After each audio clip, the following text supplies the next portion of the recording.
another look at the maps for today, just in case you're just tuning in, and also if you're watching the VODs on YouTube afterwards, it's a good show off what the maps are going to be. Let's quickly bring up the overlay. Okay. Take's going to try and pull back, but that's not going to be enough. A very quick GG from Telecom. Will be here. You know, as great as casting Brood War is offline, it's always a lot more fun to do it with great friends, and by that I mean Twitch chat. But yeah, thanks to everybody for coming out and supporting STPL. It's a pretty cool initiative, so big thanks to Kix for putting on and for allowing us to come be a part of all this greatness that we experienced here today. You're great. Thank you.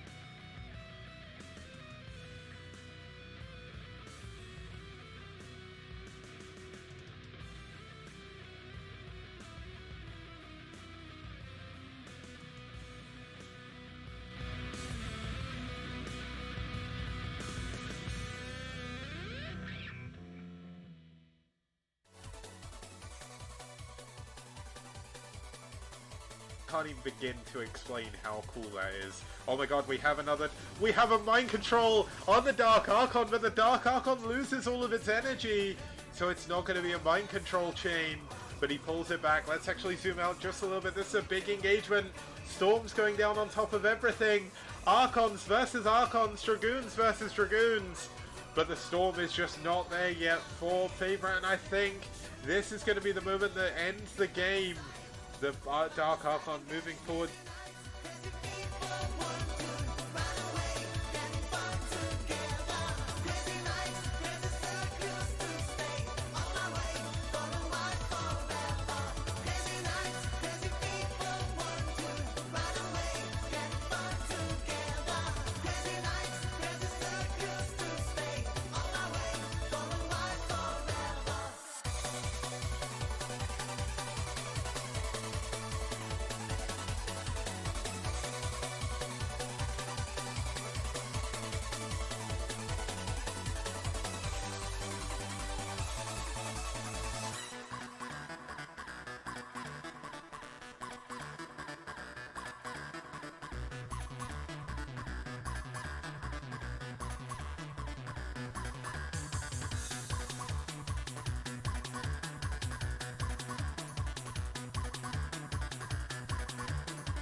I don't know if that's too many turrets. You should actually be able to take out the outer ring if you wanted to commit to that. Yeah, good wraith control. He can take out the outer ring of turrets and start to harass SCVs. Maybe not the rear turret, but this is really good wraith control. Oh my goodness, this +1 damage is actually a lot more effective than I would have expected. And that totally shuts down the upper right.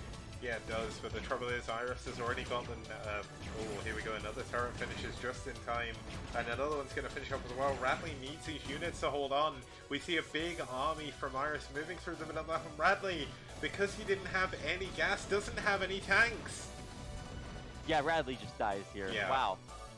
GG. That's it, GG.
but he actually can't make the units because he's supply blocked from losing so many overlords. And so everything's sort of starting to catch on fire for him while Noob pushes in. And that's going to do it at the end. Zero taps out. GG. Noob wins game number 6 and will lead Seoul to a 4-2 victory over NetWars in the STPL Round 3 final. Yeah.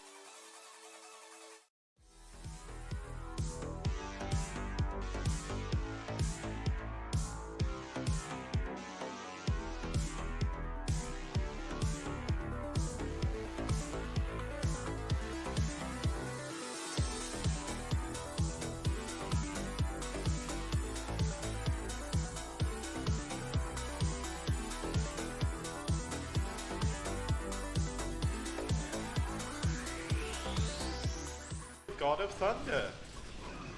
He is actually literally Thor here. We are watching him just have basically endless energy, and that's going to do it. GG. Kingdom taps out, and Dandy completes the full sweep 6-0 for Seoul over Nas.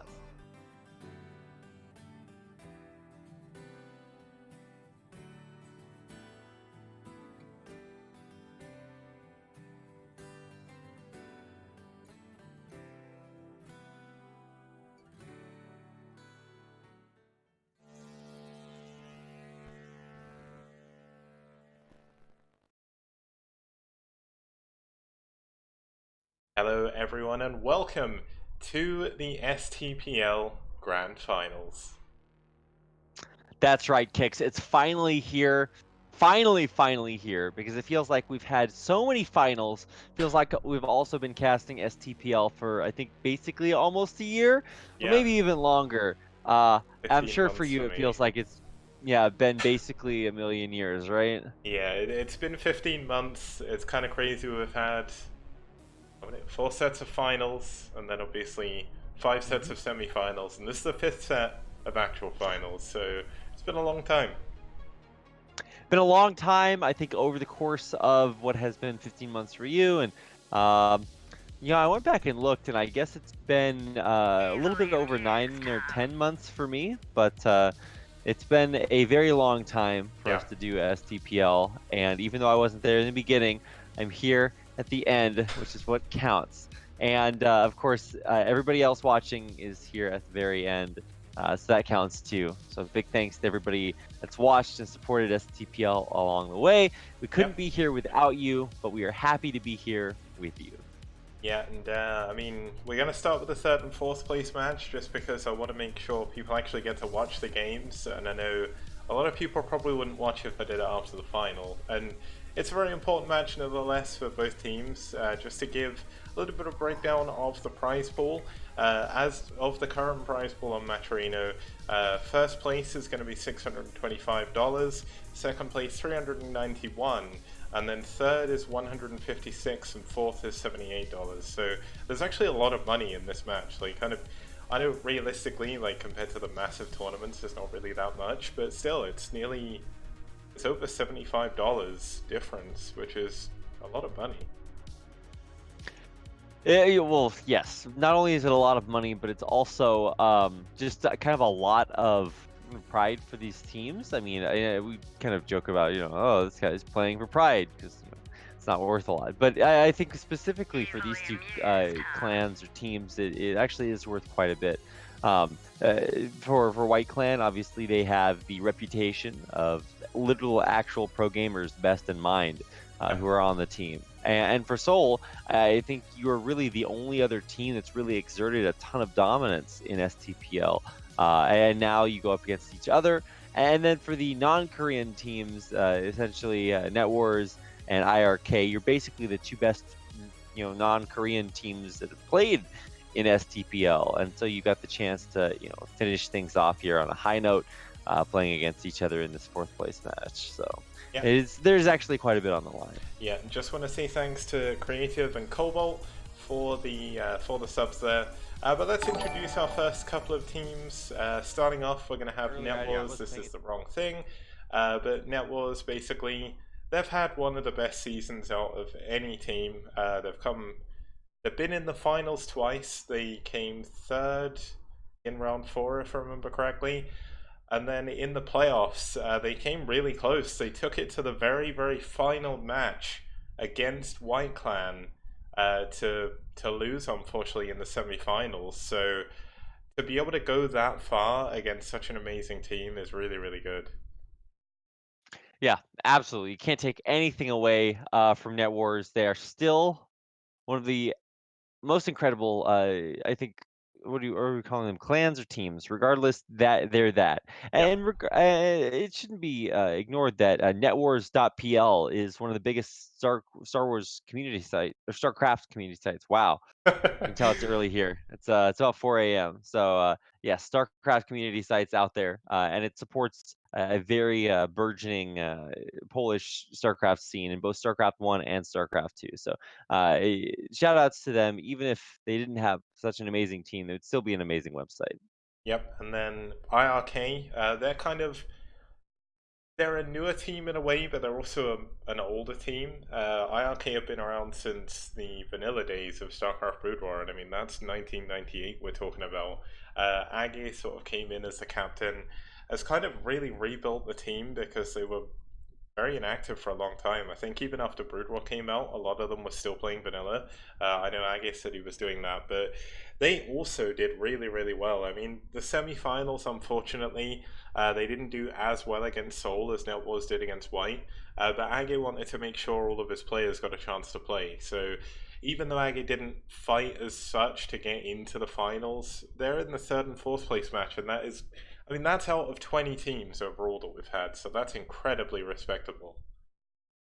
Yeah, I mean, we did have some teams that kind of came and went, but all four of these teams have really stayed the course. And I think that for IRK, you really represent like so much perseverance. This is really the only team aside from NetWars that has really been able to stand up uh, against some of these dominant Korean clans. Even that victory over White Clan, so Yeah. still very, very impressive. It's never been like there's just one team that's clearly better than all the others. It really has been kind of up and down with teams like IRK absolutely in contention every step of the way. Yeah, just have a look at their head-to-head stats because NetWars and IRK have met before. They've actually met 4 times. They're completely even, 2 for 2 for both of them. And I mean, NetWars and IRK, even Tilt wins. They're very, very close to each other. These two teams, both foreign, obviously, and they are so, so good. I mean, I don't know how many more times I can say that and how many different ways I can say it, but they're just incredible, incredible players and teams. Yeah, let me make sure that I am getting into this incredible lobby to make sure that we can actually play these games. I was waiting for you to like start the game, and I was like, something feels wrong here. So while I work on that, we can actually look at the teams who are playing and realize that they're actually incredibly evenly matched just statistically coming into this. Yeah, so having a look at the lineups for today as well, we're going to be starting with a PvP between Cheetech and Favorite. Going to have a TvP between Koga and Arkneon, a PvZ between Yeti and Norgrim, a PvP between Vingzel and Oyaji, so 2 PvPs in this one, and then we're going to have a ZVP between Zero and DeWalt. Then we're going to be heading into our other matches, which is going to be, or the final match, which will be Bonneth versus Kamizerg in a PvZ. And of course, if things go the way they have been quite recently, we could be heading into an ace match as well, and that will be on Gladiator.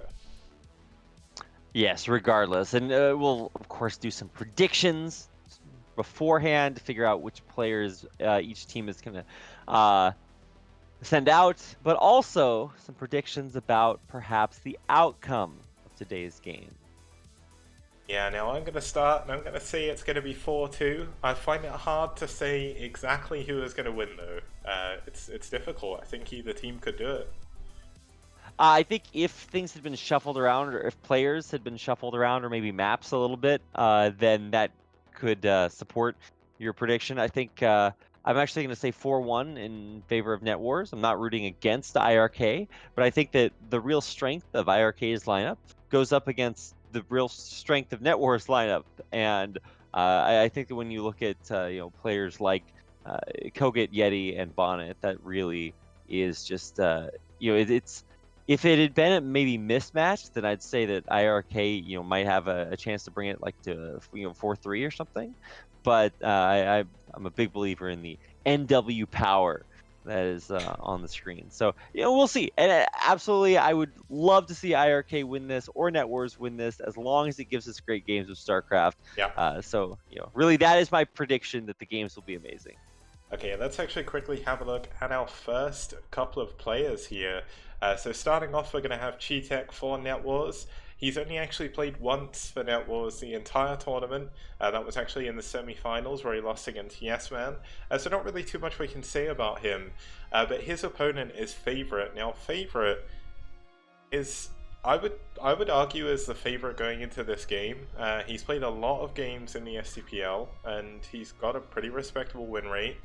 And I mean, he's not played for a while, so that could be, well, actually, he played in May, so apparently I can't read dates. I mean, I'm not sure how long he's played since then. Obviously, Brood War is a game you need to be very well practiced at. I mean, maybe some players can just come back and it's just like riding a bike. It's not that way for me, and if it's that way for you, then I am very jealous. So also, I missed killing that mosquito by a second. So the true test will be in game one. We're not playing best of threes with individual players. It's with separate players, so you don't get a chance to warm up. You can't just lose the first game and then come back. You only get one shot. So this is where we find out. Yeah, their shot this time is going to be on our first map today. It's going to be Holy World SE. Now, to just quickly go through the map, features 4 corners. It has kind of outsider style bases where there's minerals blocking off the path to them. There's an extra gas back there, so you can kind of play a little bit more turtly. We've not really seen too many PvPs on this map, so we can't really go into it too much, but the most important thing in this game, or in this case, is going to be the fact that the main is actually on the low ground. So much like Gladiator when it was in ASL, could lead to some very interesting aggressive strategies here. Yeah, that's really what I was going to point out, is that regardless of what map it is, high ground and low ground is kind of the bane of all Protoss versus Protoss, because Dragoons are just such a giant part of the matchup. So if you can position yourself outside your opponent's base, you're just in such a great spot. And if you have some difficulty expanding outside of your own base, you can actually always take the back base, which it may be more or less available depending on what units your opponent's going for, but there's that opportunity there. So I would expect to see 3-gate as a very prominent, popular option here. But let's find out getting into the game. Yep, let's get started.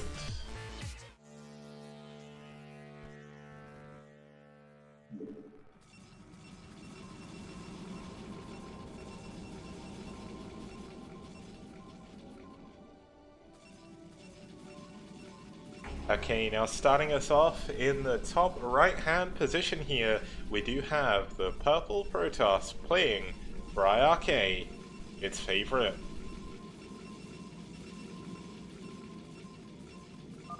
And his opponent in the bottom right hand corner in the green, playing for NetWars. This is also our Protoss player, Cheetech. Now, this is semi-unrelated to the game as such, but recently, in case you don't know, I know you do Rapid, but I actually moved flat, and a police car just went by, which, where I lived before, was not an uncommon occurrence. But it didn't actually set my microphone off. No, it didn't set my microphone off, so finally, I don't have to worry about it, like, just blaring out through my microphone every once in a while. Well, I'm sure they'll come for you sooner or later, Kix. You can run, but you can't hide. Well, something's never changed, Kix. You can move to whatever flat you want. They'll find you. Especially when there's a PvP on the screen as well. The police don't like PvP too much, but you know what? PvP, I've really come to respect it this past 15 months. Like, when I started STPL in Season 1, PvP was I hate this, why would I ever watch this matchup? And now I actually really enjoy it, so you can definitely grow and learn in this game. Imagine enjoying PvP. You monster, Kix. How could you? But there are actually a lot of really cool things to talk about. Obviously, I think maybe more so than other builds, the build order is very polarizing. Yeah. I think 3-gate versus DT has to be like one of the hardest counters in the world. Well, from the DT side. So, that's we've seen countless pro games just straight up end immediately when build orders get countered. Sometimes there's Reavers, they get picked off and then the game just ends. So it's just like, well, it can be very anticlimactic. Yeah. I mean, one thing, if there's a few people here watching the finals and have not seen STPL before, one of the emotes on my channel is the 6-minute curse, and part of that was kind of propagated by PvP, where a lot of the games that were played in the STPL round 1 to 4, they just ended in 6 minutes, and PvP was probably one of the most likely to do that. So hopefully we'll have a bit more of a macro game this time. Yeah, I mean, I think we can all hope that there is going to be a big, a bigger like story to this game, and not just it spontaneously combusts. Although I will say, I would be a little bit sad if we didn't have a few games that just kind of it ended immediately. With the way that STPL has gone, it would be a little bit sad if we didn't have that theme continuing. Also, it motivates people to subscribe because they can use that 6-minute curse subscriber emote. So just to start things off, just looking at the build orders, they look pretty darn similar. Kicks, have you noticed anything different? No, not really. There's just been a little bit of timing difference between both the players. Neither player's kind of hiding their tech for now, but the next moment is going to be when things could diverge. Now, one thing to note is Favorite's actually built one of his pylons outside of his base. Now, whether or not he's going to hide any tech there, I'm not too sure, but it will help later on, sort of spotting shuttles and things like that, so really important to do. Yeah, I think shuttles would be optimistic. If we get there, I'm happy, because that is a little bit up the tech tree.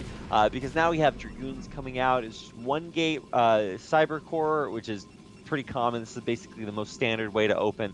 The most standard way to open would be into Robo immediately after this. And we do have a Robotics Bay on the way here for Cheetech, and I wouldn't be a bit surprised to see Favorite throw down one of his own.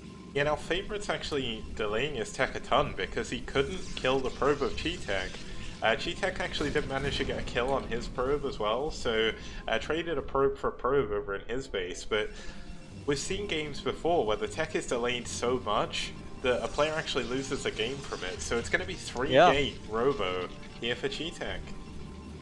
Now, 2-gate Robo is a little bit more economical. It's a little bit more middle of the road because there's a lot of directions that you can go with it. With 3-gate Robo is you're just going in, and it is a little bit more vulnerable because it's going to delay your observer a little bit longer. And so I don't know. I mean, I like it because you still have the opportunity to get an observer, but as well, it's going to be still very aggressive. Now, one really cool thing that just happened there was Favorite did the mineral boost thing to get over the mineral wall, but Cheetech already moved a Dragoon over there to stop something like that getting through. So Favorite is playing completely in the dark now. He doesn't know how many gates there are. He doesn't even know there's a Robo on the way. And this is going to mean he's going to have to play a lot more defensively. And now he's actually only on 2 gates himself, and he's gone into OBS, so it's not going to be a... I mean, they've both gone OBS, but there's no Reavers on the way just yet. Yeah, and I'm actually really surprised. This is how delayed. Usually, when you do have those 3 gateways, I was talking about how maybe the observer would be a little bit slower for Cheetech, but he actually got it out faster than Favorite's observer because of how delayed his Robo was, which is just really surprising to me because usually, that's just not really that late. So, for all intents and purposes, that extra gateway hasn't really kicked in yet, so we don't totally know. But when it does, I mean, it's so crazy how much better more Dragoons are than less Dragoons. Yeah. Like, it sounds stupid to say, but it's just, if you have one more, then you don't just win the game a little bit, you win the game a lot. Yeah, I mean, we can already see a good example of this. Well, saying that, Favorite's actually on 6 Dragoons as well, so it's going to be the reinforcements that are going to make the difference here, because Cheetech is moving across the map. We're at that 6-minute mark. And is Favorite Yeah, going to push in here? Or is Cheetech, sorry? Double observer for Favorite, and he actually sniped off Cheetech's observer. So Cheetech can't actually tell how many gateways or how many Dragoons he is running into. Yeah, that's a massive deal, and I mean, he does have this defensive advantage. It's going to be a while before all the reinforcements can come along, but Cheetech back at home, adding on that Nexus, wants to try and take this into a longer game, and isn't going to risk trying to push through just yet. Yeah, so it's expanding behind the 3-gate. This is sort of the economic version of what is a little bit more aggressive. Obviously, you spend the extra money earlier on the extra gateway, but now the whole purpose of this is how can I stay alive and get this Nexus up? Now, similarly for Favorite, he is going to try to push out and maybe even deal a little bit of damage, but specifically just pressure Cheetech's expansion. Yeah, I mean, the thing is, when you're building a Nexus, that's a load of minerals that aren't going into Dragoons, so Favorite's actually hitting a really good timing here. Looks like the Dragoon production was entirely halted. All the probes actually getting caught up on the gateways as well, so they're not going to be there to defend. And it looks like Favorite could think about moving forward. Although he's going to get his own expansion anyway, so maybe he just wants to sort of play the contain game until he gets his Reavers up. Well, in truth, the expansion in PvP is the riskiest thing that you can do, aside from, not building an observer, which is just profoundly risky too. But before we were actually coming into this game, we talked about one of the biggest problems in PvP is high ground versus low ground, and now this arc outside of the natural expansion. Sure, that's on even ground, but the main is not. So if you push through and you lose this expansion, it's basically game over.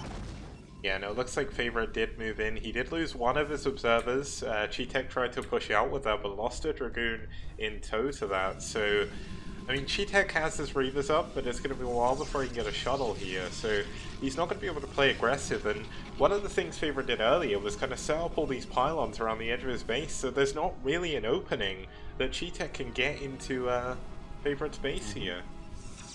Well, I mean, he can still get in, he just will be seen immediately. Yeah. So, I like it. It's really a smart play by Cheetech, but you actually have to use it, which can be hard or easier said than done. So, I don't think either player wants to push in right now because they both went for Reavers without shuttles. And when you do that, the Reaver is obviously so slow that you're never going to be playing offensively with it. So both players probably want to stay back, get their defenses up, get their bases up, and prepare for what is actually going to be what we were talking about wanting, and that is a macro game. Yeah, now Cheetech is still actually continuing to stay on a gateway lead, has added his 5th gateway already. It's going to go on before Favorite looks to do that, but it's kind of strange how PvP is so crazy in the fact that the game either ends super quickly, or you get to a stage like this where it's almost like TvT, where even though both players have a really powerful army, it all comes down to that one engagement, and if you engage wrong, you can throw away a lost game. So neither player really wants to risk that right now. Yeah, and I think there's a good reason why. Obviously, you put this much work into building up your army. If you move out carelessly without being perfectly aware, then you're gonna throw that away. And specifically, this is like the opposite of ZVZ, where in ZVZ, oftentimes you'll just have overlords from opposing teams stacked on top of each other. But you can't do that with observers, so you can't really see what your opponent has. Look at what we're doing, fighting under these D-webs. I mean, obviously that is not something that you necessarily want to do because, you can't shoot underneath them. And Cheetech literally chose to fight directly under a D-web. I don't know if that was really his plan, but more than that, he doesn't have a shuttle. So these Reavers are just such a huge part of Favorite's army. Look at these Scarabs, they're so big. Yeah, he's done so much damage. Where did Cheetech put his resources if not into Reavers? Well, he had 2 Reavers, but they died really early on in the engagement without a shuttle, and I mean, it looks like this could just be it. Favorite's broken the front. 2 of his Reavers are still alive. Great shuttle control as well. Keeps them alive the whole way from his base to the other one. And this natural is definitely going to go down. Yeah, this is actually just going to do it. This is it. GG. Cheetech taps out, and Favorite takes game number 1. You're right, favorite for that game. What a way to play. The shuttle, or the lack of shuttle, is actually the most surprising part to me, because obviously, there's a few things that are incredibly important in PvP. One's the observer, and Cheetech lost his first observer, and the Yeah. second one is the shuttle to make the Reavers do anything. And you saw exactly how big a difference the shuttle makes. Yeah. Scarabs just don't, they don't hit air. So until they figure out how to throw those little guys way up there, you're not going to be dunking on anybody. Favorite, incredibly well played. He chose the exact right time to move out right after that expansion paid off, and Yeah. crushed it. So IRK start off 1-0. They do. So we'll be back in just a second with game number 2.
Hello everyone, and welcome back to the STPL 3rd and 4th place matches. We're here with NetWars versus IRK.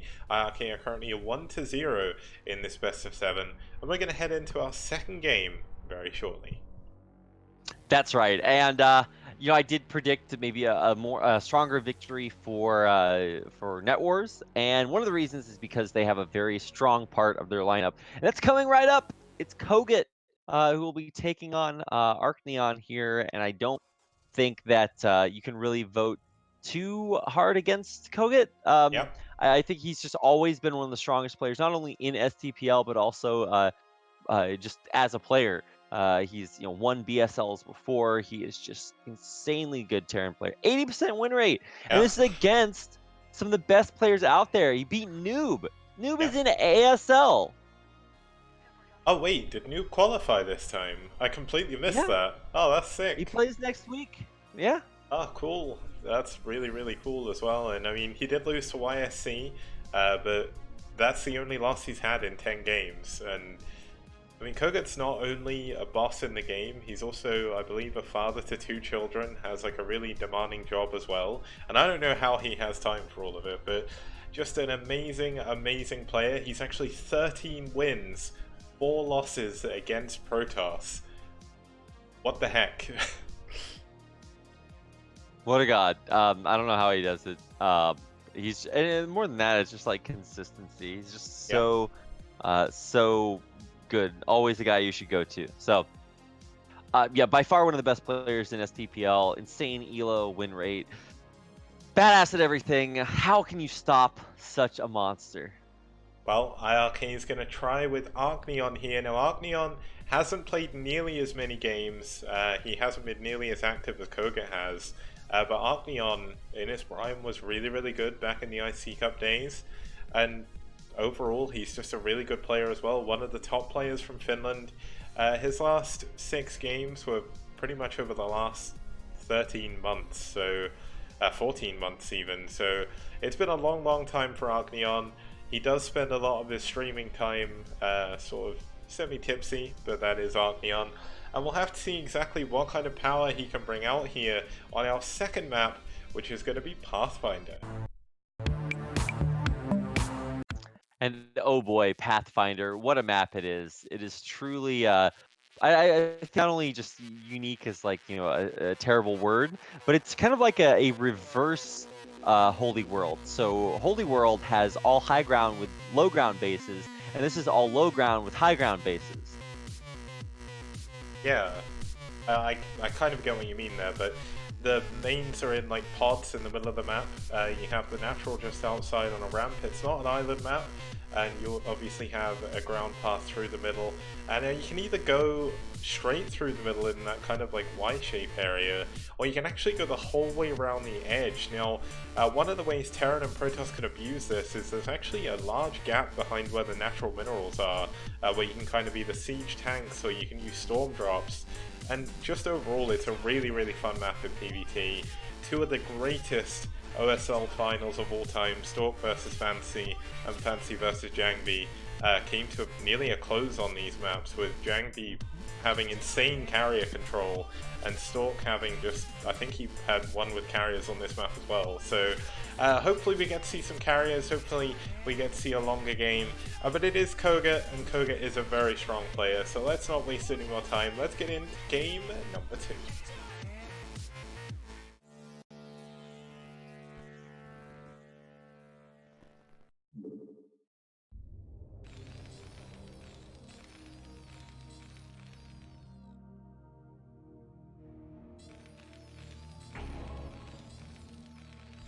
Okay, starting us off here in the bottom left-hand position, we do have, in the yellow, fighting for NetWars, it's Koga.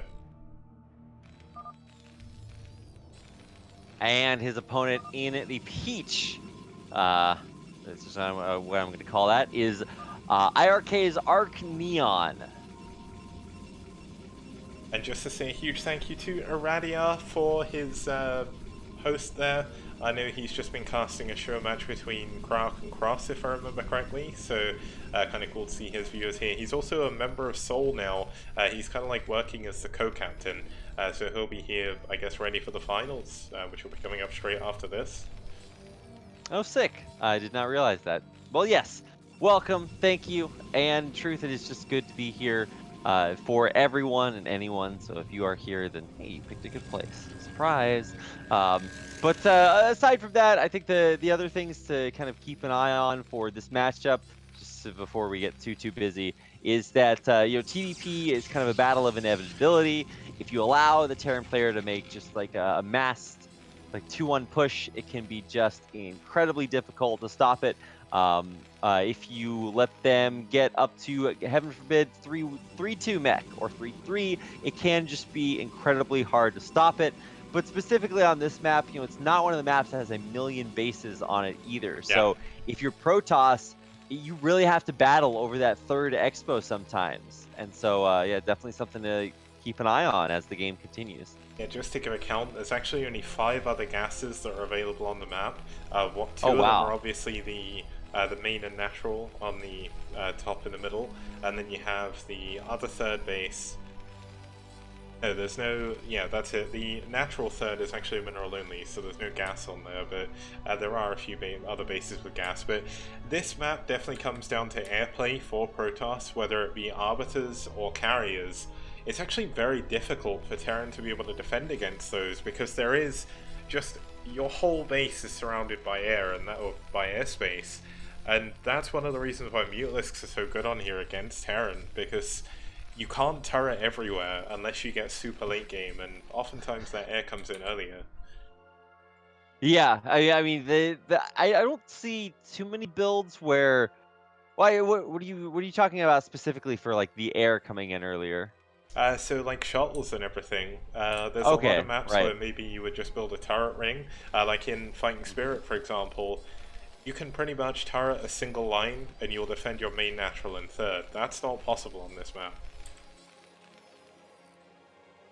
Yeah, I think the other thing that's also, by the way, not possible on this map is setting up these big tank lines out in the middle of the map. Because realistically, if you put your tanks in the middle of the map here, they're just going to get surrounded and killed from a million different angles.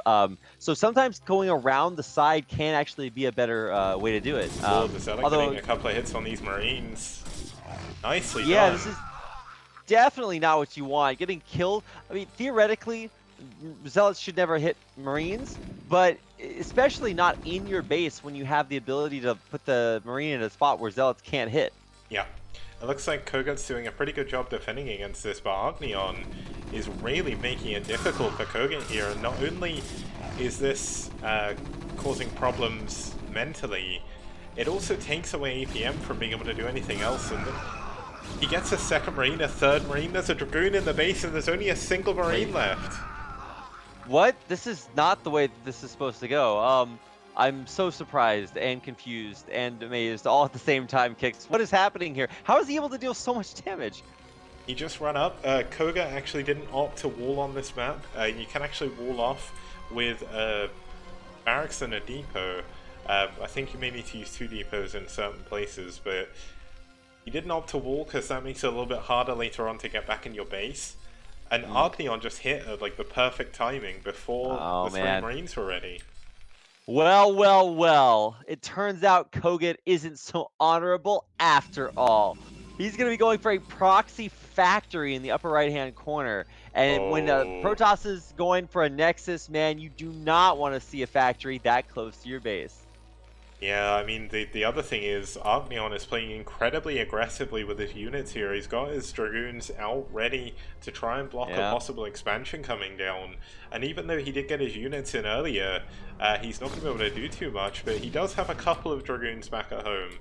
So that's a little bit better. Now, Koga is going to opt to go for just Vultures in the top right. He's not going to go for any Siege Tanks or anything. And it looks like he is going into Mines first. So this is going to be kind of quite difficult for Agnion to deal with if he can't get a robo quickly. Oh yeah, I mean, in truth, for Protoss versus Terran, robos are just like the way. You kind of have to get them eventually, but the Citadel, I mean, this is going to give you Zealot legs, which I think is the most important upgrade in PvT.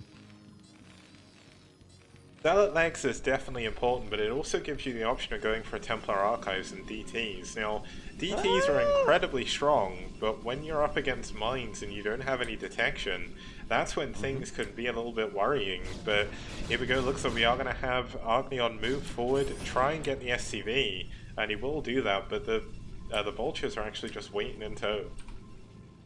Yeah, I mean, Vultures are going to be pretty uncontested, at least at this point. So I don't know what the secret is. What do you think is the best move to do? I mean, you just have to get a observer out. I mean, with Micro, you can deal with all the mines. The main purpose of this is he needs to just stop Koga from killing him.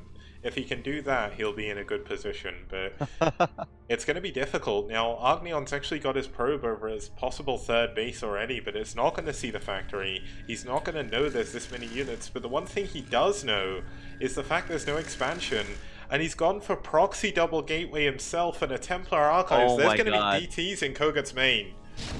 You called it, Kix. The DTs. I would never have expected that both players are proxying each other at the same time. DT's such a good way, but mines detect them. So if you want to send them to your opponent's base, then great. But if you don't send them to the base, then they may not be actually that useful at fighting the army heads up.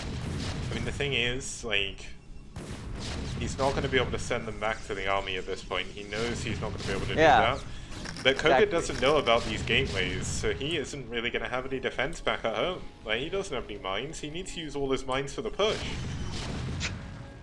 It just sounds so weird when you say it that way. So Yeah. yeah, I mean, it is actually just going to be a crazy sort of proxy versus proxy. Who can deal more damage? And the Terran push is just looking unstoppable, Kick. So let's see how well this Mind Drag goes. No, it's not good enough. It doesn't kill the tank. A second DT is coming through, but he needs to snipe the mine. Okay, he actually does snipe a couple of them. This is going to be a big He's gonna Mind Drag. get another big Mind Drag, but it doesn't kill off the tanks.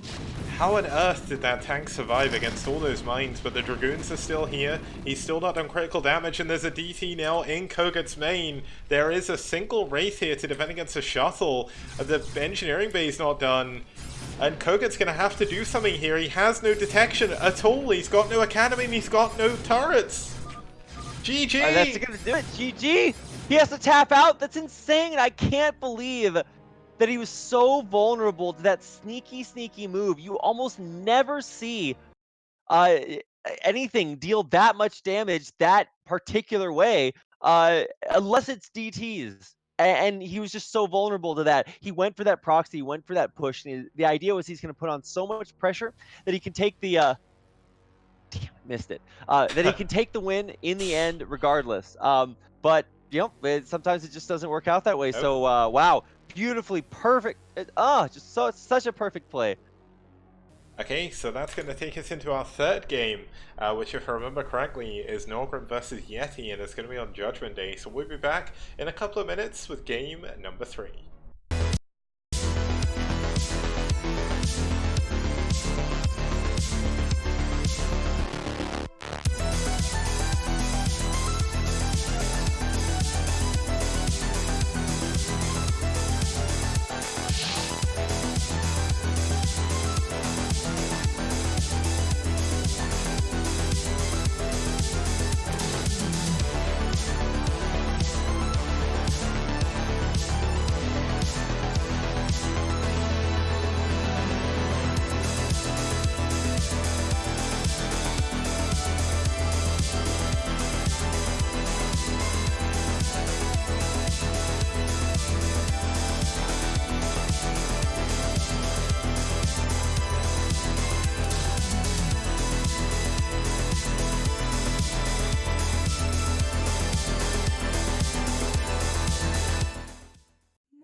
Okay guys, welcome back. We're here for the third and fourth place match before the grand finals here. It's IRK versus NetWars, and IRK are actually 2-0 up against NetWars right now. And the next two players are going to be pretty sick. Yeah, I mean, the lineups from here on out get just kind of ludicrous. And one of the reasons is that I thought NetWars would do very well is the strength of their lineup coming up.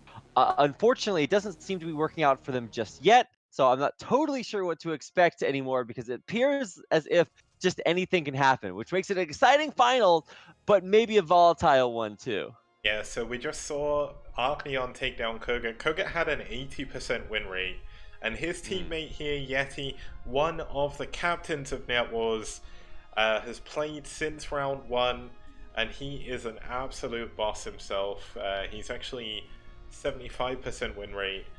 He's come out, he's beaten Bjol in one of the final matches, in one of the finals for round 3. He's beat Terra. He's beat PRL. He's beat a lot of really, really good players. Now, this is going to be a PvZ, which Yeti's only played 5 of, but he's actually won all 5. So really, really strong on that front. Why, yes, I would say that is quite strong, Kicks. It's quite a way to start off. But Nogrim, man, it's hard to find more OG a player than Nogrim. Like, this guy's literally just been playing forever.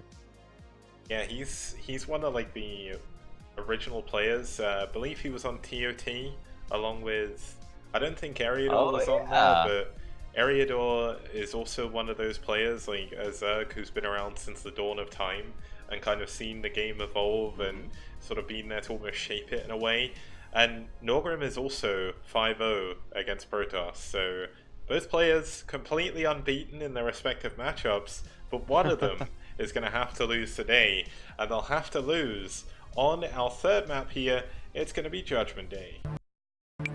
Oh boy. Okay, so Judgment Day, I heard a rumor that this was almost picked for the new ASL map pool, but damn. Unfortunately, it's a little bit too old for that. But yeah, it's pretty standard map. I would say the only thing unique is kind of those 2 middle expansions, which can be kind of weird. Also, you can sneak around the edges, so you got to be careful and watch out for that. Yeah, it's kind of how you mentioned before, like this map is actually all flat. There are some high ground pods next to the main, or the natural minerals, but that's not really come into it, or going to come into it in the PvZ unless we see some really late game storm drops. But the main map feature here to look out for, and one thing that Nogrim is going to have to make sure he makes good use of, as well as Yeti as well, is the third is a mineral only, and it's right out in front of your main and natural. And to defend your main and natural, you actually need to secure that third base. There is like the kind of choke point there that you can defend. So let's get into game number 3, and we'll see if that comes into it as we get into Yeti versus Nogrim.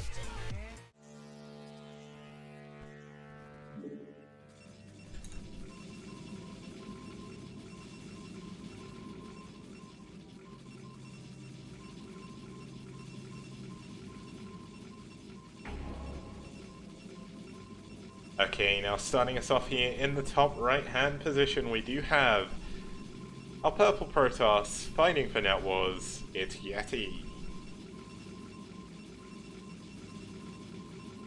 And his opponent on the other side of the map is Nogrim, of course, playing for IRK.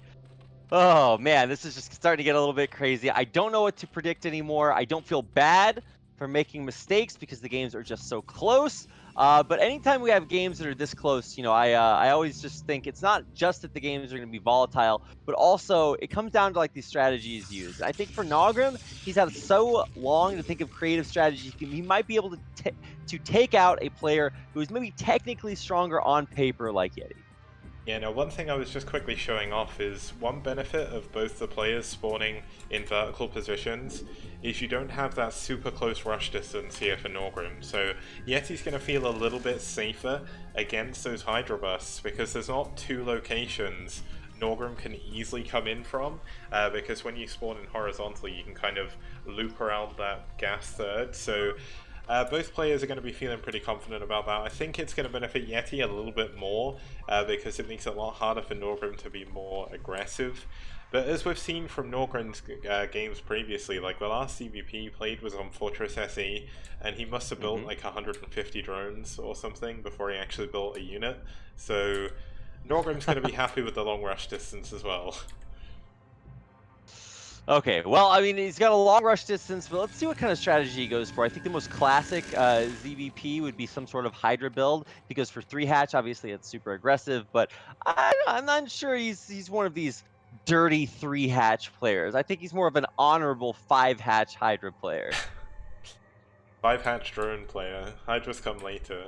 You don't need Hydras to start with, so you just Oh a my massive God. economy. But looks like Norgrim is going to be the one taking that front natural, the mineral only here, to try and defend himself. That does give him the option of adding a Sim City at the front, which is going to be super important against any form of early Zealot play. So Yeti is going to take the natural with the gas. This is entirely normal, as expected for a PvZ.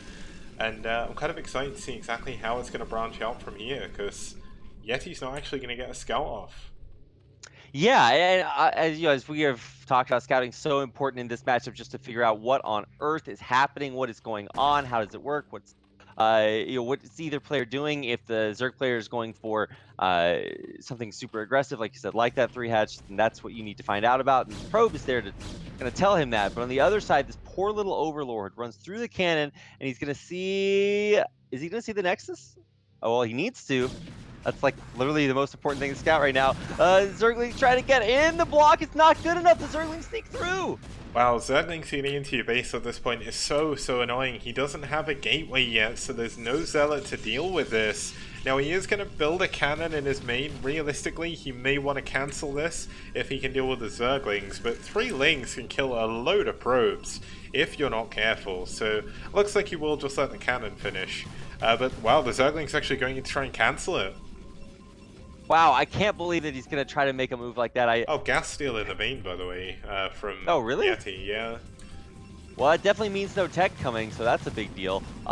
It's not really gonna delay things too much because he's still obviously making drones. But see if you can get this cannon in the main. He actually has changed to targeting probes instead, realizing that he wouldn't be able to catch the cannon. He does keep one Zergling alive in the main, though, so he can use that for scouting. He's going to see the main arc, know that there's a Nexus up, and also know that he kind of missed his opportunity to deal any damage with Zerglings. So now we're going to have to go to phase 2, which is going to be at least 3, but probably 5 hatcheries.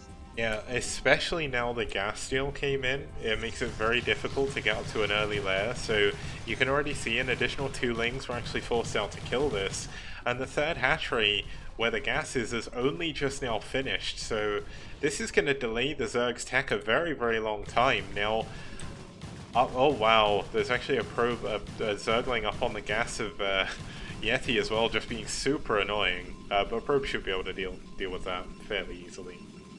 Yeah, I just always assume the Probe is going to be able to deal with just basically everything. They are good units. So, yes, they are fantastic units, in fact. 4th hatchery coming up on the way. I'm imagining there's going to be a 5th one at the 3rd base. Just haven't seen our little drone make it yet. There's 5 hatcheries. Oh, no, there's 6 okay, hatcheries so yeah. already. No, 5. I can't count. No, it's 5. Yeah. He built 3 at one base, and oftentimes if there's a more forward base, you see the extra hatcheries there. Helps build the Sim City and clog the choke, but also when you just sponsor units closer to your opponent. So yeah. I mean, usually you just see straight into Hydras immediately following this. There is, like we said, or I guess we haven't talked about it, but like always Crazy Zerg, where you can just skip everything and just go straight to Ultras, but I don't think that's Nogrim's style. Not only that, on this map that's a lot harder. Unlike somewhere like Fighting Spirit, where it's quite popular, just because the 3rd gas is so easy to defend, to actually move out and get 3rd gas on this map is difficult for Zerg against Protoss. So the one benefit Norgrim does have is Yeti delayed his gateways a very long time, so we only now, at 6 minutes, okay, there was a 2nd Zealot, so around 5 minutes he actually got his 1st Zealot out, which is really late. And it just means that Yeti can't pressure. And just look how many drones that Norgrim already has. Drone man. More than that, yeah. Yeah, Drone's not playing. I was going to say, Nogrim's so OG that basically the only player who's been playing longer than Nogrim is Drone. But yeah, he is just droning up like a monster. He's unharassed, and maybe it feels weird to say that like not dealing damage does damage to yourself, because basically at this point Yeti is gonna have such a hard time getting a third base. Like, so Yeah. the third base is that forward base, but especially if you know your opponent already has a leg up on 5-hatch Hydra, like how are you gonna hold that? You're really gonna need that Templar tech incredibly quickly. Yeah, no, we will have Citadel coming up already, so Templar should follow this incredibly quickly. One other thing to note as well is Yeti skipped Stargate in order to get this up. Now, Stargate, oh wow, he's actually going to Rover behind this, so we could even see like a weird kind of DT drop against Zerg, or maybe even just High Templar drop, but needs to be careful because the Hydra should be on the way soon. And I mean, there's tons of them already at Norgrim's sort of third base here. Oof. Well, I mean, it depends on when he goes for the push. Obviously, if you do it and this, I was hoping against hope it was going to be Reavers. Probably not going to be Reavers, obviously. But the Zealots are going to be so important at holding this off long enough. I love that we're seeing the third cannon, man. We see so many Protoss players just not get extra cannons. But 3 cannons, even that might not be enough. Wow, he's built a oh, is this a mistake by Yeti? He's built a second Robo. Yeah, yes. That almost has to be a... does he Oh want it to wait, be the... double Reaver possibly. That could be a good play. Because Reavers are going to be so important. He doesn't have much else to defend, so... You really... Like, Reaver versus Zerg is kind of a dying art. This is really interesting. You barely ever see this, and one of the reasons you barely ever see this is because it takes a long time to get up. The second bay facility will not actually be done by the time these Hydras hit, and so he's not gonna have any Reavers at all. He'll have as well. Yeah, so he just has no units to defend here. I mean, obviously he has the Zealots, but I mean this is 5-hatch Hydra hitting. Yeah, There's no storms kicks. There's no storm, but there is a good number of cannons. The Zealots are going to have to delay as long as they possibly can, but Norgrim, just with so many drones, so many units already, is just busting his way through. Now, can the Reavers, if he gets Reavers here, it could be an entirely different story, but he's going to have to try and hold on with no cannons. He's going to lose his Forge. He's going to lose the Forge, so that does mean no cannons kicks. I mean, these are the only units with such a late gateway, with no Reavers. There's just nothing here to defend. There are 2 Reavers on the way, but it's just not in time kicks. Yeah, the probes have been pulled. He knows that if he can get some form of Scarab Hill off here, it could be the difference between winning and losing. The final cannon on the map is going to go down. The Reaver is going to have to be picked up, but the shuttle goes down. The Reaver is getting targeted as well, and GG! Yeti taps out, and Norgrim takes IRK 3-0 against NetWars. 3-0 kicks. Neither one of us expected this kind of a scoreline already. I think, you know, it's hard to predict players like Yeti, who I think at one point had the highest win rate in STPL, to go down like this. So, you know, really, really hard to kind of watch this and just think, wow, you know, one of the things I mentioned at the beginning of that game is that, you know, Yeti is theoretically the favored player, higher elo, higher win rate, whatever you want to look at. But Norgrim has just been playing a very long time, and I felt like his execution that game was basically flawless. He got in with those early lings and was able to put so much pressure on that Yeti was kind of thrown off and didn't get a gateway until like 6 or 7 minutes into the game. Yeah, that's the real 6-mana curse. Yeah, that was certainly something. Like, I don't know what Yeti was planning there, but it almost feels like even though he was the one with the advantage, he didn't really know exactly what to do with it. But it's not over yet. It is a best of 7, so NetWars still could come back 3-0, as you said. Like the kind of higher end of their roster is coming up, although Koga and Yeti have already played. But we're going to have Bingzel left, Zero left, and Bonneth as well. So 3 really strong players. And we're going to be heading into game number 3. No, game number 4 even. When we get back, it's going to be Bingzel versus Oyaji in a PvP. And it's going to be fighting for their tournament life here, which is pretty cool. So see you guys in just a sec.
Hello guys and welcome back. We're here for the third and fourth place match of the STPL Season 1 Grand Final. NetWars against IRK with IRK 3-0 up in this best of 7.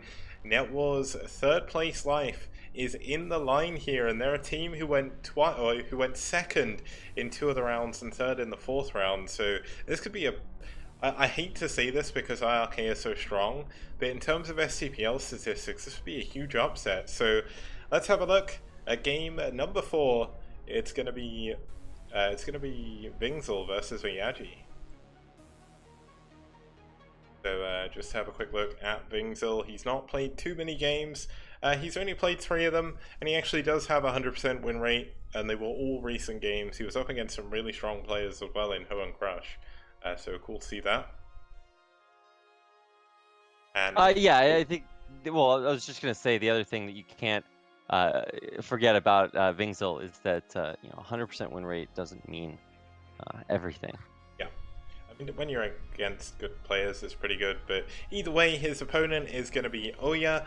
Oya has been around since the beginning of SCPL. He played in round 1, he played in round 2, he played in round 3, and he played in round 4. So he's one of the players for IRK that has really been consistent. He had a little bit of a break, I think. He wasn't super active on their roster in round 4, or round 3 pretty much, but he's a really, really good player. He's actually had some really cool games against some really strong players, and he's actually 4-3 against Protoss. So this is going to be a strong opponent here for Vingzel to try and take on as they get into our 4th map. It's going to be Polaris Rhapsody. Now, Polaris is probably one of the more well-known maps in the SCPL map pool, just because it was in the ladder map pool recently. I believe it was also used in KSL, wasn't it? It was. Yeah. Wait a second. Was it? I'm no longer sure. I'm second guessing myself, Kix. Okay. I'm a terrible multiple choice test taker. Yeah, either way, it was in the ladder. It's a really, really fun map to play on. 2 players, top left, bottom right hand spawn, double gas in the top right and the bottom left bases, and 2 kind of mini sort of mineral only thirds. You can either take either in an aggressive posture to the top right if you're in the bottom left, or a defensive posture in the bottom left. So let's actually have a look at the game. It's going to be Vingzel versus Oyaji, and it's going to be our 2nd and final PvP of today.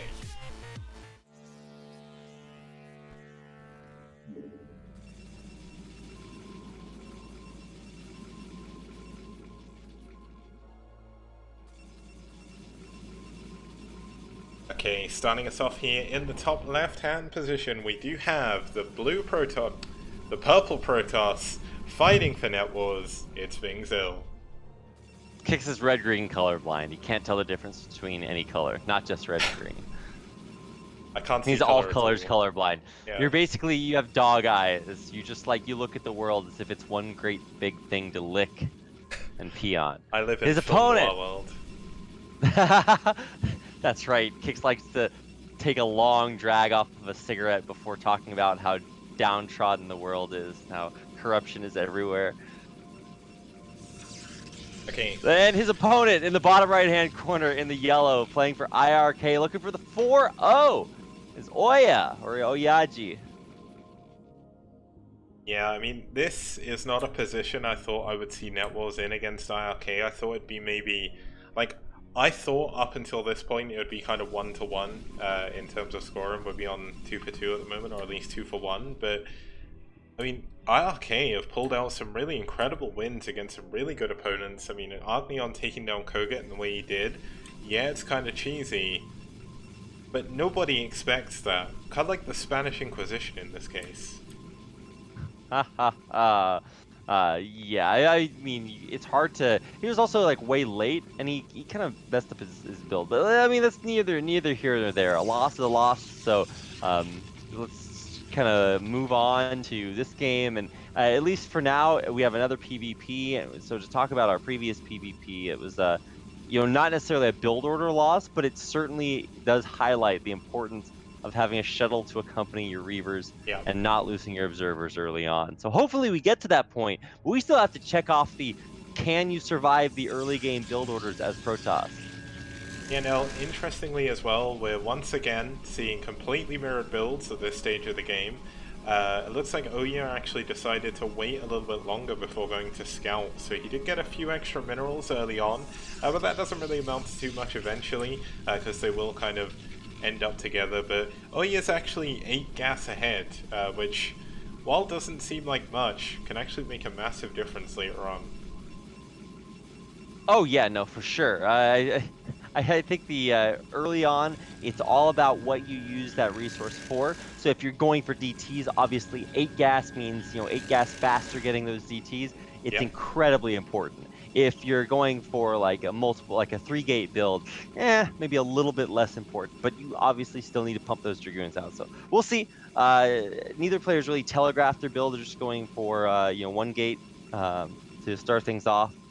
So any minute now, we'll find out which one of these players is a dirty DT player.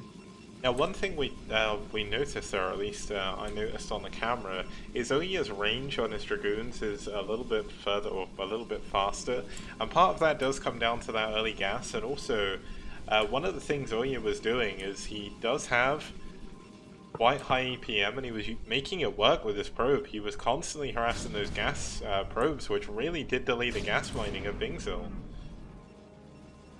Yeah, it's hard to put an exact amount on the how much that was delayed, but it's still very important. It's effective, and it just means that you're doing something. So many pro players do so much with so little because you're just always doing something. I just can't emphasize enough how many like little tiny skill checks like that there are. I was surprised they didn't go for something like a mana pylon or something. If you're really going to commit to doing that much work, then yeah, you might as well just try for it. Now, Bingzil has actually gone for a 4th pylon before going for any additional tech. What? Oyaji is on his 3rd pylon, so he's going to be building an extra gateway here, but still no robo or anything coming in. Now, Oya's actually going to try and push Both forward. players have robos. Wait. Yeah. Wait. Robo for Bingzil. Oh, wait. Ah, okay, apparently I'm also tunnel visioned because I didn't see the robo for Oya. It's fine, ignore everything I've just been saying, but Oya's actually going to push towards Bingzil, and this could be a big mistake if he does take too much damage on those Dragoons. Yeah, absolutely. Oh wow, he Damage sneaks a probe in with this. This is really clever, pulling those Dragoons out of position and getting into the main, but will he be able to scout? Yes, he will. He scouts the robo, scouts the 2nd gateway. And that's perfect info. Yeah, he doesn't. You might think, oh, he doesn't know that there's no 3rd gateway. Yes, he does, because you would have built the 3rd gateway right with those other gateways. Yeah. And if you're trying to hide the 3rd gateway like that, it's really not as effective because your stuff is going to pop out so much farther away. So I think realistically, Oya catches Bingzil's probe as well. Yeah, so kind of denying the returning of the favor. So that was a really good move by Oya. He knows exactly what's happening, and more importantly, he knows that his opponent is not going to have his Reaver tech up nearly as fast. And the other important thing to note is Oya knows that he doesn't need observers straight away, so he's actually gone for a support bay first. Bingzil actually had to go for observatory first, so that's going to be a little bit later on his Reavers. By the time Oya gets across the map, I think it shouldn't matter too much because it's not hugely delayed, but every little helps in a mirror matchup. Oh yeah, no, for sure. I think the biggest thing, especially in a mirror matchup for PvP, like we said earlier, is not only the Reavers, but the shuttles. And so he did go Reaver first, and that's a little bit more defensive, and it will allow him to get this Nexus up a lot more safely. On the other side, of course, we can see that there is no Nexus from Bingzil. He's not building a Nexus, he's building nothing but units at this point, and a Reaver of his own, but he doesn't have a shuttle along with it, so he will have to wait for that. And he's going, okay, there's an obs on the way for Oya. Yeah, now a huge thank you to Doc as well. Welcome to his viewers onto the stream. You're watching the 3rd and 4th place match at the moment. Now, Bingzil's trying to get a probe out to see what's going on, but you can already see Oya prepared, ready for that, takes it down, and Bingzil is still completely blind to everything that's going on. You can see he's pooling resources as well because he doesn't know if it's safe to build the Nexus yet. He doesn't know. Yeah, it's vulnerable. Building a Nexus is the scariest thing you can do in PvP almost. And so it's just gonna be all Oya all the time. In theory, he's got the faster Nexus. He's got the faster tech. He's got the faster Reavers out here. And he didn't go for a shuttle next. He's just now adding that shuttle on. Yeah, the shuttle, I think he was okay to delay it. He's actually used that opportunity to get an extra gateway, which is another small advantage he's got over Vingzel. I mean, his Nexus is already complete. Vingzel's Nexus isn't even halfway done, so Oya has definitely got control of this game, and even though the supplies don't look like it as such, he does have he has a supply advantage, but not a massive one. This is slowly going to start to snowball if Vingzel can't do a little bit of counter damage. Yeah, and I don't even know if Vingzel knows that he needs to do this much counter damage because he just doesn't have that much information. So he's kind of just trying to play his game as best as he can, but I don't think that's going to be enough against Oya. At this point, he's got more Reavers out. He's got more Dragoons out at this point. Let's see. What's the gateway count at? It should just be still 3 for both players, right? It's 3 for Oya, 2 for Vingzel. He's Oh, just now adding just the third now. one. Yeah. Yeah, just now adding that third one on. So wow, that's actually pretty late comparatively. So that means that the army, the standing army at least, is going to be way bigger. And I'm not sure why Vingzel's pushing out on the map when he also at the same time doesn't know anything. Maybe to draw attention away from the shuttle drop that's coming into the main? He's going to try and shuttle drop in the main here, see if he can get some probe damage. Now, PvPs can actually be decided, but look at this. Oya's already pulling his units back. The speed is done on the shuttles, but this shuttle is going to be in a dangerous place now. The Reaver, can it get the Scarab? It's going to drop in the natural. This could be massive. Okay, he gets a couple of probes with it, but not that great, and he's going to lose the shuttle. Oh, and he didn't have another Scarab. Oh no, he only built 1 Scarab. What? That's terrible. Oh my god. Oya, now he's taken out, he's done so much damage. All he has to do is move across the map. He's got more of everything, including, oh, by the way, shuttles and Reavers. Yeah, just ridiculous. Like, Oya is just completely dominating this game. I mean, I think he can just end this game right here, right now, and that looks like what he wants to try and do. He's got double Reaver in his shuttle. Vingzel does, well, he has a single Reaver. Okay, so he's got 2 Reavers himself, but he doesn't have a shuttle. He can't do the fancy pickup micro to dodge any damage either, so he's in a really bad spot right now, and I don't know how he's going to recover from this. Yeah, especially since Oya has built more than 1 Scarab in his double Reavers in this shuttle. So he's got high ground as a staging area here too.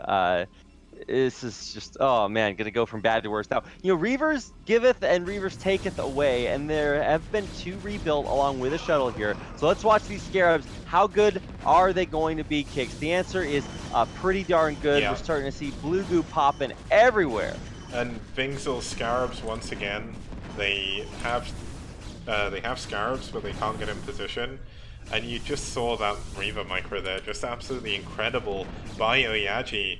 Gonna be able to take down more and more Dragoons. Another 2 Dragoons going down to another Scarab there. And I mean, he's gonna try and push forward with his own ones, but you can already see, oh wow, this is actually going way better for Vingzel than I thought it would do. Oya is gonna be forced to pull back. Yeah, I mean, Defender's advantage will be, significant for a little bit. Honestly, Oya could just expand again behind this. That might be one good way to handle that. But I really like what he's doing. He's getting shuttle speed, so that means that with Gravitic Drive, he'll be able to save the Reavers a lot more easily, micro the shuttle a lot more easily, and you can't catch a speed shuttle with anything. Oh my god, Oya's moving into position to try and intercept a shuttle that's going in for a counter. Is this shuttle going to be able to get into the main? This could be a massive deal if this gets sniped. This is everything Vingzel has, pretty much. The shuttle goes down. The Reaver's going to go down as well. And once again, Vingzel's aggression is just completely shut down. Yeah, and the Reaver really only did shield damage to those Dragoons, so they'll be able to regen all that up by the time they move across the map again, and it just keeps going from bad to worse for Vingzel, and now I think we might actually see that extra Nexus come down from Oya, and the Nexus advantage is just going to be so huge for Oya once again. I don't even think he needs to wait for this now. Vingzel actually only has a single Reaver back at home. He doesn't have the Reaver damage upgrade because you wouldn't normally get that in PvP anyway. But Yeah. Oya's still got 20 supply ahead. He's got a massive standing army at this point. His probe count is ridiculously high as well. And he's going into Citadel. He's going to get Templar Tech even if this attack doesn't work. He has got all of the right pieces to head further into the game. Just carrying on this advantage.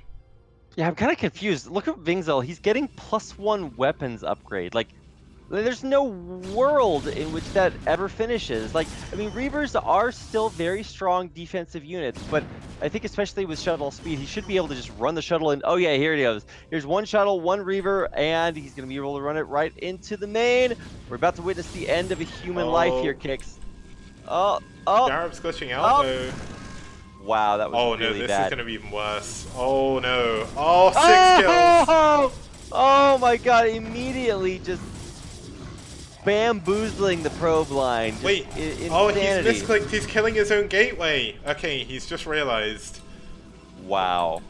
And he gets away You weren't with the supposed to shot notice as well. that, Kicks. How dare you? It's fine. It's like when Jadon got all his units stuck in his base. That was funny.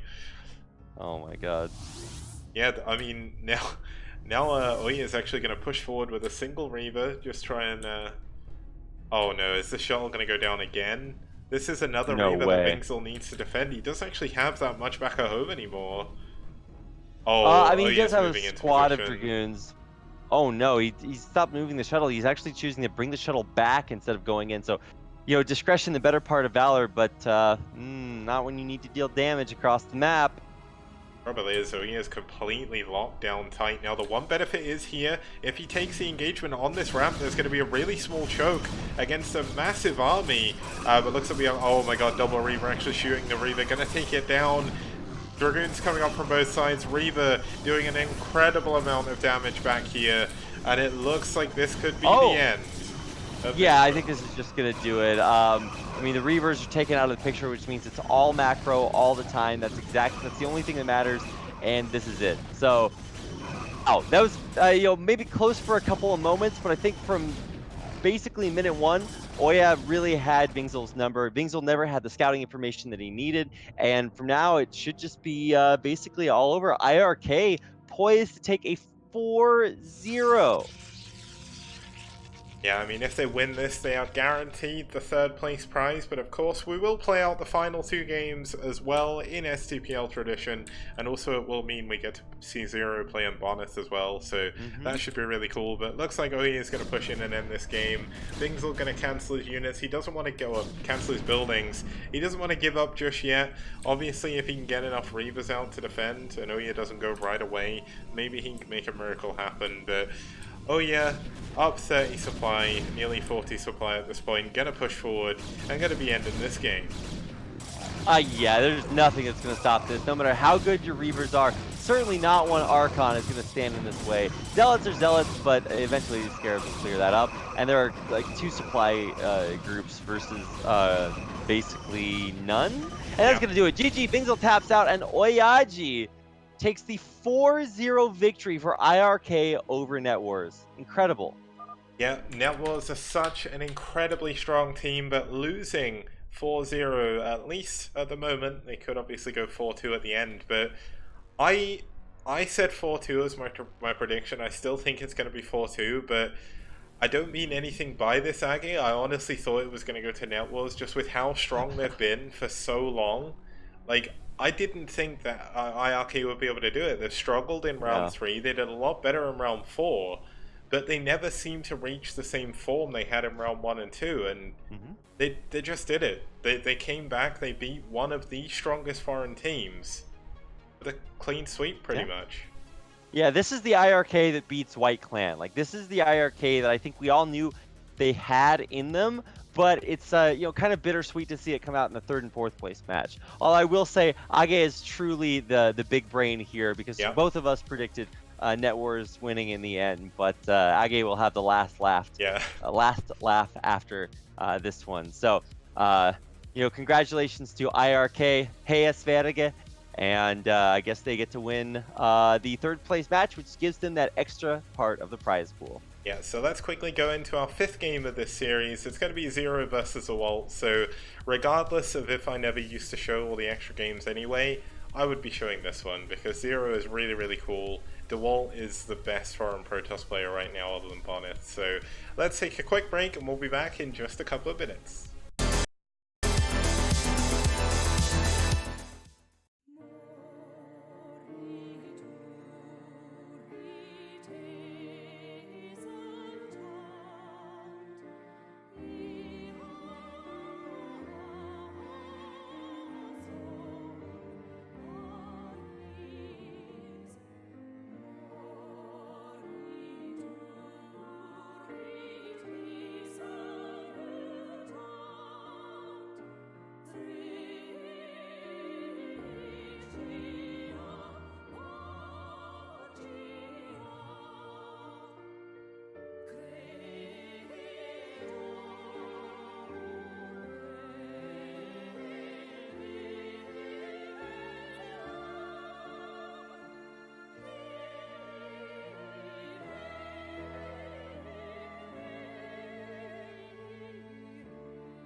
Okay guys, welcome back. We just saw IRK win 4-0 against NetWars, but there were another couple of games that were played, and they were between some really, really great players. So in STPL tradition, we're going to play them out. They will go towards the stats for Season 2 and whatever comes next. So let's actually have a look at our couple of players. We'll go through this super quickly, because we want to be quite brief and not keep you waiting too late for the finals. But we're going to have Zero on one side, really great player.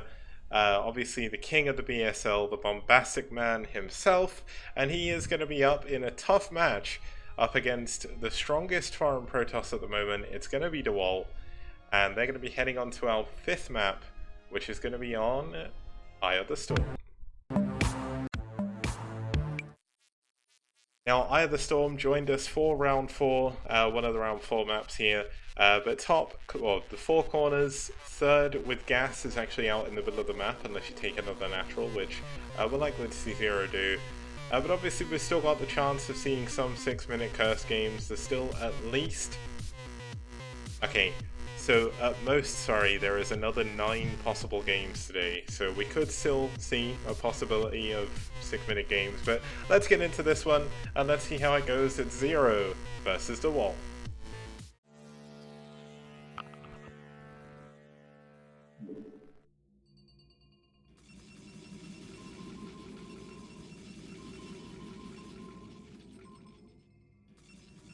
Okay, starting us off here in the bottom right-hand position, we do have the blue Protoss fighting for IRK. It's DeWalt. And his opponent in the bottom left-hand corner in the, I don't know, off-white, teal, upsetting skin color, is the Polish player caster, husband, soon-to-be extraordinaire, Zero. He is, yeah, one of the, I would say, out of all commentators, Zero is probably the highest. Well, I would have said that until Artosis qualified for Corrupted Cup from America. So, Yeah, but that was against NA players, let's be honest. hey, here, whoa. I'm gonna use statistics here. Can you count how many North American teams are in the STPL finals, Rapid? They've got better things to do, like enjoying their freedom kicks. Well, it is the 4th of Wait, yeah, the 4th of July is next weekend, isn't it? So That's right, where we get to celebrate just tons of freedom. Just so much of it. more freedom than I as a Brit could ever possibly imagine. Oh, just you wait, you're about to be real free pretty soon, Kicks. Oh god. Okay, let's not bring that up, but just to kind of talk about this game, obviously this is kind of a victory lap here for IRK because they have already won the prize money. Just to quickly go back over that in case you missed the beginning of the stream. Third place, the entire team wins $156.44, and fourth place wins $78.22. So IRK are $156 richer now, and that's not too bad given the fact that I don't believe any other Team League in Brood War outside of the ones in Korea actually have prize pools. There might be like some small ones, but yeah, you're pretty much guaranteed to be right there. I mean, in truth, it's just impressive that we're finally going to make you give away the prize pool of STPL instead of investing it in, you know, like new cars and clothes and diamond rings and watches. Like, you are going to have to give that back eventually. Well, you want to know one thing that I can kind of also throw in a thank you to the sponsors of the STPL is one of the reasons why I couldn't just go and spend that money is because the money was handled and dealt with by Matcherino. They did give us a lot of free codes throughout the entire STPL Season 1. Huge shout outs to them. It's a really, really good platform for hosting tournaments in. It keeps the prize pool safe and secure away from like a tournament organizer that may try and run away with all the money. So Kicks. But you're right. Thank you, Matcherino, for keeping Kicks honest and also giving us the opportunity to have tons of money and, of course, for the support. So just to kind of go over the way that this is going to start off, Zero is not above 3 hatch play, so let's keep an eye on this hatchery, and I'm sure that's what DeWalt is going to want to do. Obviously, there's a little bit of a skill mismatch here because DeWalt is just one of the best players in the world, seeded into the Corrupted Cup, and so it's very, very hard to take this guy out. But one thing, if I have learned, it is that DeWalt, even though he's a very good player, it's a double-edged sword. He is able to beat very good players by cheesing them super hard, but then he also loses to players who beat him, but maybe shouldn't, because he gets cheesed super hard. So let's see what's in store. I mean, thinking about another Protoss player at the similar level of DeWalt, Bonneth, he has the exact same problem in PvZ. The amount of games, even in the STPL, we've seen of Bonneth just dying to 8-lings or something crazy like that. Especially at the hands of Eonzerg, who unfortunately didn't make it into these finals with Naz. But they came close, they were just 1 or 2 games off of actually making it in. So, a bit of a shame to be missing them here. Obviously they're a really strong North American team, but yeah, hopefully DeWalt's gonna have a better time than Bonneth has recently. You would imagine. I mean, it's hard to have a worse time. Ooh, wondering down. Yeah, this Zealot is actually doing so much damage. The DeWalt micro. Oh, it's disgusting. How does he get 2 drones with 1 Zealot? I mean, he actually Zero did a really good job not to lose more there. Like, his movement on his drones was really, really good, but the second Zealot is coming in, some of the drones have been damaged already, and if DeWalt can actually pick out the ones like he just did, he could do a lot more damage with this. The sky's the limit. How? Oh my god, he's just killing every drone with these zealots. I can't believe it. I mean, it's not even like this gateway's proxied. It's just like a forward gateway in the wall. And this is why a lot of players like to go gateway first instead of forge first, is because for gateway you have the opportunity to be aggressive. Be aggressive. And he is. These zealots are, I can't even believe how good they're doing. And this It's zealot 3 at the hatch third Hydra Rapid. Okay, all right. So there is going to be payback in store. But look, I'm so nervous. DeWalt's going Corsair Reaver, and his Yeah? Robo support bay is already almost done. If you can get a Reaver out the front here, unlike the game we saw with Yeti before, where Yeti went Citadel for some reason in between, he's going to have the fastest possible Reaver, he's going to have a ton of cannons, and this is a really tight choke for Zero to try and push through, but the Hydras are on the way. That they are, Kicks, and they're about to hit right now. These are, of course, speed Hydras. They're not range Hydras because you get the speed to rally them across the map faster. Eventually, range Hydras do come through, and yeah, he actually has the groove spines almost on the way. Diving in, he's getting hit by those zealots, but he's targeting down the cannon. One does go down, but it's not enough. He loses 4 Hydras for 1 cannon. Yeah, that's not great. I mean, one of the things you'd be looking to do as Zero here is just trying to set up some kind of contain. But he doesn't know Reavers are on the way, he's going to see it shortly. And all of a sudden that Reaver makes it harder for the Zerg to just sit outside the base and focus down the Forge before +1 can finish. So, I mean, DeWalt's in a perfect place right now.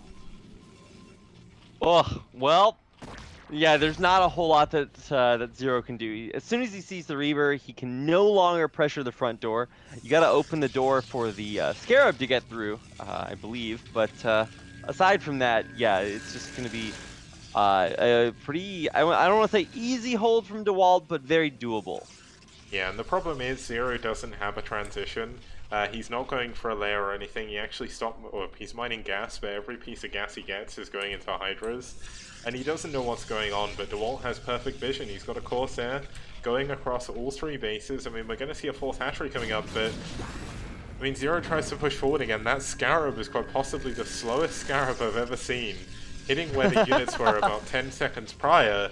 Yeah. But Zero can't push in, and DeWalt is just free to do what he wants. Yeah, the Scarab has a really interesting death animation. So it has to register. It's a little bit like a spider mine, and then it has to register that it is in range. That's why sometimes you'll see Scarabs like look like they're about to explode, but they don't explode because the units move too far away. That's why you can't just shoot them at probes because they'll never hit one of the probes. Anyway, yeah, so you have to, you know, be very very careful with your Scarabs because they're just the dumbest things in the game next to Scourge. Okay, so we are going to see a transition now from Zero. He realizes he cannot do any more damage. His economy has definitely taken a beating, even though he hasn't lost many drones. I mean, he lost a couple to the Zealots early on. The main problem is he's not been building drones. Now, he's also going to get supply block to the single Corsair killing an Overlord. And he's going into 5 hatch behind this. I mean, that is kind of like the normal style you would go for. And he does have a lot of units, which basically makes it impossible for DeWalt to push across the map at the moment. But there's going to be a shuttle coming in soon, and there's going to be speed for these Zealots eventually, and this is going to be where it starts to get really difficult. Yeah, I mean, you're not going to be able to deal with that with Hydras and Zerglings. Like, speed Zealots are just crazy good.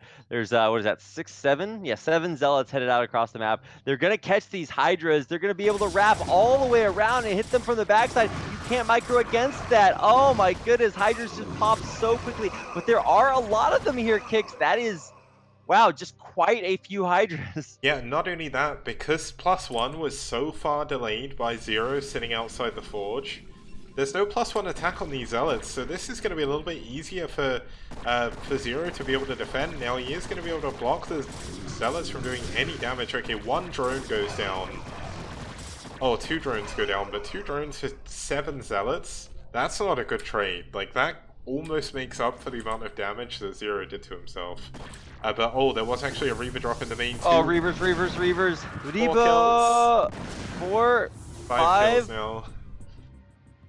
I think he actually should have dropped them off and gotten some pot shots off on those Hydras before he left. But anyway, damage is damage. That's all you want. And you can just run right back in again because the Hydras have to... Hydras go in, Hydras go out. You can't explain that. But maybe if he used some flex tape to stick the Hydras in his main, he might be able to defend a bit better. But the one benefit Zero has... No one knows what your cello tape is. Flex tape, I said. Isn't that like an American thing? No, nobody knows what that is. Okay, maybe it's some weird internet meme that I didn't know about. But either way, Hydras, he has a lot of them, so he actually has the ability to split them up and defend his main and push, but he's pulled all of his Hydras away from the main again. The shuttle's gonna go in, and these Hydras are out in the middle of the map fighting against Zealots. There's gonna be a ton... Oh, this is actually 2 DTs dropping in the main as well. DeWalt is just so abusive. He's splitting them up as well. Oh no, this is going to be a lot of dead drones. But Zero sees. He's pulled his drones away. Yeah, incredible, brilliant play there by Zero to recognize that. He checks for a Protoss third base too and realizes that DeWalt does not have one. The Reaver coming in. Where's it going to drop? Okay, it's going to get a couple of the easy drones right here. The drones are actually attacking the Reaver, which is kind of comical. Yeah. But more importantly, he has to kill the Hydras before he can pick the Reaver up. He can't get to it in time. That means this last Scarab, which does, will be it. So nothing else in the shuttle. And man, DeWalt is being fended off. He is, but I mean, Zero's taken so much damage, he's gonna lose his spawning pool. And there's absolutely no recompense for this. There's no Overlord. Okay, there's one morphing in now. But this DT can kill the Hydras that are popping out, no problem. Well, I say the Hydras, it's just a single Hydra. Well, realistically, the lost mining time should be catastrophic because there's already Psystorm out. He's already got 2 Storms, he's got Archons, he's got everything that he needs. And so, you know, the average Protoss player might think, well, I can go across the map and harass right now. But no! DeWalt is an honorable macro player and is going to stay back and look to get up at third base, which would have been very, very difficult if he hadn't just done all that damage. Yeah, now I would say that calling him an honorable macro player when we just saw him drop 2 DTs and a Reaver in 3 separate bases, either way, I mean, Zero's going to try and go all in here. This is the only option he has, but he's got no detection up here, so a couple of defensive DTs could bring the... Oh my god, a huge Scarab! Killing so many Hydras. No, not like this, Kicks. ZZ, that is gonna do it. Wow, what a way to wrap it up. That is, you know, I actually thought Zero was not doing too badly, and then I look in his main or his natural, and all the buildings are dead, and I was like, well, might be over there because he defended against the Reaver actually pretty well.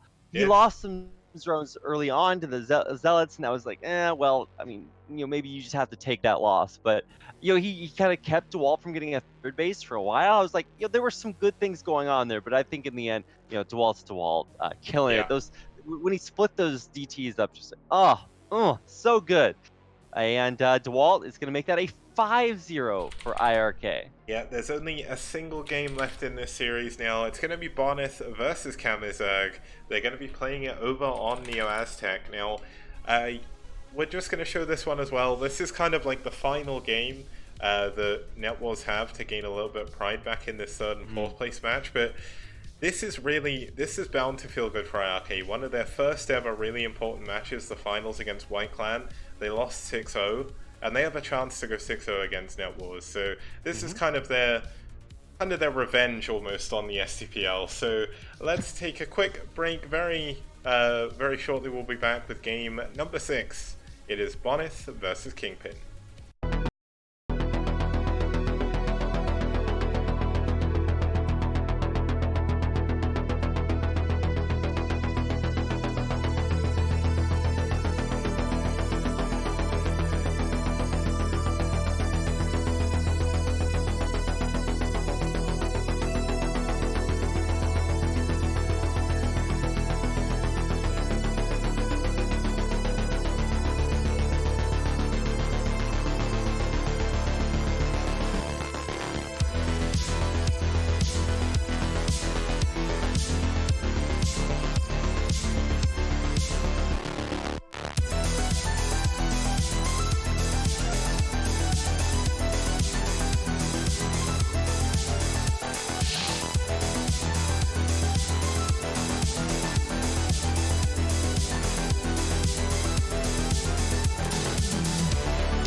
Hello guys and welcome back to the final game of the third and fourth place match.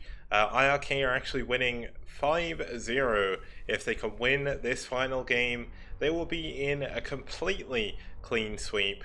And starting us off for them, we're going to have Bonneth, obviously in... Oh, sorry, this is going to be NetWars. So, Bonneth, an absolute baller. Can't really explain too much other than the fact he's not maybe done as well in the STPL as what people maybe thought he would do. He's been up against some really strong players, though he played against mine twice in the last series. So, really strong player, and he is going to be up against Kamizerg here for IRK. And Kamizerg hasn't been super active on their roster in nearly a year, which is, well, more than a year actually, which is kind of insane to say, but that's what happens when you have a 15-month tournament. Some players just don't play for a while, and they're going to be heading into our final map of this series. It's going to be on New Aztec. Yeah, yes, there it is. Aztec, of course, a three-player map. One that, wait, why does it say Gladiator? That's just a bug with my thingy. Aha! It's fine. Okay. It says Aztec now. It's all good. Gotcha, Kicks. You made a mistake. I know. No, I'm just just here to bully you. No, I really love Aztec. It was in the map pool for a long time, and it deserves to be there. Three-player map's pretty iconic, and this isn't like, what was that three-player map we had just a few games ago? Pathfinder, yeah. It's not like Pathfinder because the bases are all spread out against the wall, so they're actually pretty long rush distance between the bases. And it's a little bit like Roadkill in that in order to get between the bases by ground, you have to kind of wrap around.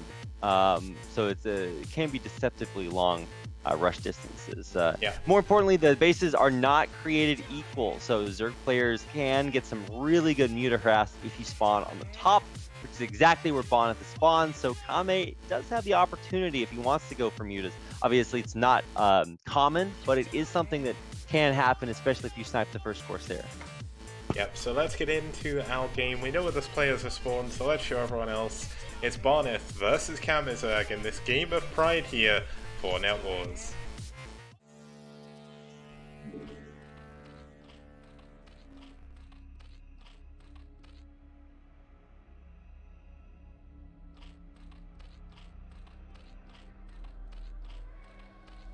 Okay, now starting us off here in the left-hand position, we do have the Teal Zerg fighting for IRK, trying to make it a clean sweep here in the third and fourth place match. It's Kamizerg.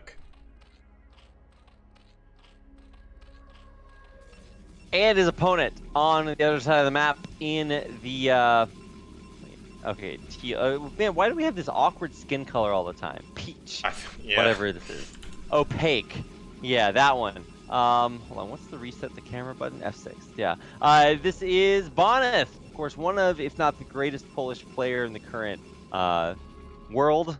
He is just insane. He's the truth. He's just so good. Obviously, he is known best for his one-base Reaver play, but he can do it all. One thing that we've seen him definitely be quite proficient at, and I don't mean anything by this, is he's really, really good with Zealot Micro, but that also leaves him very, very open to early Zergling attacks. So let's see if he learned from his games versus Eon Zerg, and if he's going to get a few more cannons, or if he's just going to go full-on Zealot harass, because that's what Bonneth is known for, that's what he's good at as well. So let's see what's going to happen. Yeah, I mean, the only thing to really watch out for is if there's something like crazy early, like, you know, some sort of like mass ling shenaniganry. We don't have gas yet at all. It's just going to be a 9-pool, or I guess it is overpool. Never mind. I should always expect overpool. It's like there's no more creativity in Zerg openers versus Protoss. It's just overpool all the time, and even though sometimes you'll get a cheeky Zerg player that mixes in the 12 pool, it's like, well, what are you doing? Just go overpool instead. I mean, the problem is, one gateway is so popular these days that you kind of have to go for overpool or you just die. So it's kind of like the safest possible option. It's also got the economy behind it as well, and you can also use it to go into like a Ling all-in if you really wanted to. So we'll have to see exactly what's going to happen. But Bonneth getting a decent scalp. Bonneth as well, one of his main strengths is his micro, as I said before, the Zealots. But it also transfers over to his probes as well, because Bonneth's probes are very, very dangerous. That's true. Yeah, Bonneth probes can do a lot. I mean, we already saw a DeWalt probe get two, or I guess it was a probe softening them up, and then the Zealot get in. Yeah. But yeah, DeWalt does it with probes. He is so good. And you have to keep track of the probe because you can absolutely build pylons and weird stuff in your base that you can't see. It's just it's so crazy how much damage he does with this. And we already have the first Zealot out on the way. Let's see if he can do as much damage as DeWalt did in the previous game. Yeah, now this first Zealot is actually going to sit on the ramp just to be a little bit safer. Bonneth, I don't think, actually knows about this lower third. I mean, it's not often that people would actually go and take that base, but he is going to see the Lings are on the way, and this is kind of why he has to defend the ramp. But he's going to try and pylon block this now, just be as annoying as humanly possible, and this is going to force Kamizerg to pull all of his Lings back. Oh, Bonneth is going to scalp the wrong third, so that's going to be a problem. Aww. Well, that sucks. But hey, the third that Kamizerg did wind up taking is theoretically double quotes more vulnerable because it's further away. Yeah. But I mean, a third is a third, and it's all going to come down eventually. And I want to see what Kamizerg goes for here because I got a chance to see Zero kind of try that 3-hatch Hydra, and it was okay, but it just wasn't able to push it. And I think against these top tier Protoss players, you're gonna have a difficult time with 3-hatch Hydra breaking through. I mean, in the last game, it's kind of hard to really use that as a good example, just because DeWalt went Reaver first, which is really uncommon. But it felt like DeWalt kind of knew what he was going to be up against, so obviously that was really well done by DeWalt to kind of figure that out and go for that build ahead of time, before he really saw everything that was going on. But Bonneth doesn't know what's going on right now. He's not really seeing too much. He's still not seen that third base. I mean, these Zealots will see it when they go to attack, but there's going to be a creep colony, a sunken colony, finishing up here relatively soon. But those Zealots do have a chance of doing some damage. Yep, they sure do. Here we go. At least gonna put some pressure on this outer hatchery. And anytime you hit the outer hatchery, you're just kind of posturing. It's all about the sunken colony, and so he's already gotten it down to below half health. Keep in mind it also loses 100 HP when it finishes morphing. So anything you look at, you want to see the Zealots get it down to 101 basically, and then tap it once it finishes. That's basically exactly what they did. Yeah, that's kind of a really cool thing to show off, because a lot of newer players especially wouldn't know that. But it's a really cool trick you can learn. Bonneth just showed you how to do it. So looks like the probe is going to scout and going to get back out again with its life. So Bonneth really making use of these Zealots and his micro to try and get some additional damage done. But, I mean, Kamizerg's doing a really good job getting those surrounds on those Zealots, and he's going to clean up all 3 of them. Wow, but okay, never mind. Well, I guess Bonneth just doesn't get to do anything this game, Kicks. Yeah, and the thing is, you've brought this up so many times in the STPL, there's only one cannon. One cannon Protoss, and there's a ton of Lings coming in from Kamizerg now. And we're getting towards the 6-minute mark, Rapid. You know what that means. Oh no, Kicks, don't tell me. Do people have to subscribe to use your emote? I mean, very possibly if they want to, they can, but looks like Bonneth is going to be scouting out these Lings, so at least he's going to know there's a high number. I mean, Kamizerg's going all in from here. He's barely got any drones mining whatsoever. He's building up a lot of minerals, so I don't know when he's going to build these Lings, but yeah, look, there we go. He's going to build Lings from all 3 hatcheries. There is still only a single cannon here from Bonneth. He's not adding on any additional Zealots either, because he's trying to tech up behind this. And he's going into Citadel. He's going to be a long way away from High Templar. Oh my. What is this trend that we're seeing with Protoss players and being a long way from High Templar when they die to a Zerg player? Well, let's keep an eye on it. Chasing the probe around. Fancy probe footwork. Somehow that probe is still alive. I don't know why or how, but here come a lot of Lings. A lot of Lings. This is a mass Ling flood. And, I mean, there are 2 cannons, so it's going to take a long time for... Okay, 3rd cannon on the way as it's scouted. Okay, I mean, he still didn't actually scout everything, but he kind of feels that something's up now. And it is going to be a lot of Lings coming in from... Multiple angles, 6 minutes 30. This is the time. This is the witching hour of Brood War, as we see a lot of Lings forcing their way through. There's so many of them. They could even possibly try and force their way through the Ling or the Zealots, but he's trying to go for the buildings. He's just got so many units. Yeah, oh my goodness. Even in the face of buildings, zealots, probes, 3 cannons, is this enough? He's gonna kill the buildings here, but I think, yeah, this is just total tragedy. Like, there's a lot of Zerglings coming through, but just not enough. You can't do that in the face of 3 cannons and all the Protoss units pulled. So GG Bonneth wins the moral victory for NetWars there at the very last second. Yeah, now one thing I'd like to point out, not only did Bonneth beat his own demons, because the amount of times I've seen Bonneth die to Lings in the STPL is... Yeah. I mean, I don't even have enough fingers on one hand to do that.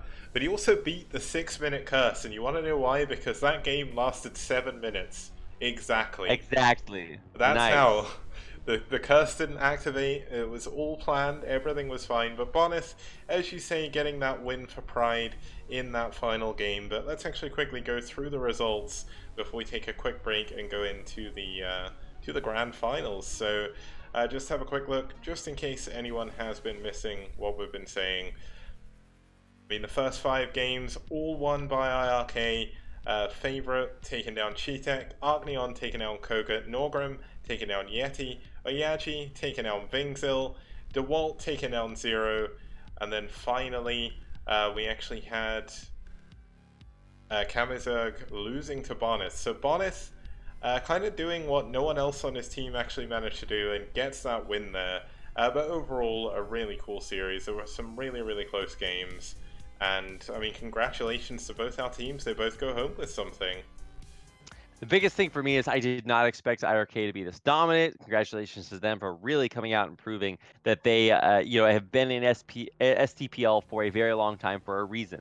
That they always knew all along that they had this in them, and here it is. So when it all comes down to it, sure, they're not in the grand finals, but they get just about as close as possible. 3rd place finish after over 15 months of play. I mean, that feels pretty good. Yep, and I'm so glad to see Aggie happy in chat as well, because Aggie has pretty much been one of him and Incomplete.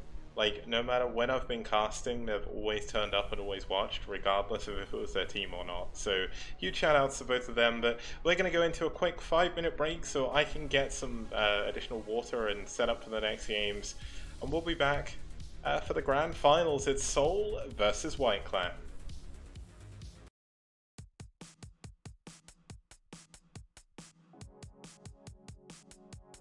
All right, I'm going to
Good day, Commander.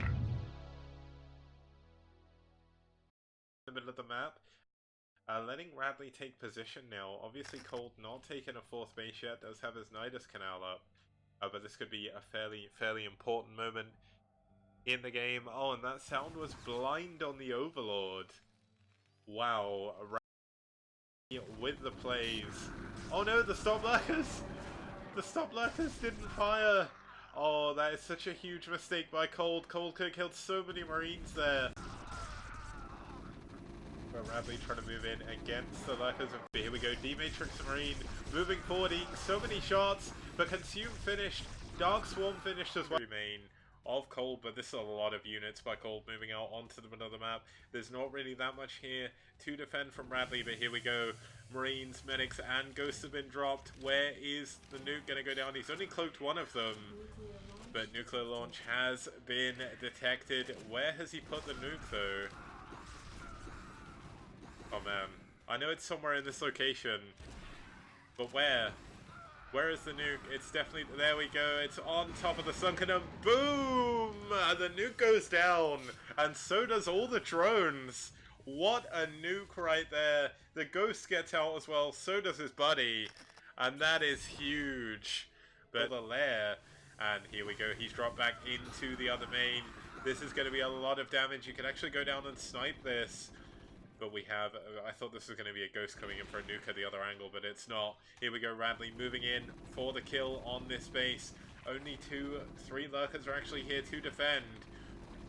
And we have a cloak ghost. We have a cloak ghost. There's going to be another nuke. There's going to be another nuke. Is there an overlord here? Yes, there is. This poor ghost is not going to survive, or maybe it will. What's he attacking? Oh man. He has another ghost somewhere. Oh, here we go. Oh boy. The nuke on the position again. It's on this base, this poor base. I can't see the red dot though. Where on earth is the red dot? Maybe he's put it on like the blood or something. There we go. Directly on the hatcher, on the lair. Absolutely abolished one. Annihilated the base. Man. That is so crazy. And I didn't patch the game at style here, but here we go. The Ultras moving on in. Ghosts aren't very good versus Ultras, and it takes a long time for a nuke to come down. He doesn't have any medics here to wall off. This could be a huge moment in the game. We have some lurkers moving in. Oh man, there we go. The nuke is going to go down. Can it get the hatchery? Yes, it can. 300 minerals in the drink. We see more and more Ultras streaming into the top right. So many units being produced by Cold right now. He doesn't have any mining bases, but it doesn't matter. But really, really nice game so far by Radley. But Radley's losing his natural. Could he lose his main as well? Are we going to see an all-out base trade scenario? I have no idea. But there we go, nice irradiates going down. We're going to kill a lot of his own Marines. Radley losing a lot of SCVs right now. And the production is being camped here by Cold. Cold moving into the 4th base as well. Only 2 Marines against so many Lings. And you know what? It may have been 300 minerals for 200, but it was worth it for the style. But can Radley hold on? He barely has any units left. And oh my god. Hello everyone, and welcome to the STPL Grand Finals. The 15-month journey is finally coming to an end with these two teams battling out. It's going to be Seoul versus White Clan. Seoul and White Clan. I think if you looked at the teams, the rosters, the players coming into, maybe you're totally new to STPL, you already know kind of what you're getting yourself into. These are teams that have ASL players. They have tournament champions. They've got pro players. They've got amateurs that should be pro players. Amateurs that are becoming pro players. They've got players and teams from all over the world. The best, basically, that International Brood War has to offer, and they've just had such incredible performances in STPL. Like you can see right there, not only have they played each other quite a bit, but they played every other team quite a bit, and they've been killing it. Almost identical stats across the board, except for one stat that stands out, Kicks. The head-to-head stat? That would be the one. Yeah. You nailed it. Yeah, I mean, White Clan are 2-1 up against Seoul Gaming, but the last time Seoul met with White Clan was actually in the playoffs of round 4. So they met in the playoffs, they met in the semi-finals, and they actually knocked White Clan into the third and fourth place match then with a sweep, a complete and utter sweep. So the first time they met was all the way back in round 1, and that was the first time where really White Clan sent out their best of the best. Like, they sent out Mind and they sent out Best. And Seoul back then, they had a strong roster, but it wasn't as strong as it is now. And they struggled. Like, they got swept. I think they had another game where similar thing kind of happened, but they just dominated White Clan the last time they met. And White Clan are taking this really seriously this time. Yeah, no, it's no joke. And I still think, and we'll talk about this a little bit later on, I still think that, White Clan have maybe the deeper roster, or what is what do you, the higher highs in their roster. Yep. But Seoul have the depth of roster. Seoul, they sign so we make memes about how many players are signed on White Clan, but Yeah. it's crazy. It's like, what is it, 60 now or something like that? I think it's It's more. I think it's actually Okay, more. it's actually a crazy number of players. They just put everybody on their roster because they just have so many good players. It's a very, very large amateur clan out here in South Korea.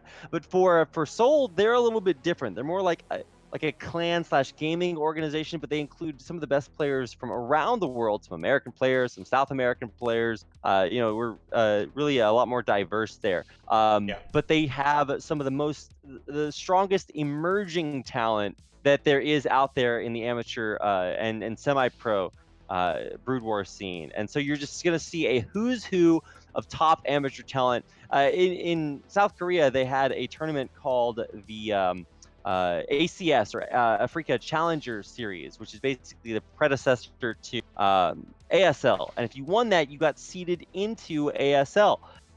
Who were in that? Who was in that tournament? Kicks. There was Soma, the guy that eventually qualified, and Yo.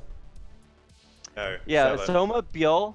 Well, so it was Soma, Zealot, Noob, and I think it was YSC, right? No, it wasn't YSC. It was Olympus, but close enough. Anyway, yeah, but Zealot and Noob were both in there. They were both trying to win the tournament, and they both made it to the final 4.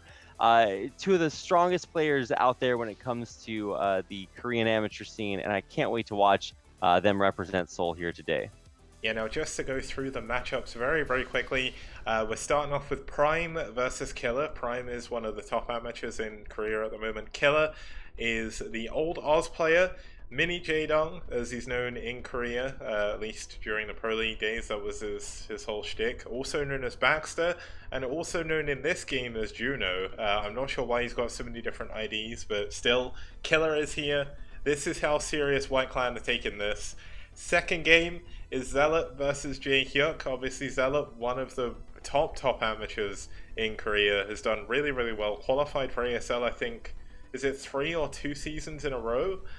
And he's up against Jae Hyuk, who's another really good Korean amateur. He's not really a pro, but then we get into Noob, who's also known as Ajuk12, who has also got into the ASL, and he's up against Gecko, one of White Clan's top Terrans. Then we've got YSC, also known as Huro from back in the day, who used to play on Samsung Khan. And he's up against Famasi, one of the really, really good players from White Clan throughout this season. Then we've got Scan. I mean, Scan was like the menace to the foreign scene for the longest time, and now he's doing really well in Korea. He's in his military service, so he can't play any of the major tournaments, but he's going to be... I think he should be back sometime next year, so hopefully all the practice he's been putting in will really start to show and he'll get into the bigger tournaments again. And he's up against Cherry. I'm not too sure about Cherry, don't know much about him, but I know he's a top amateur player. Mm-hmm. And then finally, we've got Spire versus Best. Inspire versus best. Like I mean, we're gonna see that guaranteed because we play all the games. But I really hope it does mean something. I really hope we get an ace match. The players are just so good. Correction for everybody watching the VOD that can't see Twitch chat is that Noob was an ex-Casper Pro, so he was not in ACS. I just kind of imagine that because I imagine that he's right around the same level of play as a lot of the other players out there. Yeah. So absolutely somebody that you should be fearing if you see this lineup. Can't wait for it. I just wanna watch the games kicks. They're just so good. This is what we've been waiting for ever since the beginning of STPL, and it's finally come to pass. Yeah, so I am just going to quickly bring up our first couple of players. So one of them is going to be a brand new addition to the STPL roster here for Seoul. They added him for the playoffs, but they didn't need him in the first set of playoffs. So here he is in the final. He is our Terran player, and I've just noticed how messed up that looks, but I'm going to fix it. It's Prime. Now, Prime had another name before this. I cannot actually remember exactly what it was, but I know he's one of the amateur players that's doing pretty well out there in Korea at the moment. Just going to double check actually, because it's right here on the tip of my tongue. He was called Niras, so if you've heard of him, that's his other ID. And he is going to be up against Killer, who's also another new player to the STPL, but not a new player. He is, I mean, he's a Casper qualified pro. He's played in Proleague hundreds of games, most likely. I can't remember for sure, but he was like next in line to Jaedong's throne at how good he was. Like, he was literally called Mini Jaedong. Yeah, he was Jaedong's protege, if you want to use the fancy word for it. He goes by Baxter now, and that's the name you'll see him play under in ASL. He has qualified for ASL before. Unfortunately, he has never really made it very far in ASL. He always gets kind of wiped out. I think Season 4, he actually did surprise everyone by advancing on to the top 8, but he got dominated by Bisu there, so it was very short but sweet affair. Yeah, now let's actually introduce our first map. It's gonna be Holy World SE. Now we are going into a PBT here. Historically in the SCPL, this was one of around 4 maps. Protoss actually won all 3 games against...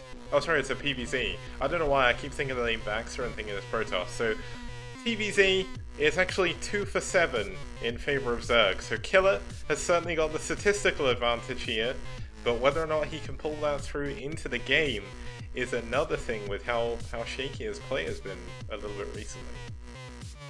Yeah, that's actually a good way of putting it. I don't know if you really expect to see the racial imbalance be a stronger factor, or the player imbalance be a stronger factor. Not that there's an insane imbalance, but you can't really accurately talk about how much better Casper pros are than players who have not been at that pro level, because the worst Casper pro is probably still better than an amateur who has never been in a gaming house.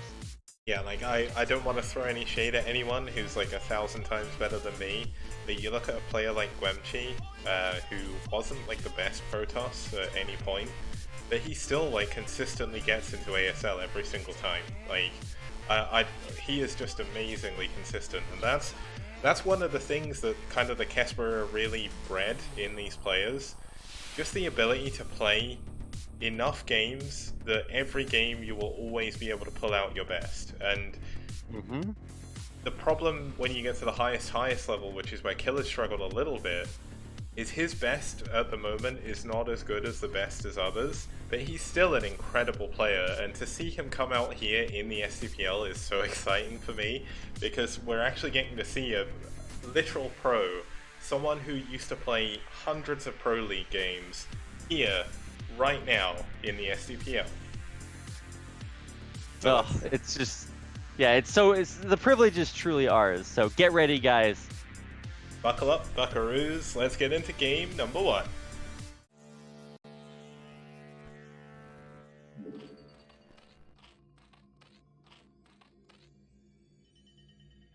Okay, starting us off here in the bottom left-hand position, we do have the yellow Zerg fighting for White Clan.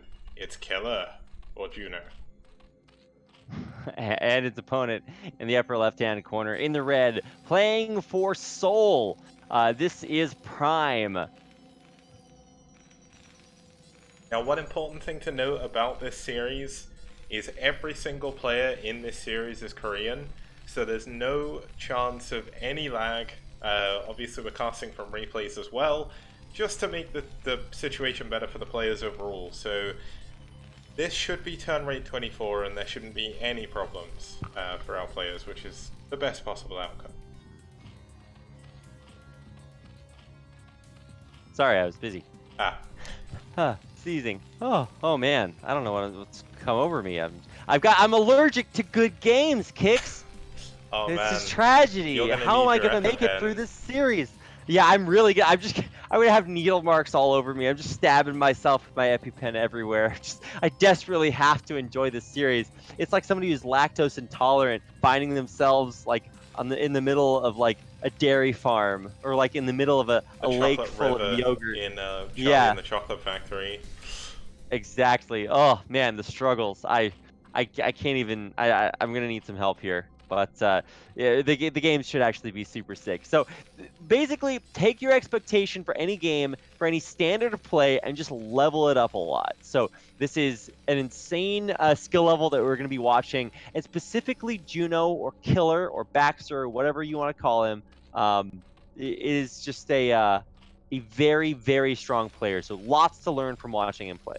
Yeah, now one interesting thing to know about this game already is Prime is actually going for a 1-1-1 build here, or at least he's going for 1 base gas. It's not been decided exactly what he's going to do, but the timing is definitely going to be a factory after this.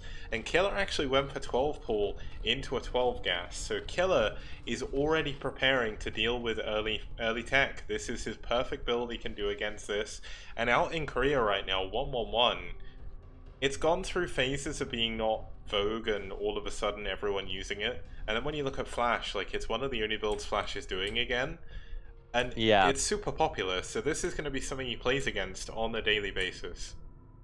Yeah, so 1-1-1 really fell off after Flash lost to Effort, but it's starting to come back a little bit because it still is strong when there is either a small mismatch or when you have it in the hands of a very reactive player. This is very much now a do not try this at home kind of build, because even Flash, most recently, I'm not gonna. Okay, I'm gonna spoil ASL for you, but go watch ASL regardless. The games are good enough to just go put in your eyeballs.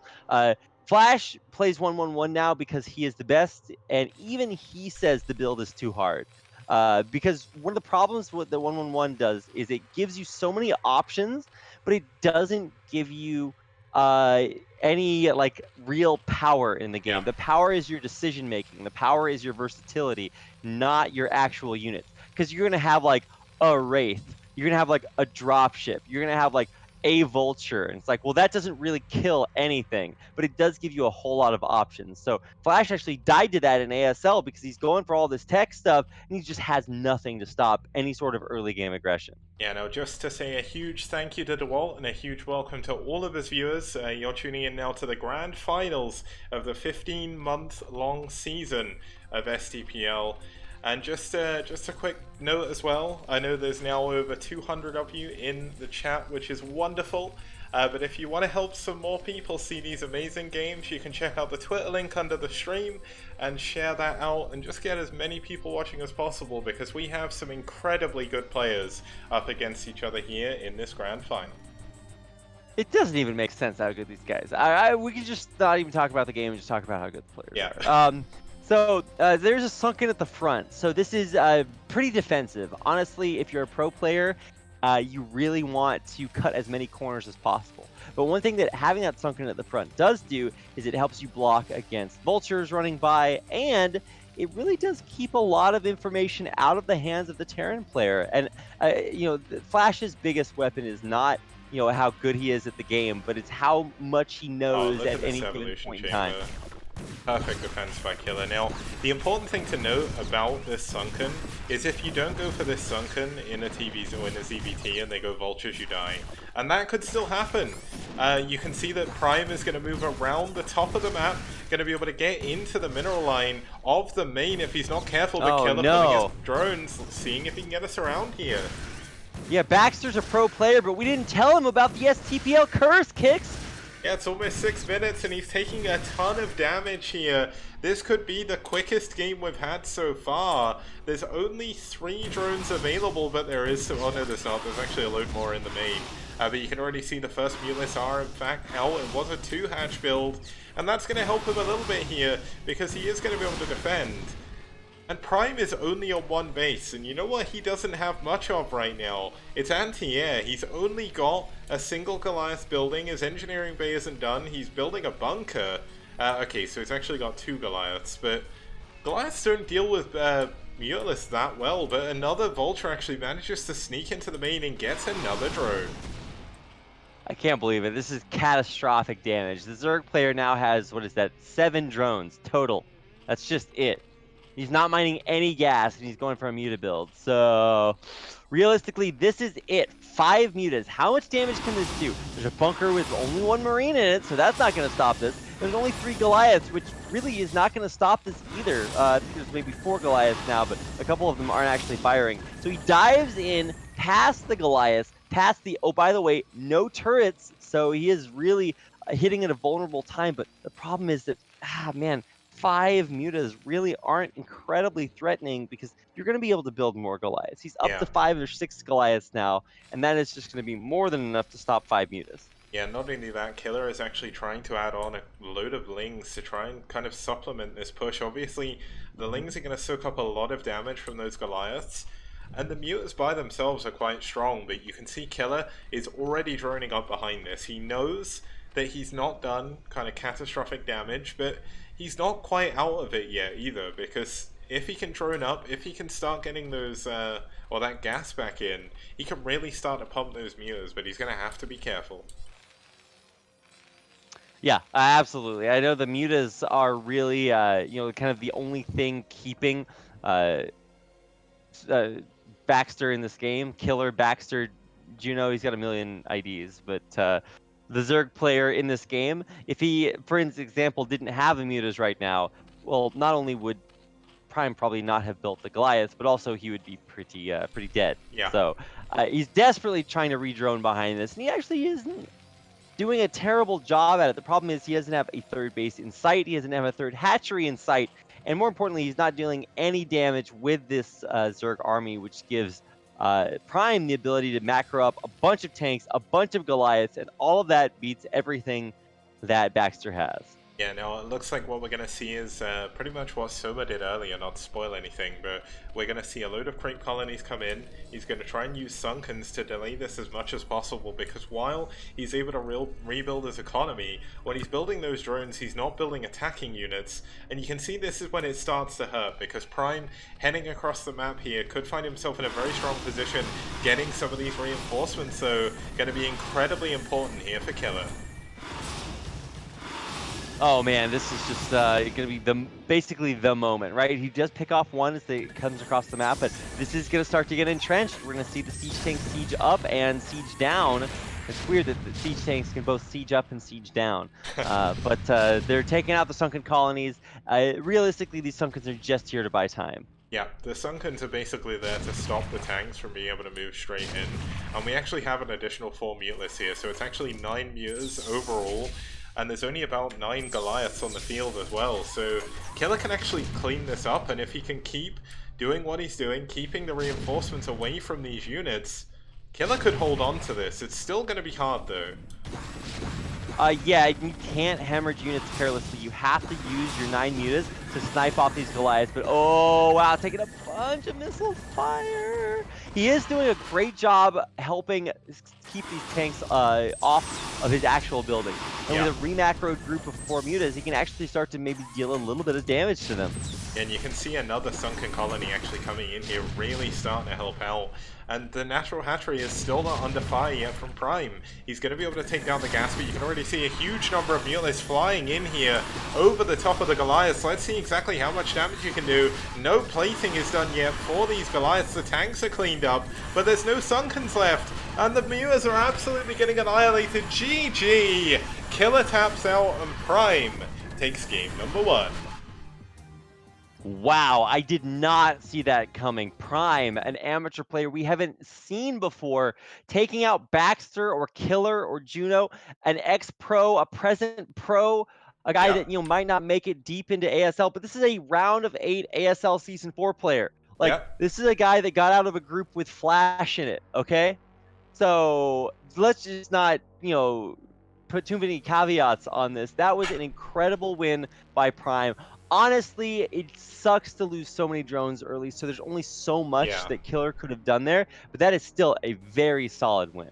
Like, that was a good example of how the map design can really come into how the game goes, because when you look at the way that works, on any other map, if the minerals were right up against the wall, the Vultures wouldn't have been able to get past into the main, but Prime made that split-second decision. He tried to get away around the Sunken and around the Lings, and he did.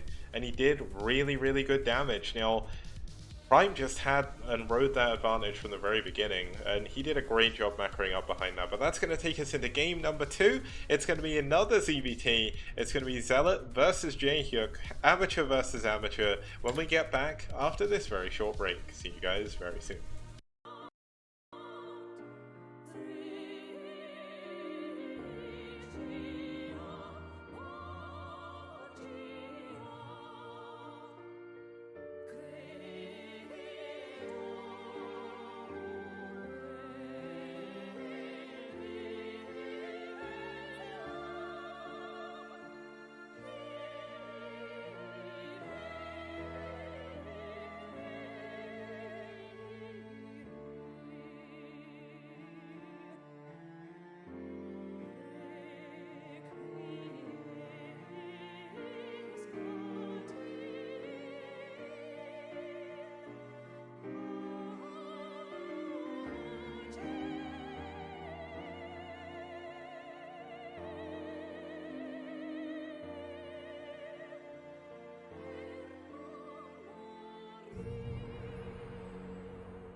Okay guys, welcome back to the STPL Grand Finals. We just saw Prime take down Killer in game number 1, and Seoul are going to send another one of their big hitters here in game number 2, as it's going to be Zealot versus J-Hyuk. Zealot is pretty much the cream of the crop when it comes to amateur players.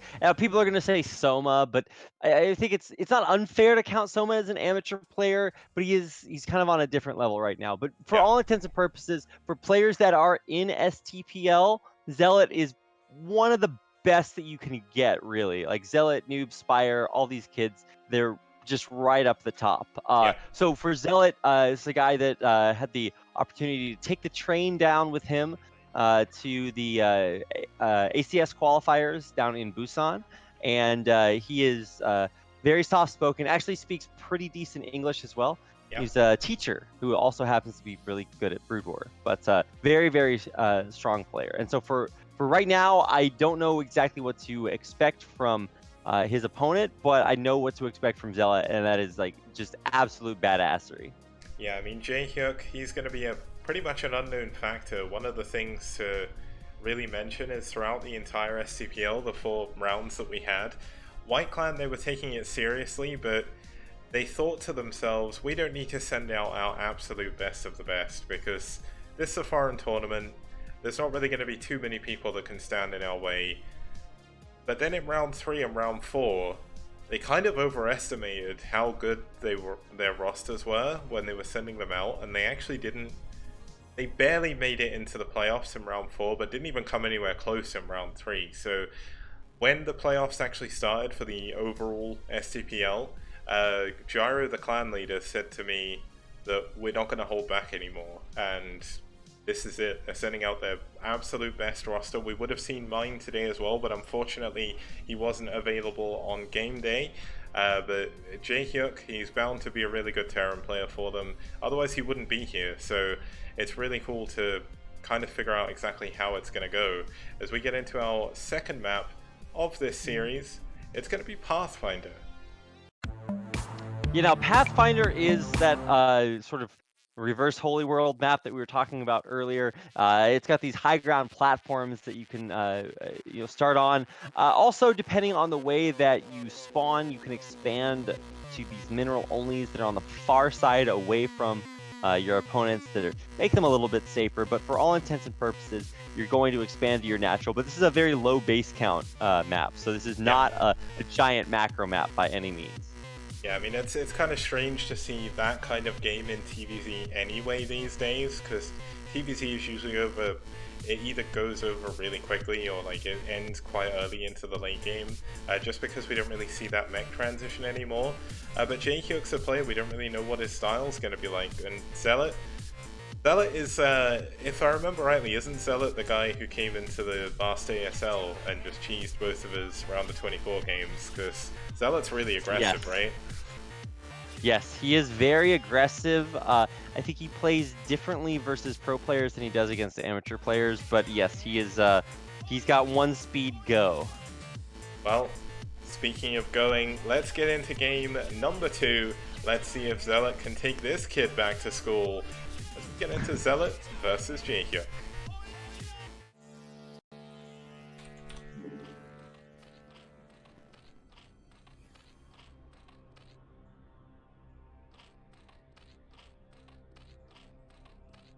Okay, and starting us off here in the bottom left-hand position, we do have the Green Zerg fighting for Soul. It's Zealot.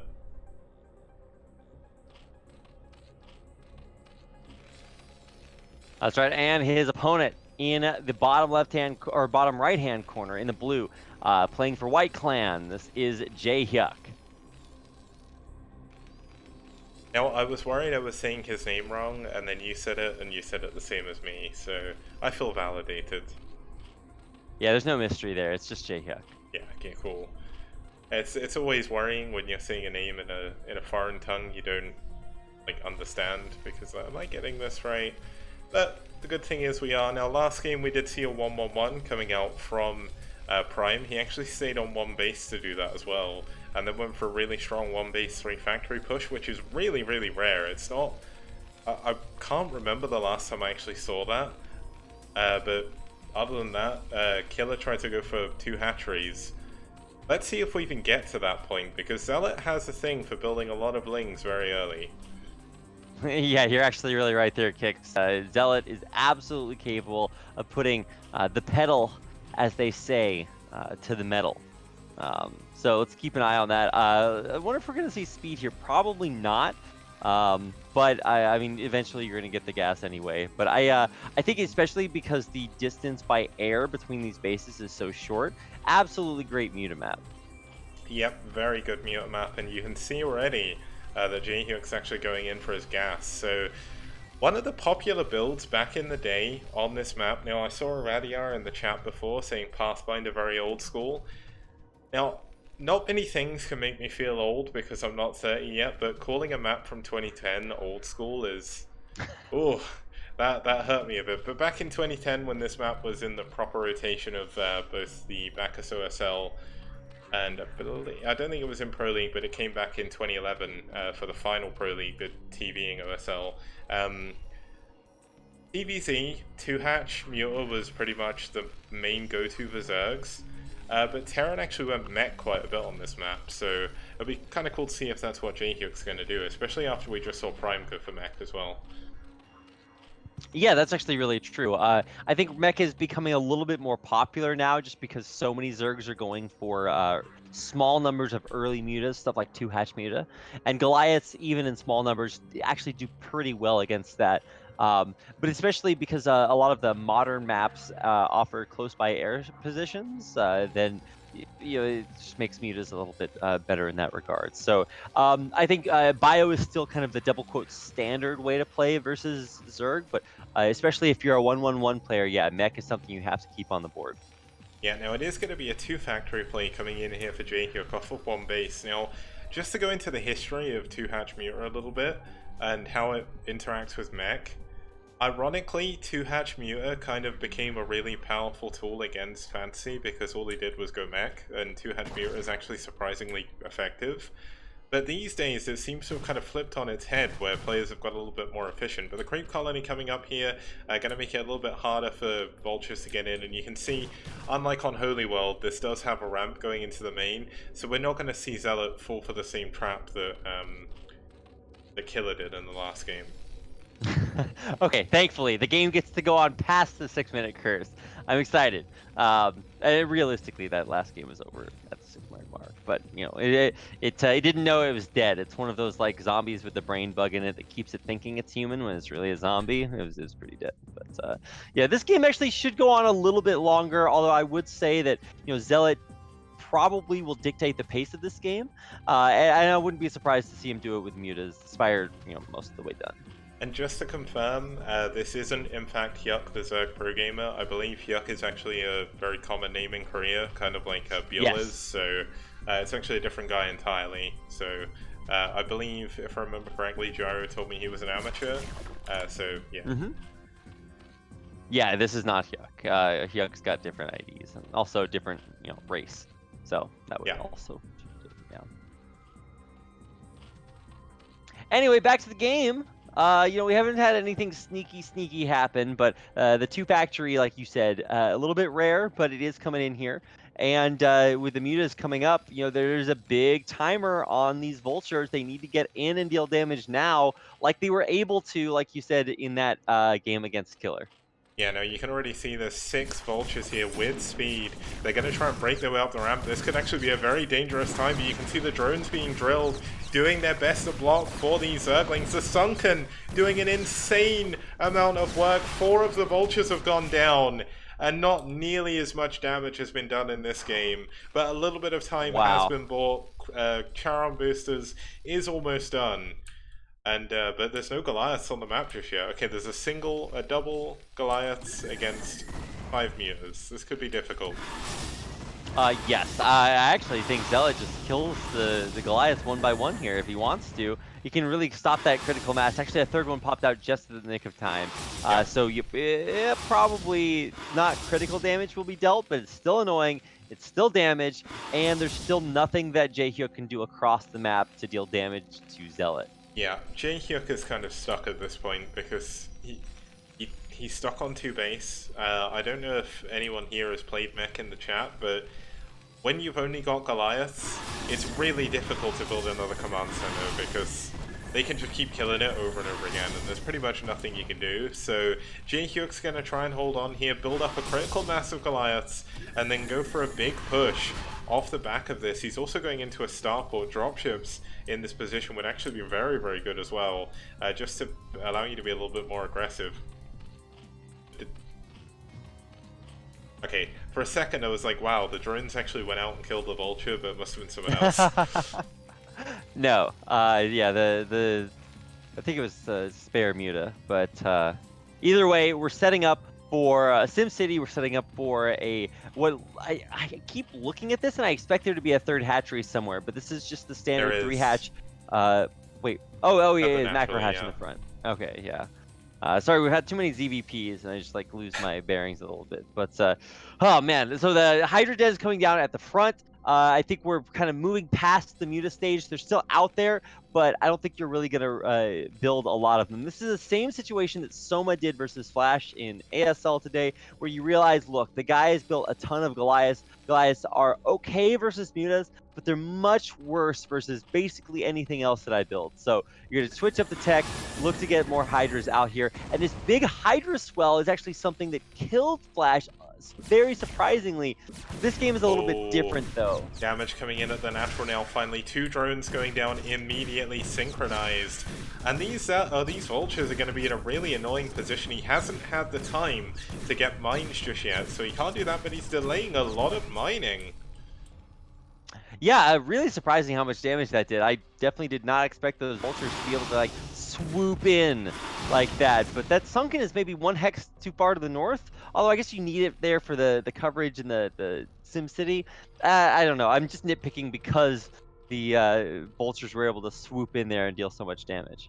Yeah, now 4 more vultures have actually been built. Now the important thing about this for Jaehyuk is it keeps Zealot's mutas away from his main base. And he's been able to do it without turrets. He's not had to spend extra minerals on those. +1 attack is on the way for his Goliaths, so his army's going to get a little bit stronger. And he sees the Hydralisks. This is the big next step for Zerg against Mech. And as long as Jaehyuk can actually get a couple of tanks up, defend his ramp, he's going to be in a decent position. Yeah, no, you're actually right. Jaehyuk, I was a little bit worried because going 2 fact early, obviously you kind of need to, commit and do something with that. He didn't deal actually very much damage, but he also didn't take any damage either. So even though his natural expansion is a little bit slow, the third base is pretty slow for Zealot too. So both players just it's like that picture of like the monkeys with the knives fighting in the circle and the Simpsons. It's like they're just like gearing up, they're looking all scary, but neither of them's actually done a whole lot. Yep, now the important thing here for Jaehyuk is to keep this tank alive.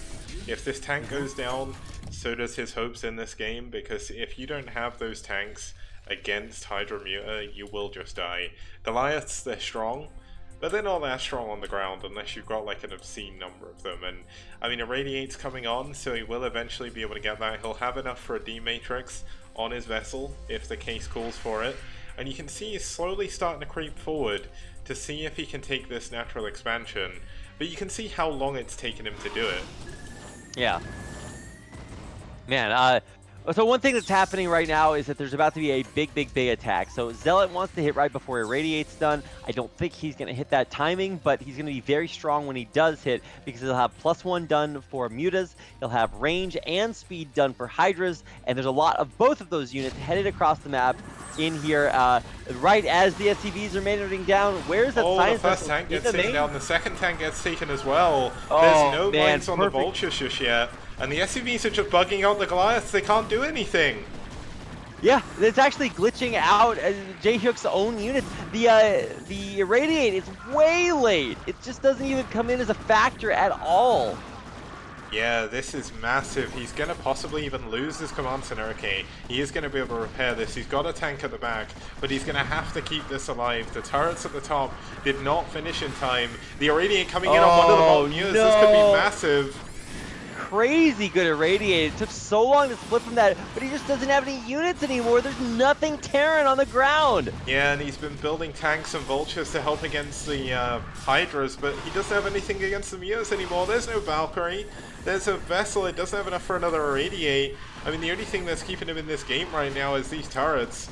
But you can already see that Zealot is winning this game at the moment. I mean, he's sending more and more units across. The Muta count continues to regrow. And with vultures coming out, that's when you know you're in trouble, because the vultures are not going to help you against this air. And this tank comes out and immediately goes down. GG! Jaehyuk taps out and Zealot takes Seoul to a 2-0 lead here in this final.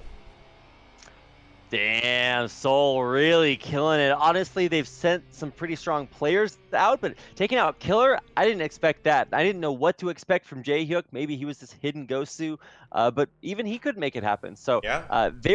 Am I also frozen with a really awkward look on my face on stream there, Kicks? Whoops. Yeah, you do. There we go. Do you want to fix that real fast? All right.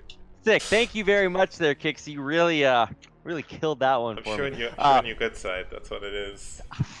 Is that what you were? I feel like Two-Face. It's It's just always like your that's good the one that side. I never show. That's my okay. Yeah, thanks, Kix. Nice attempt at the save there.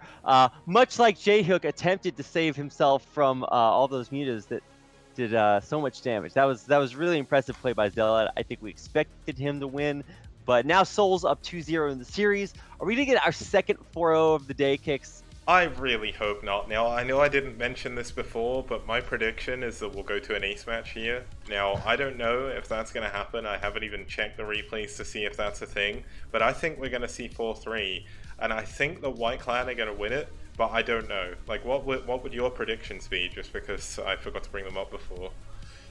Yeah, I think earlier on I predicted 4-2 or 4-1 for Seoul. I think White Clan, like I said, have stronger lineup overall, but Best doesn't play until game 6. Yeah. So he won't actually be part of the first 5 games, and that's absolutely enough for a very, very strong Seoul roster to take the win already. So I mean, I hope we're going to get a chance to see Best play as sort of the cherry on top of today, regardless of if it matters. Yep. But if it does, it will be especially important and actually really could give White that ace match you were talking about. But I think Soul, man, there's a really cool thing that's happening in StarCraft right now where pro players are still very, very pro, but a lot of pro players that are sort of almost back to their previous form, especially ones that just get out of the army or something like that.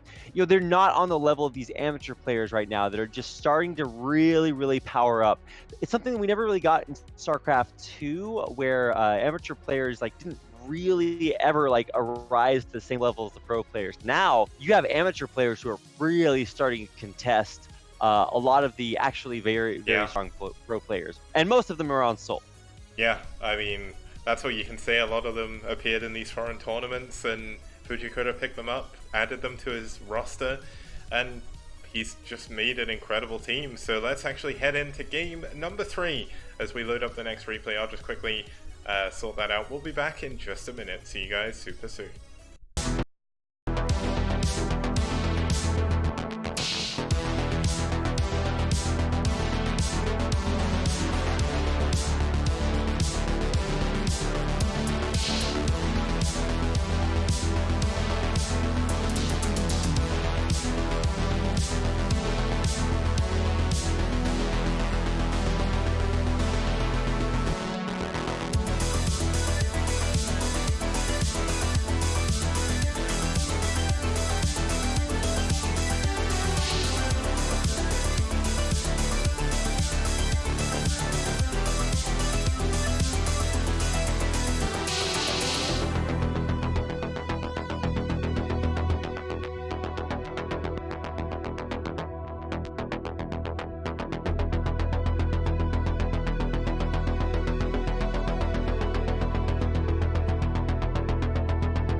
Hello guys, and welcome back to the STPL. We're currently watching the grand finals after our 15-month journey is finally coming to an end, and we've currently got Seoul up 2-0. That's right, 2-0, and a dominant 2-0. And honestly, it's just getting better for Seoul. The lineup that they have is just monstrous. It's every single one of their best players. It's just one right after another. So you get no breaks as White Clan. One of the downsides of White Clan is even though they have very good players, they also tend to just play random players at random places. Now, I'm not saying that's what they're doing here, but I do know that they have very strong players that are not the players that I've gotten a chance to see so far. Sending out Killer in game 1, no joke. This guy is one of the best Zerg players in the world, even though he's not maybe one of the best 5 or 6 or 7 Zerg players out there. He's still incredibly talented, and he lost. So kudos to Seoul there. But game 2, straight up, J-Hook did not perform. He was able to kind of check a few of the early boxes, but now we're getting into an even stronger part of Soul's lineup. Noob, ex-pro, but kind of on the level of an amateur player. He is qualified for ASL this season. I'm so excited to watch him play because he is incredibly good and his win rate shows it. Yeah, and one thing just to show this off, because we've not shown it for a while, there is a full ELO system in the STPL, and I'm going to click this button, and I'm fairly certain that the highest is Noob. He has the highest ELO out of anybody. He's 20 wins for 3 losses, and he is just an absolute boss. And this just kind of says about Soul's lineup improving as well, because coming up next for Soul, we've got Scan and Spire as well as Noob, and they're some of the absolute best. Thanks, Lee, for the 55-bit cheer. Lee's actually someone I know IRL, so that's really cool to see you here. But let's actually have a look at his opponent. It's going to be Gecko. Now, Gecko is kind of a player we haven't seen too much of. He's kind of come out when needed, but a lot of the times he doesn't actually manage to make it on time for the games. But the games are usually played quite late in Korea, usually 11 PM. They're actually played at 9 PM this time because it'd be better for all of them. And I mean, so far with the quality of the games, I definitely think that's helped. But Gecko's last really relevant game, well, his last 2 relevant games were up against 2 really strong Zerg players, so I don't know what else to add. You have to add us getting into the game kicks. That's your one job. Oh yeah, I almost forgot about that. I thought we were just going to sit here talking all day. But let's actually have a quick look at our 3rd map of this Grand Finals. It's going to be Judgment Day. Now, Judgment Day was added to the STPL map pool for round 1. It's one of my favourite maps of all time. 4 corners, pretty much all flat minus the little pods above the naturals where you do a little bit of drop shenanigans. It is going to be a TVP. Historically in STPL, Protoss didn't fare too well against Terran here, so it makes it more of an interesting choice to send out Noob. But when you look at Noob's win rate against Terran, like, if you need to send a PvTer on this map, it's going to be Noob, and hopefully we're going to see yet another great game. We haven't actually seen a 6-minute game yet today. We saw one that was 7 minutes. Let's see if we can make it all the way through to the final game without seeing that 6-minute curse. As we get into game number 3, it's going to be Noob versus Gecko.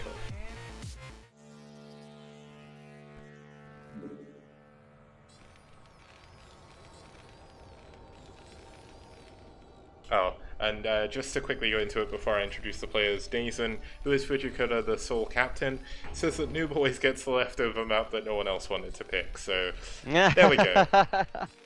Yeah, this is definitely while it might not be an old map, it's not one that's been played in basically any tournament. I think it was played in the not GATA J League, but the I think it was just called the it was some other AJ tournament.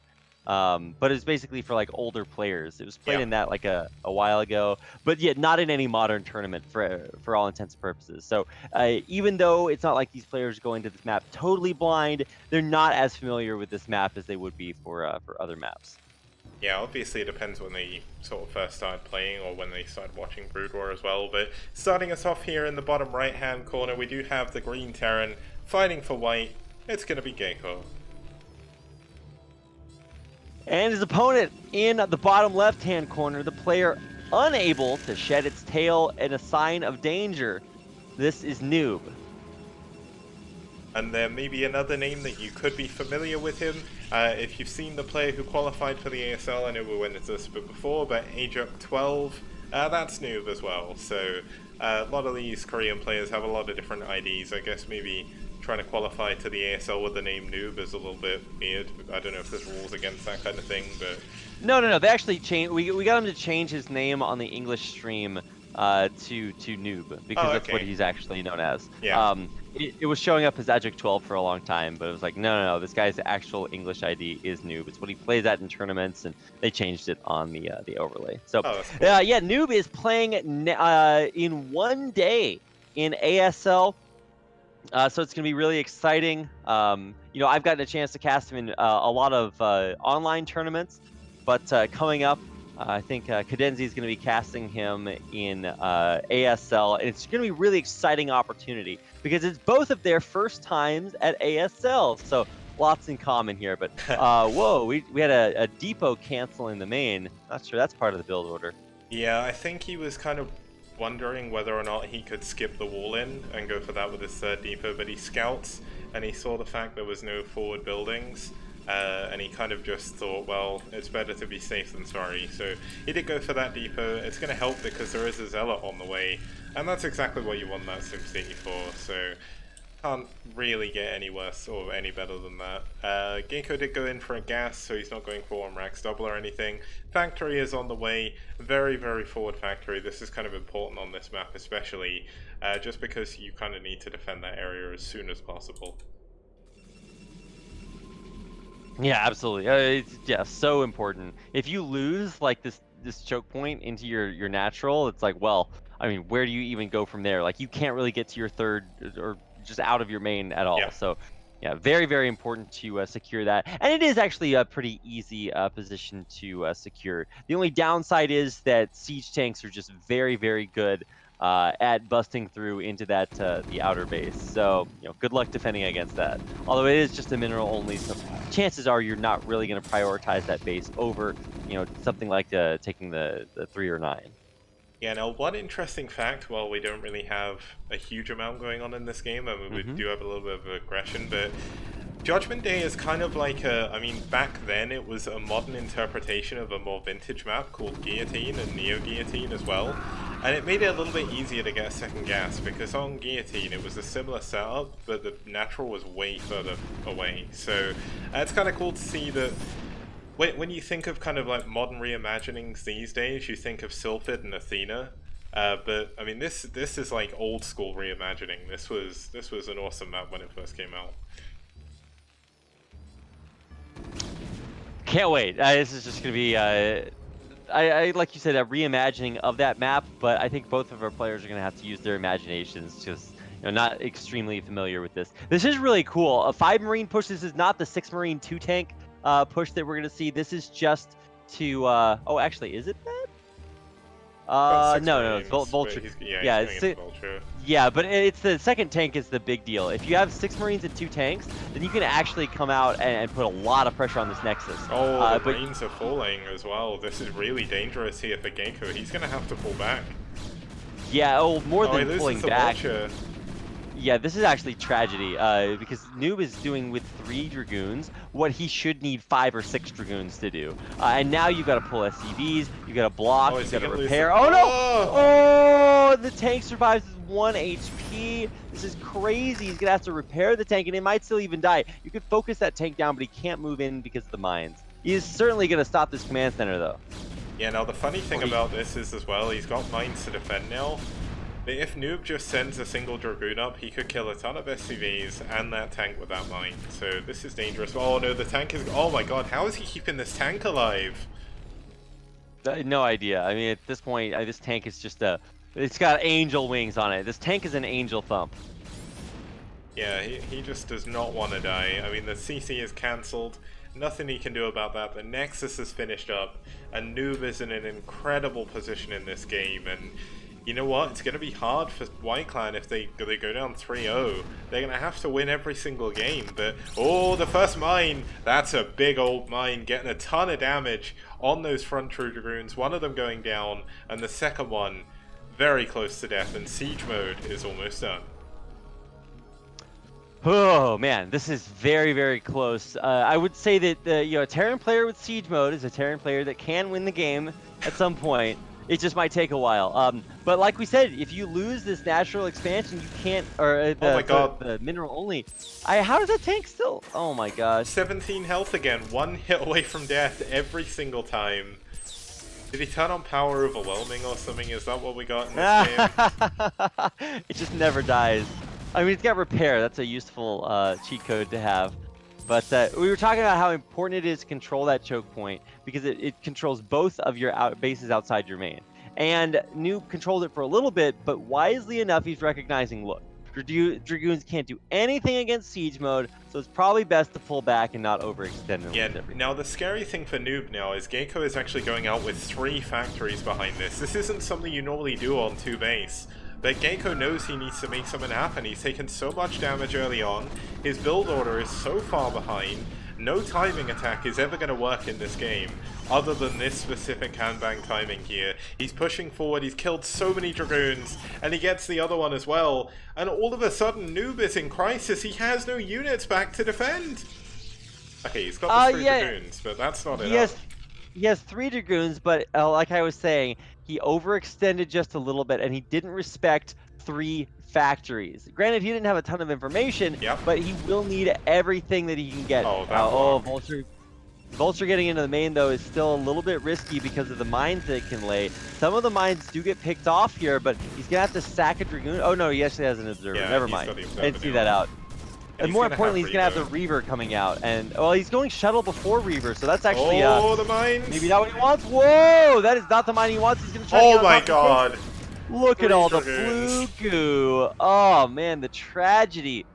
That is definitely not what he wanted. Definitely not what he needed. But he's going to try to jump on these tanks. He might be able to snipe one of them, and he does get one of them before the mines are able to push these the Dragoons back. Yeah, but he's actually going to go forward. He's getting just enough Dragoons just when he needs them. He needs to focus down the mines. He needs to focus down the tanks. He needs to focus down everything. But, you know, he's got a little bit of ADHD. He can't focus everything all at the same time. But he is going to barely kill this tank. Just the last it goes shot. Down. But more importantly, he loses all of his Dragoons, so the ones coming out of the gateways are the only thing he has left. But Rapid, this is 1 base Terran. He's only just now getting his second base. Like, losing all of these units as Terran, usually if you're going for like some kind of early push, you usually have a second base behind this. You have a second gas, and you can recover. But Gecko has lost every single tank he's thrown forward. There's only 2 tanks left on the map. And as the game goes on longer, Noob is going to be able to get this 3rd Nexus, and he's going to get exponentially stronger. Oh yeah, absolutely. If you can get 1-2 Nexuses up on a Terran, you're killing it. Oh man, coming in, the Mine Drag, not even important. He's just dropping right on top of these tanks. The Reaver doing so well. Gecko GG's! And Noob takes the 3rd game in a row for Seoul. Now, I really, really hope we don't have the finals curse here, because whenever there's been STPL finals until like the last couple, it's been a whitewash in the... whitewash is kind of ironic given the fact of what's happening right now, but there's still 4 games maximum to play. If we go there, we could still get an ace match. It's going to be a while. My prediction was 4-3. We've seen 3 of the best players on Seoul, and there's still 3 remaining at the very least. We've got Scan, Spire, and YSC still to play. And for White, we've got Cherry, Best, and FAMSE. So next game is going to be YSC versus FAMSE here. That's going to be on Polaris Rhapsody when we get back after this very short break.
Okay guys, welcome back. We're here with the STPL Season 1 Grand Finals. It's Seoul versus White Clan in this best of 7, and they are currently up 3-0, and they have a chance of sweeping this. I mean, both of these teams are the 2 champions, so that's a lot to say.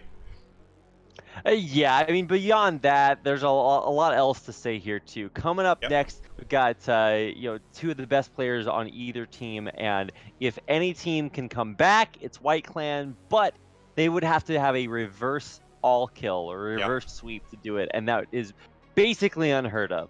Yeah, now let's, especially in the STPL as well, we've seen a lot of sweeps, but if White Clan can bring this back, they will be making the greatest comeback in STPL history. I know there's only been 2 seasons technically, 1 that actually counts, but that's still a huge thing.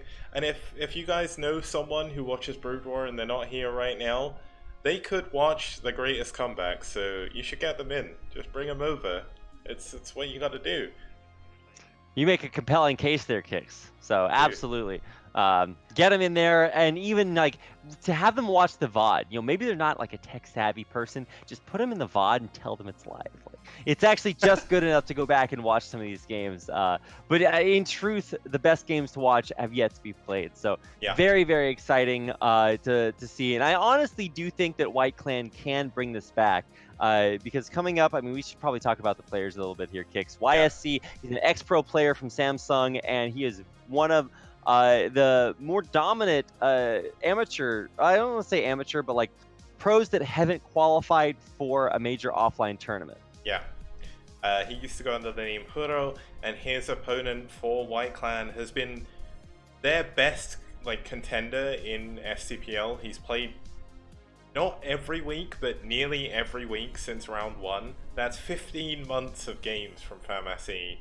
He's won 17 games overall. He has a 77% win rate, one of the highest ELOs in the tournament. And the last couple of games he played was against Yeti, who has got amazing PvT. He won both of them. And his TVP is definitely something to watch out for. And I am so excited to see him in this game.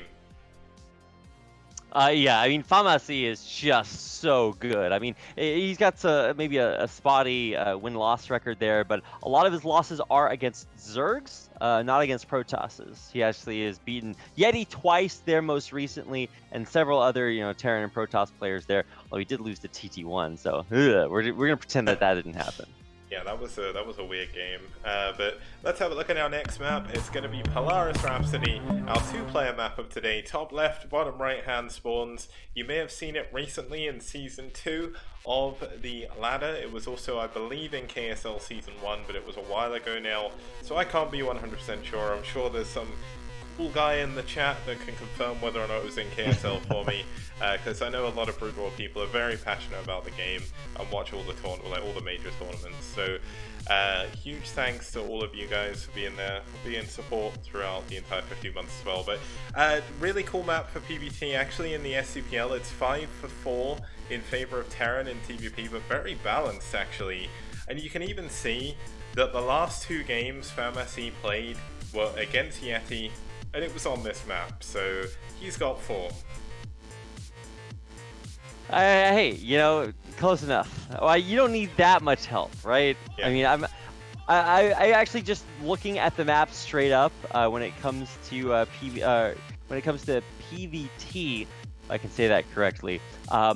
This doesn't have that choke point that you need to control like the previous map that we just saw had, but it does have these bridges, and bridges are the bane of every Terran player when it comes to muscling up off your 2-base economy and moving out. You just can't do it. Yeah, so let's see what he can do as we get into game number 4. It's Pharmacy versus Noob. No, versus YSC.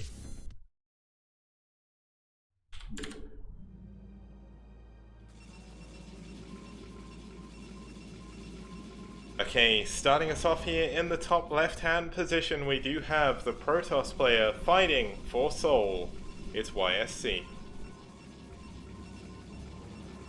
That's right, and on the other side in the orange, fighting to keep his team alive. This is White Clans, or this is, wait, what? You just, am I, wow. Wait. Huh? Kix, how have I done this? Okay, fighting to keep his team alive, this is, White Clans Pharmacy, there you go. Sorry, What, you wait, saying that what? already? I'm so confused. Yes, I was. I doubly confused myself. So let me walk you through a day in the life of my brain. So I thought I started introducing Pharmacy and I was like, sick, I got it. Time to kill it. And then halfway through, my brain told me that you had introduced Pharmacy already and that I should introduce YSC. And so then I thought that I had made the mistake when in fact I hadn't made any mistake at all. And so figuring out that train of thought is going to be about as hard as it's going to be for Pharmacy to get White Clan back in this game. Well, this is sudden death, and YSC up 3-0 is going to be a little bit cheesy here. He's going for a proxy gateway in the middle of the map. Pharmacy is yet to scout a gas steal coming in as well, adding insult to injury here for YSC. Pharmacy, as you mentioned, this is sudden death for him. If he loses this game, White Clan lose the final. And that's something they don't want to do. They've got a lot of pride on the line as one of the really history clans in Korea. They really do. How do you defend against this, Kix? Well, obviously not having a gas is really just not very helpful because you do need to get factory units out. That's a great way to defend. But, you know, if you do bunker up against this, there's a nice wall being built right now. This is not the end of the world. I mean, it could be, but I'm just saying Pharmacy does not... He's not, completely out of the woods just yet, but, he's got a hatchet, Oh, mana pylon, but doesn't actually block anything. Just that one mineral. So Pharmacy is going to be feeling good about that. You can see that he wants that gas, though. He's spending 3 SCVs to get that. He knows something funky's going on. He's not seen the gateways. I don't believe. No, he hasn't. So he doesn't know this is happening, but he does know that there is a Zealot in his main base. Well, it's already going to get 1 SCV, so that's going to be worth it for Mr. Zealot. He didn't even lose all of his shields, and he's starting to hit the rest of them. But the wall is going to be good enough. If he desperately needs to, he can build a bunker, but I'm not sure he really needs that. Oh, the double gas steal. How did he do that? Come on. The building builds itself. It has more HP than every other gas mining structure. This is what happens when you're on Samson Khan with Jangbi and Stalk, man. You just pick up these weird Zealot, weird like probe micro tricks. But there we go. Looks like the probe actually trying to come in to snipe that Marine. 9 health. The Zealot chasing down these SCVs, but Pharmacy is doing something a little bit funky himself. He's going for a proxy barracks in the top left. I don't want to look at it because we'll miss what's happening with these Zealots, but great hold by Pharmacy so far. There's a world in which this proxy rack actually hurts Pharmacy in that while he's trying to micro the Marine, he actually loses his Marines back at home. But yeah. I think he's a good enough player to where he can actually right the ship on his side of the map, finally get some gas eventually, and then you kind of hold on. Because this proxy gateway, like, it's weird because if you watch other RTS games, specifically like StarCraft 2, this can look a little bit like all in. It's not all in, but it is aggressive. If it were 2 gateways, like 10-10 gates or something like that, that's a little crazy. But you probably wouldn't see that because that build is trash. Now, one thing I'd like to point out about this map specifically and where this depot is, and he tried to build the depot here before. When the Protoss has a gas there, it's not Zealot type, but when the Terran has the gas, I believe it is. So that gas steal had multiple uses, and you can see now that refinery is going to finally come up for Pharmacy. We've actually got a Zealot or a SCV and a Marine going to be trying to run up into the main base of YSC, but YSC is already building an extra 2 gates back at home. He does not want to lose this. Oh yeah, no, for sure. For YSC, like he has to win this to secure his team the victory. But on the other side, I mean, I think Pharmacy is honestly like maybe has a little bit more to fight for. Yeah. So a couple of unfortunate things have happened for Pharmacy. Obviously, the gas steals and okay, well he was trying, but he did force some lost mining times. It's got to be worth something. Academy. But yeah, so the Academy is coming down here. This is what I was going to talk about. This is it's not quite the Deep 6, but it is basically a way to play Bio versus Protoss, which is super rare. Yeah, Bio has got its uses though. Like, if you can hit specific timings, like, just imagine. I mean, YSC is gonna maybe assume there's a proxy barracks somewhere, but he's not found it. And if FabSE can fly this into the base and build 3 Firebats, all of a sudden, your entire probe line just evaporates. Yeah, stimming Firebats into probe lines is actually something that you'll see a lot of pros do. Flash does this all the time where Okay, he's not you don't doing that.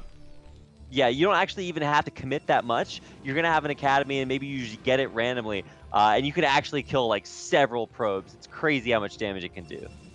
Yeah, now, this is kind of interesting. He's going to use it to scout. And I guess I kind of agree with this, because back at home, he's adding on 2 additional barracks. Oh my god, there's so many zealots in this base right now. The Marines are going to fall back behind the wall, but these 2 additional barracks going to get scouted out. And realistically, FabSE is going to need a miracle if he wants to win this game, but Stim is done, and Stim can be that miracle. As long as he can get in position, but so many Marines are going down. I mean, this is a great wall. No Zealots have died just yet. They're going to be able to put some pressure on these barracks outside, but they won't be able to kill them. Actually, I'm not sure why these Marines are so far out. He's going to lose another one of them. You got to reach... So the thing about playing Bio versus Protoss is you need to reach critical mass. Yeah, these Firebats are going to help, but they die instantly. You have to protect them. Oh my goodness. I feel like this is such a... There's so much potential here for this Bio build, but he just keeps losing Marines. Yeah, this is really dangerous. Like, I don't entirely know what's going to happen, but the Zealots have been cleaned up. And behind this, I mean, Noob doesn't actually have any follow-up. Like, he has a core finally, he's got 2 Dragoons, but his Dragoons are back at home defending against the floating barracks, so his extra gateway is going to go down to these 3 Marines, and it's going to be 2 gateways against 3 barracks. Oh, sorry, 3 gateways against 3 barracks with Stim Marines. Well, I mean, we get a chance to see a really, truly unique game to put it all on the line here, Kix. And you're right, I wanted... So when I was saying that FabSE was losing too much Bio, I actually expected continuous pressure, and then you can really start to see that hurt the Terran player. But now he's cleared out everything on his side of the map. There's no more Zealots to worry about, and Bio versus Dragoons is actually good when you can stim into them, but bad when you don't have that option. Yeah, so Bio is interesting against Protoss. It actually isn't that bad against full gateway units, but when you start seeing like Reavers and Storm, that's when you basically, unless you're higher, you can't get it to work. Like, it's impossible. But against just Dragoons, you can do this, and FabSE has a huge army right now. He's stimming over the bridge, and let's see if he can get some damage done. Yeah, you don't even have to fight the Dragoons. So Dragoons can kite Bio, which is why Bio is not really a good option. But if you just don't fight them, you can force them to fight you. Now, obviously, high ground's not where you want to fight here, but he's canceled the Nexus. He's going to stim into the Dragoons again. This is just such a dangerous position to be in, because you either have to fight and win or not fight and die. And here come more Marines in for the reinforcements. He's ferrying them continually across the map. He's going to get on top of the Dragoons on the ramp. He eliminates the high ground disadvantages, turns it into an advantage, blocks on the ramp with these medics, deals quite a bit of damage, but in the end, this will be cleaned up here. You can save the medics as bonus, but probably not. Nope. Cancel the Nexus is the big victory, though, for FabSE. Yeah, because, I mean, YSC's tech is still in the gutter. He doesn't even have a robo. He doesn't have anything that can deal with mines. And behind this, FabSE is going into siege tanks. Like, he's not going into mines. And you know what? This is perfect, because he knows that his Bio, it did a lot of damage. It killed a good number of Dragoons for what he traded away, and it killed the Nexus. And he knows there's nothing but goons coming. And tanks are the one thing that just guarantee kills against goons. Yeah, for sure. I mean, there's not really a whole lot a Dragoon can do against a tank, unless, kind of like the Bio, it moves in aggressively and tries to get inside the range of fire. So, and this is, I was just gonna say, this is where Bio comes in and makes it really, like, it's a really interesting dynamic here, because usually you would have Vultures on top of the tanks, but Vultures don't do that much against Dragoons, but Bio does. Stim Marines are so powerful, you can't afford to be next to them. But if you don't want to be next to the bio, you can't attack the tanks. You just can't attack. Yeah, absolutely. The bio is actually a great buffer for when Protoss has to fight you. So he pushes out, it cancels the Nexus, kills a bunch of Dragoons, pulls back, and now he's got siege mode to hide behind until these factories can really kick in. I thought actually he was building another command center. Is he? No, he's not. Wow. So yeah, this is all one base all the time. And I mean, it's going to be scary, but it's still mostly bio. Yeah, but the bio is still strong. There's no additional tech yet. The Robo has finally come in, but there's no support bay. Looks like he's finally going to build that now. But he's going to have 3 tanks and a ton of bio. This is a perfect timing push. If he can get in before the Reavers are done, I think FAMASI can still win this game. Yep, I'm right up there with you, Kix. I think FAMASI definitely has a shot here. How good is this bio going to do? And this is not something you get a chance to practice a ton of time, but it's something that FAMASI does have experience with, so it's not like it's just like something he's pulling out for the first time if you're thinking that you've just never seen this before. It is just that rare that you might watch 100 games of PBT and never see it, because it's just not optimal. But when you get gas stolen, when you get proxied, when you have all this early game tragedy, sometimes it is the best option to go for. Yeah, and I mean, look at the reinforcements coming in from YSC. It's nothing but goons. Goons all day, all the time. And he needs to be careful. These tanks are incredibly important. But you can see that YSC has to pull everything back. He has to defend this push, and he has to delay until he gets his Reavers here. Yeah, the Reavers are the end-all be-all of Protoss anti-bio. They explode him. So he's got a buffer with Dragoons with the siege tanks sieging up. He's going to try to flank the tanks from the back. He's going to pick off one in the back, and the Dragoons coming forward. But the DPS from the bio is so high, Kix. The Dragoons can't stand up under the withering fire. And look at that engagement, perfectly done by FAMASI, and all of a sudden, despite the fact he's at a supply disadvantage, his army is massive. We can see some cannons going back up at the Nexus. Cannons aren't going to keep you alive. Now the important thing is here is this single Reaver. This Reaver is what's keeping YSC from just completely falling apart, but if he can sim and get the shuttle, that's going to be game. Oh, that's a huge scarab. Yeah, absolutely huge scare, but Reavers suck against tanks. The shuttle goes down, and so does the Reaver. Oh, and the Reaver goes down too. So really the only thing keeping YSC in this game did just die. Now, the bio did take a major hit there, maybe 10 Marines going down. Oh, that's the tank is nice. that's really big. That means the siege inevitability is not going to be as strong, and Dragoons are still pretty good at kiting against bio. But the reinforcements, look at how fast, how quickly FAMASI is rallying these across the map. And now with another tank joining up, sieging down this Nexus in the natural is going to be all too doable. Yep, and it will be a while since the second Reaver does not have a shuttle, so he can't push too far forward. He's going to have to try and jump on these tanks when they're unsieged. But let's see how good the Scarabs are. But we saw, oh, what a nice split by those Marines. He's going to stim in. He's going to focus fire. A nice Scarab goes down on the Marines, but a lot of Marines still remain. Yeah, there's enough Marines to buffer, and that's all you need, is just enough to keep the tanks alive, keep the Dragoons from running on top of you. Honestly, I'm surprised I haven't seen a few Zealots mixed in, because that's a great way to force. But they died. Yeah. He's kind of been forced into Dragoons.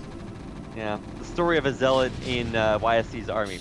So YSC is about to lose his natural. This is a death blow. If you lose your natural, he's got a third up, but he'll never be able to mine from that because it's cut off here. And this is it. We're going for it, Kix. He's got the Reaver on the high ground too. Scan. The tanks are going to one-shot it if they do. Oh, well, two-shot it. Okay, fine. He needed the third volley, but that's going to do it. The other Reaver dies, and so this is the natural in shambles. And I don't know if YSC has enough to come back from here. The Marines, even though they're firing uphill, the DPS is too great.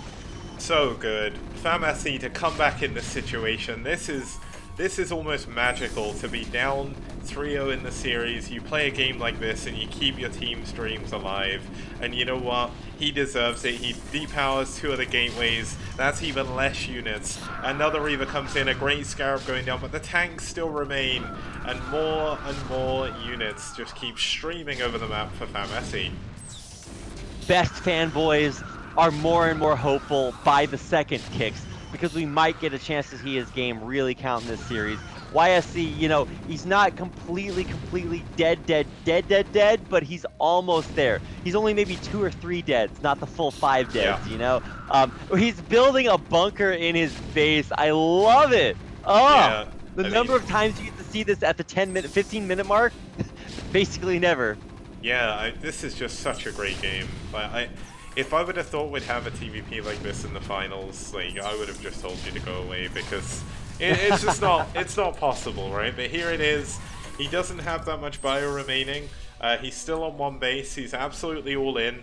But he's done enough damage, and I mean, YSC can hold on for as long as humanly possible here, but he's about to mine out in his main. His 3rd base has 3 probes in it, and he can't clear out the tanks. That's the big issue. Exactly. And I think maybe there's a tiny voice in YSC's head that says, well, I can just keep my 3rd base alive. But no, you can't. It has 3 probes. So you There's did. a Marine over there. Well, this is the last-ditch effort. He's got a bunch of gateway units, but there's a bunker. There's 4 tanks. There's bio in the way, and 1 little Reaver that can't. It will die if it gets anywhere near that tank fire. Oh man, Kix, this is just going from bad to worse, or from worse to even worse. As Famasi just kind of tightens the chokehold, and that's gonna do it. GG, YSC taps out, and Famasi takes the first win of the day for White Clan. It keeps them alive in this grand final series. Yep, and that was an amazing game. Unfortunately, we saw the sequel to the very optimistic children's book, The Little Train That Could, with the little Reaver that couldn't. And it's a bit sad, but you know what? It's good for us as viewers because we get more games that count, and that's always the best. So we're going to be heading into a TVT next between Scan and Cherry when we get back just after this.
Hello guys and welcome back to the STPL. My name is Kix, joining me here is Rapid. We're in game number 5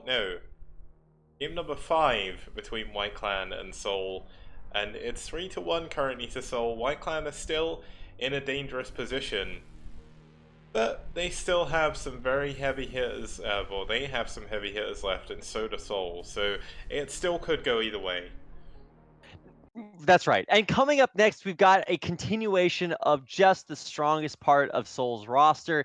They're going to be having their kind of army prodigy Scan.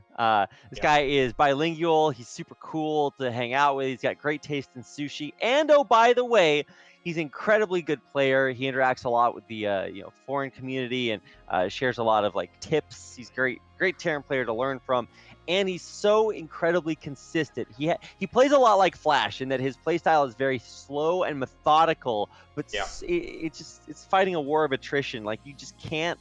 It's so hard to find holes in his playstyle. So I'm really if I really do think that he's a great player to have here because he really almost guarantees you a win. But the reason we play the games is because we don't know, and I really don't know anything about his opponent. Yeah, I'm just going to ask you one simple question. It's kind of off the cuff, but what's your favorite fruit? Well, I've had detailed discussions about this with Artosis, and we decided that strawberries are the alpha fruit, but No. perhaps cherries are close. Yeah, you beat me to it. My favorite fruit, especially in this series, is going to be cherry, because that's what this guy's name is. I know absolutely nothing other than the fact he's a Korean amateur that plays for White Clan. Really good player to be here in the finals. For them to have the confidence to send him out, it must mean they... Like, one thing that I will say about White Clan, and one thing I've learned about Gyro, who's been the clan leader of White for a very long time. I think there's someone above him as well who's like the director of White Clan. It's kind of weird, they've got like a company structure or something. That Gyro only sends out players that are good, and if the players don't perform, they don't get to go out. So Cherry's someone to look out for here as we get into game number 5. It's going to be on our 5th map here. It's Eye of the Storm. Now, Eye of the Storm was in round 4. There's actually very little gas on this map, so it's going to be very interesting in TVT if we go long. The only extra gas bases is either going to be on the other natural and main cluster, or the third base at 3 and 9, and there's a very, very open middle. So let's not waste any time. It's hard to kind of explain just exactly how it's going to go. Let's get into game number 5. It's Scan versus Cherry.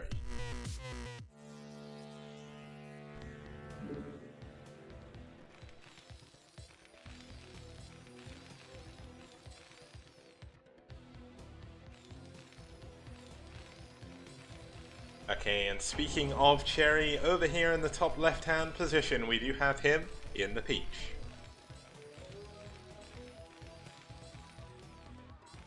That's right, and his opponent in the upper right-hand corner in the teal, playing for Seoul. It is Scan. Now, we've seen Scan play a good number of TBTs in the STPL, and every TBT he's played against White Clan has ended up being like a really long, really cool macro game. And it's possible it'll happen again. Obviously, Scan being the kind of Air Force ace in this case, maybe not the Air Force, but similar situation. I'm just kind of excited to see how it's going to go. And I have no idea what they're saying, so...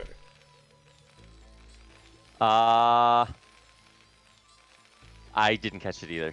Okay. I'm guessing it's just high, but a lot of times Scan will ask like maybe some background info on the player if he doesn't know them. But Scan's pretty well connected in the Korean amateur community, so he probably either knows or has played against these guys on ladder before. But a lot of times he'll have played against them on ladder, but they use a different ID when they play in the tournament. But hey, his name's Cherry, so there's your info. He knows a guy. Who knows a guy? He's like that guy from Pawn Stars, or whatever it's called in America. Pawn Stars, to just clarify the pronunciation there. But indeed, he is. He is like that guy. Perhaps like other guys as well. But as far as this game goes, as we talk about it, Kicks, it's a TVT, and we haven't seen a TVT today. So I'm very excited to watch this, not only because it is the purest of the matchups. If there was a lawful good matchup, it would be a TVT, because there are just a few rules. Now, there are ways to break these rules, and that's what Cherry is going for, a 14 CC. Yep. There's nothing more pure than an unadulterated 14 CC. No barracks sullying this space. I mean, there is one now. I was a little bit too slow making that, but either way, TBT in the grand finals of the STPL, just to give people who haven't been watching the whole 15 months a little bit of background. The only mirror matchup I got to see for about 6 months last year was PvP. We saw some TVTs, but TBT was like something Like, it's a rare treat for me because TVT is my favorite matchup, but I never got to see it in the STPL, and seeing it in the grand finals is just amazing. Amazing. No, this is truly great. And we're really kind of touching on all the different matchups. We don't get a ZVZ. Hey, maybe in the eighth match. Not sure. But for right now, the biggest thing to talk about is, okay, so 14cc is very vulnerable. You get your command center and nothing else. You're Yeah. gonna try to kind of get back your military by building a barracks and trying to pump Marines afterwards, but you're just gonna be way behind if your opponent's rushing.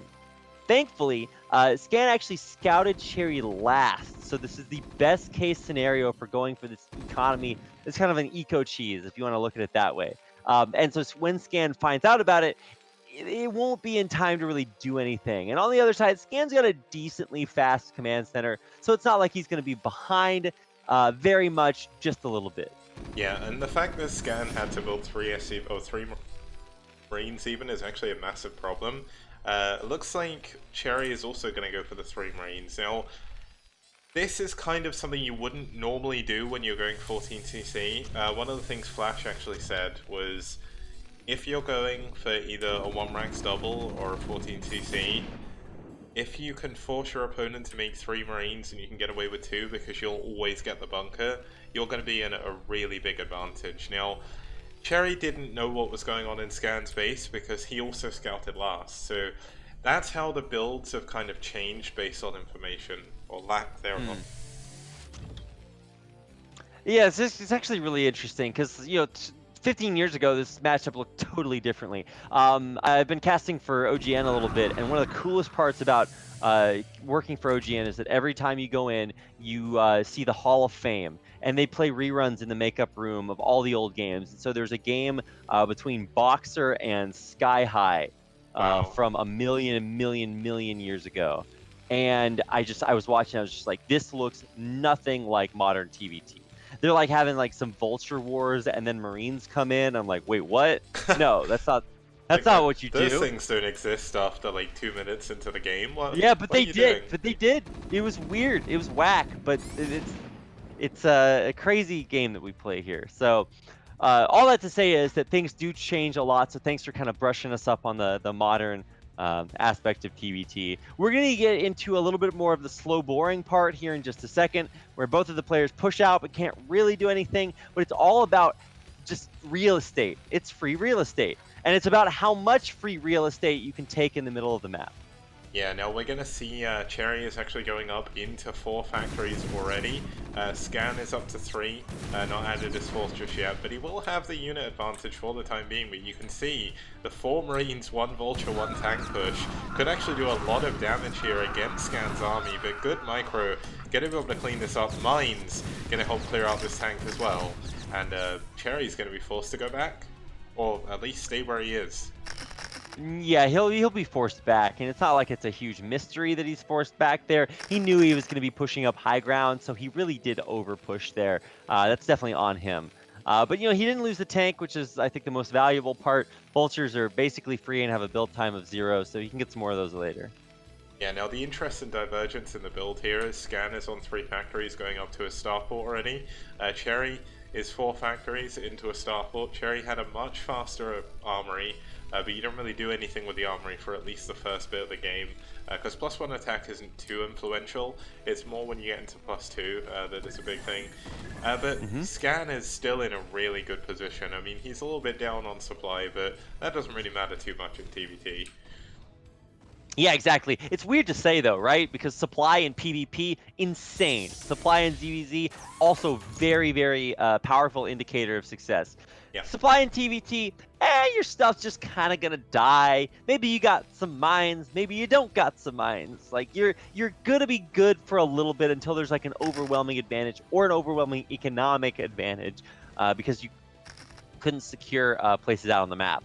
Well, right now, actually, Cherry has the physical control of the map with all these vultures, but he doesn't have the control of any part that Scan controls. He's not able to like push in. So he's gonna try, but I don't really like Cherry's trades here. I mean, he's pushing into tanks with vultures, which is generally not that great.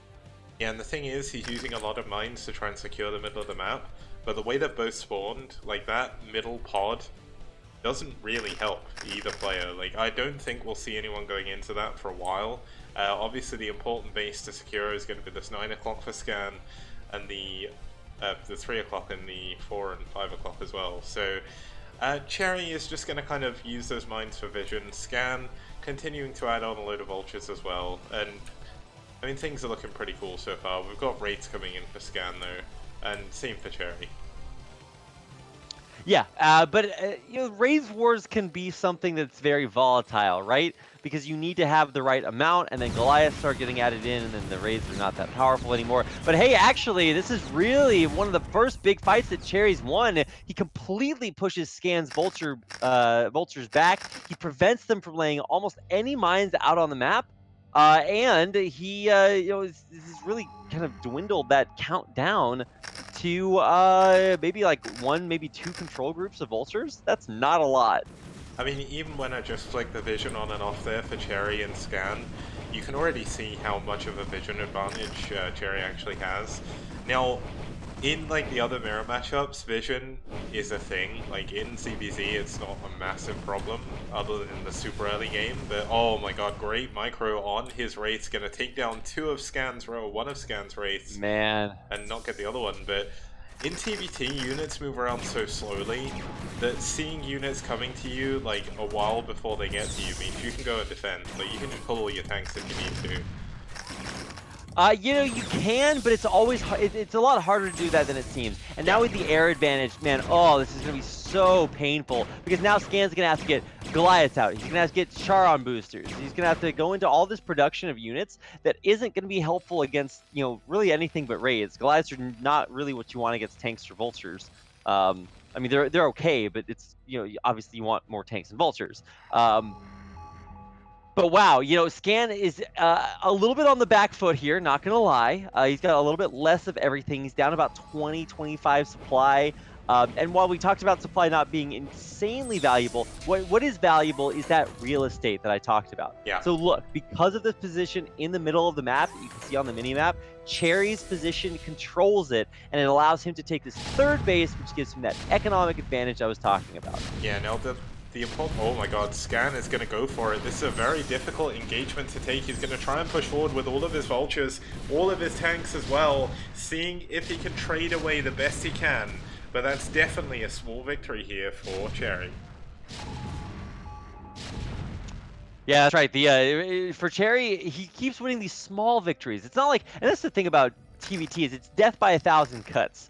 It's like you very rarely see just like one big push that kills everything. Usually it's you kill off one tank here, two tanks there, a bunch of vultures here, and then eventually you'll build up to that big moment.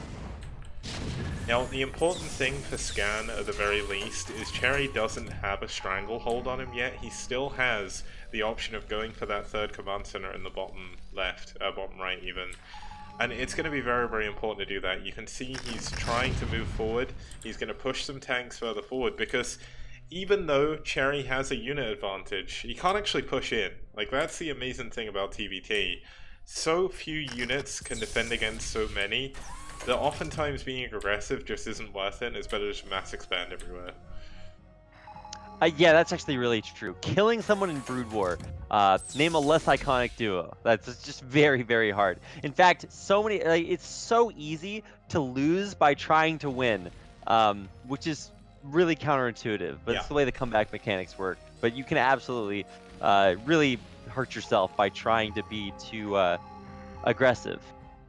Yeah, I mean, the big thing is here, Scan is going to push forward, Cherry is going to push forward with a load of vultures, a load of tanks, and he's going to try and put that stranglehold on Scan here, because if Scan cannot get a third gas, he's not going to be able to expand anywhere else on the map.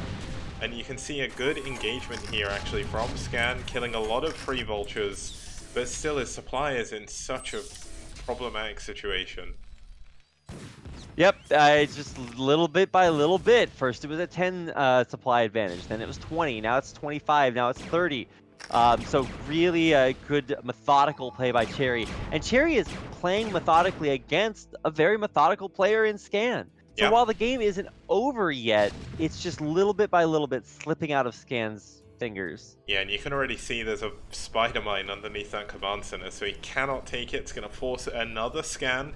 And if there's one matchup where vision, especially when you don't have the air advantage, is so important, it's TVT. Like, you need scans more than anything, because if they're tanks, you don't have to be in vision range to be able to shoot somebody in TVT. Like, the attack range of a siege tank is actually a little bit longer than the siege range, so, or the vision range even. So if you can get the scan off before your opponent can, you're going to do a load of damage.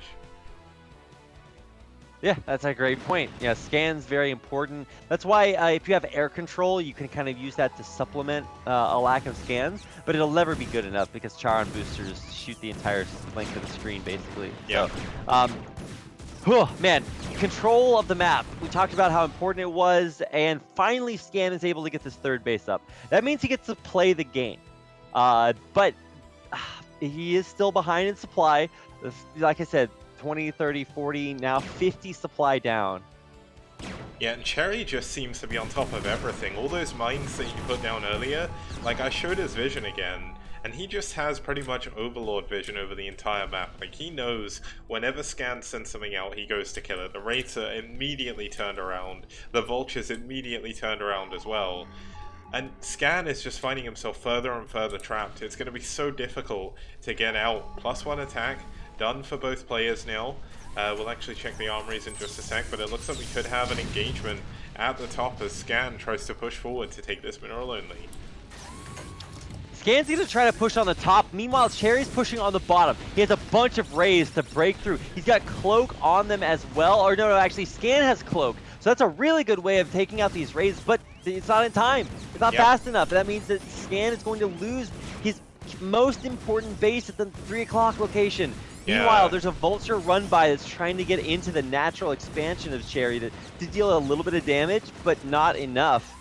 Yeah, he barely gets to any of those SCVs, and you can see that Cherry blocked the command center from going up. It was 1 pixel away from being finished. There we go. And Scan, once again, is actually going to be in a lot of trouble. Nice scan, though, by Scan to actually take down Cherry's raids, and now he's the one with the air control. That's right. Air control is gigantic, and so that will allow him to push him back. This is a big moment. This is a Wraith switch off of, I think it's 2 ports, right?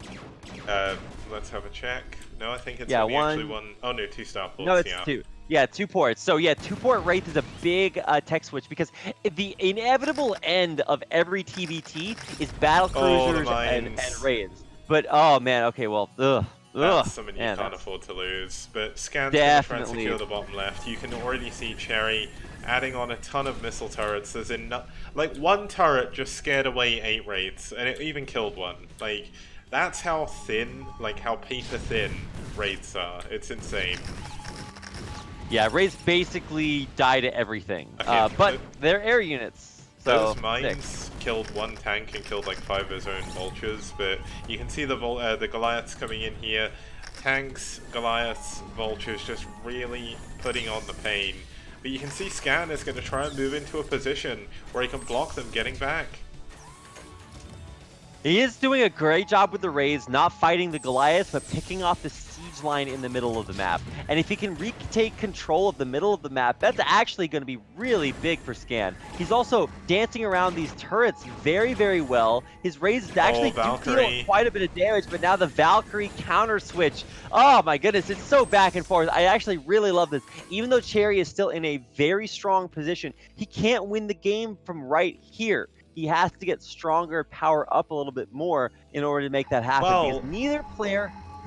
Saying that, I mean, Cherry has a lot of units, and Scan doesn't actually have that many tanks. Like, he has 4 tanks back at his base. Like, that's all he has, other than these raids. So I think if Cherry grabs everything, he can just go and win the game here.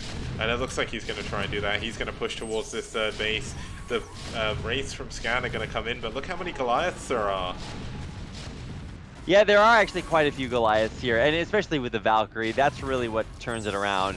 Valkyrie, of course, if you're not familiar, does area of effect damage and has a image of Fantasy's face tattooed on the side of it. Yeah. That's the only unit you built. But it's very good at dealing with mass air units, and that's really the only thing that Scan has going for him right now is that air control with Rays. Yeah, and I mean, Scan has been doing a really good job playing from so far behind. Oh my god. But you can see Look now... at how many Rays Scan has. Yeah, this He is... has 2.5 control groups. Yeah, that's a hell of a lot of Rays. Now, he is going to have to try and jump in without being spotted to kill these Valkyries. He is going to have to do that, because if he doesn't, these Valks are just going to melt everything he has. But the real story is just the ground units. Like, Scan doesn't have enough to jostle for any position right now. This is so crazy. I really want to see what happens, and we're gonna get that. So the Valkyries run forward, the Rays cloak, they run in, the Scan comes down, but it might not have been in time. He is gonna be focusing down on the Valkyries, and he kills all the Rays in the air, but unfortunately the Goliath count is too great on the ground. Scan taps out, Cherry takes the win, and takes us to a Game 6, Kicks. Yep. Game 6, an incredible position to be in the grand finals of the STPL. It's a place where I didn't think we'd ever get to in a final, because every single final has pretty much been like a whitewash. But you know what? White are coming back. And you know who they've got next? They have got the S-rank Protoss. And when I say S-rank, I mean like in terms of pro-level S-rank. It's best. It's going to be best versus Spire when we get back after this short break.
Okay guys, we're here in game number 6 between White Clan and Soul Gaming. It's 3-2 in favor of Soul, and just to go through the previous games, because it's been quite a long series, it's been pretty epic, let's have a look at the results so far. 5 games have been played.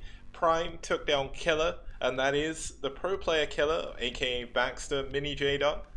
Zealot took down J-Hyuk. Noob took down Gecko. And all was looking a little bit lost until Famasi and Cherry come out with some amazing games and take us into a possible ace match situation, depending on how this next 2 games go. The next game goes, should I say. Yeah. Famasi and his trusty sidekick Cherry, these tiny Korean hobbits, found the ring and they are on their way to take it to Mordor to complete the most epic comeback in STPL history. I mean, and how fitting that it is here in the grand finals. It doesn't get much sicker than this. And that was just the first 5 games. The 6th game could be more epic than all 5 of those games combined. Now, just playing off of your Hobbit situation. So, the Hobbits have got the ring, and you know what? It's not Lord of the Rings. They've actually gone to the Eagles, and they've asked the Eagle to throw the ring into Mount Doom, and the Eagle in this case is best. SK Telecom, one of the best players on their roster of all time, second only to Bisu. An absolutely incredible player to come out in this 6th game. Yeah, that's right. Best, you can see he's only played 1 game, and that was a very long time ago, basically a year ago, over a year ago even. And so he played once, he came out, he beat Scan, and we were like, sick, wow, you know, Best's a pro gamer. But now he's coming in his team's most dire moment of need to tie the series up and complete, or help complete, what is, or would be a reverse all kill, or reverse sweep. This is crazy because all White Clan needed to do is get to this point, and they barely did it. They crawled, they pulled themselves up by their eyelids, and were just so close to total defeat. Barely managed to bring it back. Now, Best is playing Spire, and Spire is so good. He is maybe top 3, top 4 elo in STPL, and he is incredible. He's also incredibly funny offline as well, so he's really just the whole package. He's probably smart, has like a hot like girlfriend, boyfriend, parents. Every person in his life is just like the handsomest, best human. Like, I don't know how good his life is, but he's killing it across the board. I can't wait to see what Spire has in store here, because he is going to have his hands full with Doje Wook. Yeah, I mean, this, to me, like, this is the perfect situation I could possibly be in. Like, with 15 months have passed, and here we are in Game 6 of the Grand Finals. White Clan send out one of the top 3 players on their entire roster because they're taking this so seriously and they want to win so bad. And it nearly didn't matter. He nearly didn't get a chance to play properly. But here he is. This is his moment. He has done this so many times in team leagues before. Best is a monster in team leagues, and let's see how he's going to do in the 6th game. It's going to be on Neo Aztec, and overall, an amazing 3-player map for this game. It's going to be a PvZ. ZVP in this case, Protoss are actually 7-4 up. But that doesn't mean too much. There's been a lot of sort of one-sided games throughout the STPL, and I just cannot wait to get into this game, so I'm not going to make you guys wait any longer. Let's get into game number 6. It's Spire versus Best.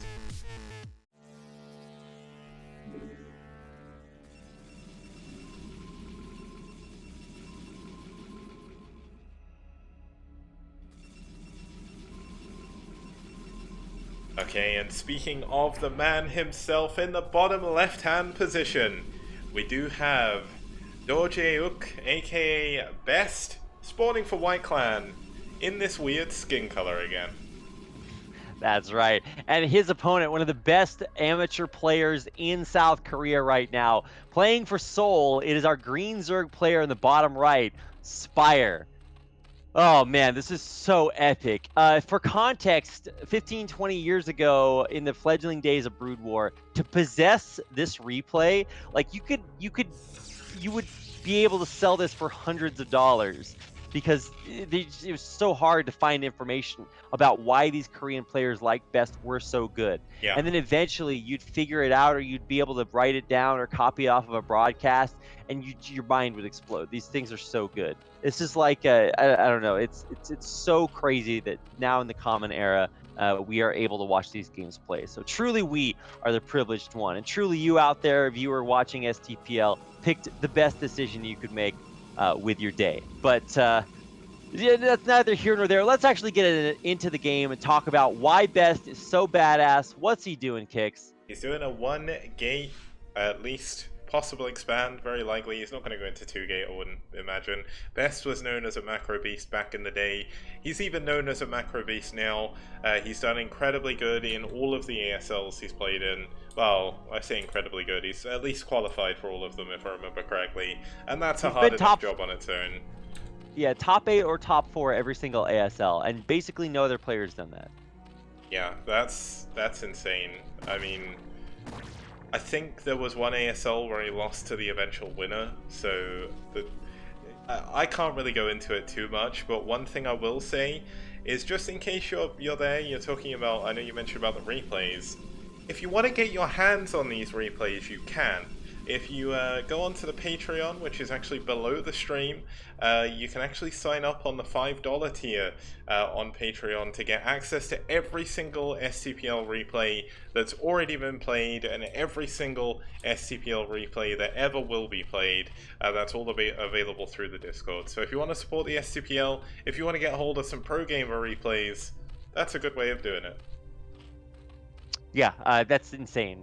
Just go do that right now. It's literally $5 for the best replays. And actually, there's not too many tournaments that have Koreans in them that give out replays anymore. So very important to do that. It's not even if you're looking to learn how to play StarCraft. You just want to watch good ass StarCraft. That's where you find it. So let's talk about what's happening right now.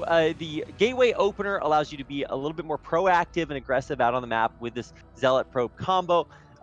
It's going to shut down the natural expansion for a brief couple of moments, but you can't overextend with this, because if you lose your early Zealot, then the counterattack can be really, really deadly, especially because by going that gateway early, you're not going to have cannons for a while. And this is kind of greedy from Zest, or from Best, honestly, because he went Gateway, Nexus, Forge, and still hasn't built a cannon yet.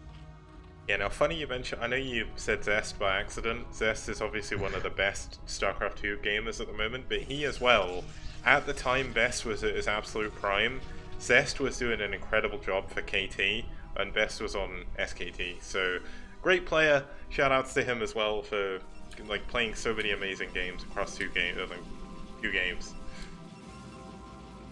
Yeah, that's actually true. They also share the same middle name. It's Ook for both of them. But yeah, you are correct. He was doing a great job there. His ID, you know what Zest's ID was? Back when he was playing StarCraft 1? I can't remember. P7GAB. Oh yeah, that was it. Gab. Yeah, that was. It's terrible ID. Weird. Terrible ID. But interestingly enough, he did go by the alternate ID Wookiee, because his name was Wook. But anyway, neither here nor there. Let's move on to talk about the game itself. Usually in this matchup, we have some form of 3 to 5 hatch Hydra play. So it's all about kind of what flavor of the month do you want to do. And this is a special flavor. This isn't your chocolate vanilla strawberry. This is Overlord Drop. Oh, this is very, very dangerous. But if he can get this to work, this could be massive. Protoss players, they rely on cannons in the early game to defend. And you build your cannons at your natural, you're not going to build them in the main, at least not blind.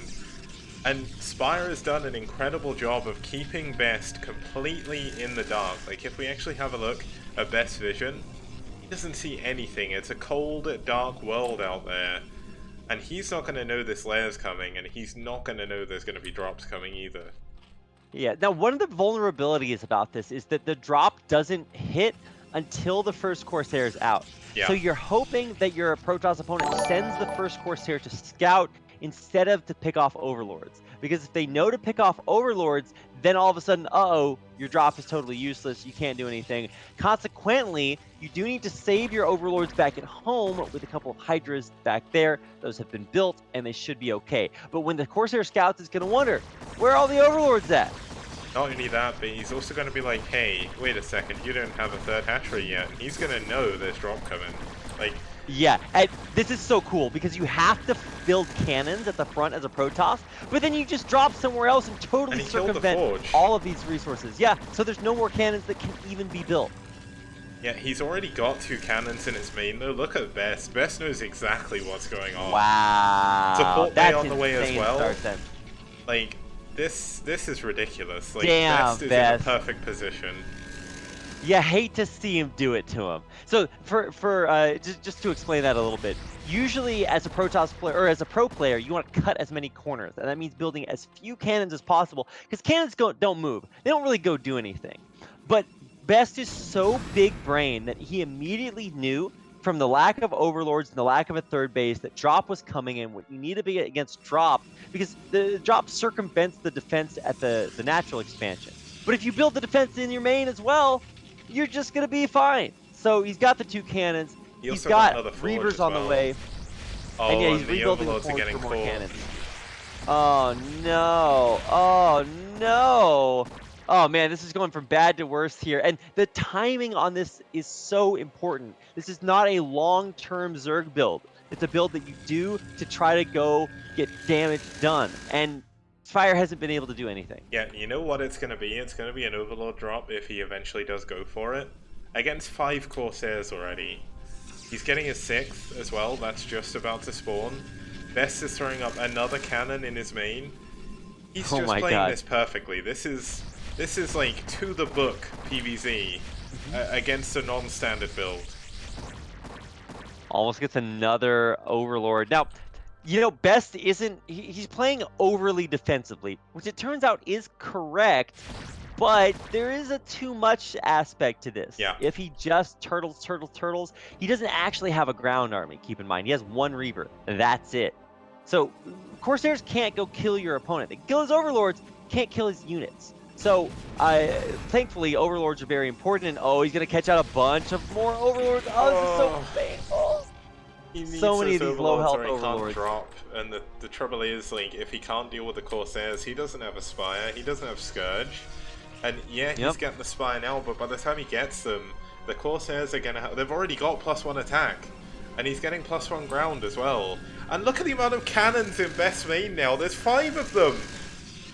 Oh, what the... And they're surrounded by gateways for perfect SimCity. Yeah. So you can't actually hit... actually, I think the Zerglings can squeeze through to a couple of the cannons, but it's just rock solid. There's no way to break this. Yeah, and even sending a Corsair away from the main group to scout. Best... What a jerk. Yeah, Best is just bullying Spire in this game. I mean, Spire went for a really interesting build. It was a risky build as well. And against someone, like anyone else, I think he probably could have made it work, but this is Best. Best just has perfect star sense in this game. And it worked perfectly for him. I mean, he's gonna load up. That was actually the Reavers loading up. Oh, no, okay, he's playing a little bit aggressively here. If he gets his shuttle or his Reavers sniped, that could actually be tragic. The only problem is he's Best. He's living up to his name. He's literally the best at this. And all the Overlords are down. All of them. Yeah. There's no more drop. There's barely any units left. And you know what these Reavers are going to do? They're going to fly straight over to Spire's base and see if they can kill some drones. But there's actually a Muta switch coming in now. But that's against so many +1 Corsairs already. This is like another risk on top of a risky build. It's the only option he has. Yeah, so here comes in the shuttle. He needs to kill the shuttle almost immediately. So, gotta go in. Here's the Scourge. They're coming in as well. The splash is... Yeah, the splash is good, but it's not good enough. Oh my god. Okay, everything dies. And Spire taps out. GG. Best is Best. And he is going to take this game at number 6. Yeah. To take us to, as you predicted, Kix, an ace match. 4-3, and you know what? I am going to be the first one to be able to introduce who is going to be playing in the ace match, because I can see it on the replay. I'm going to give you a guess who is going to be playing. I already know, so I'm not going to guess. Okay, well, let's take a quick break while we let our chat time to guess.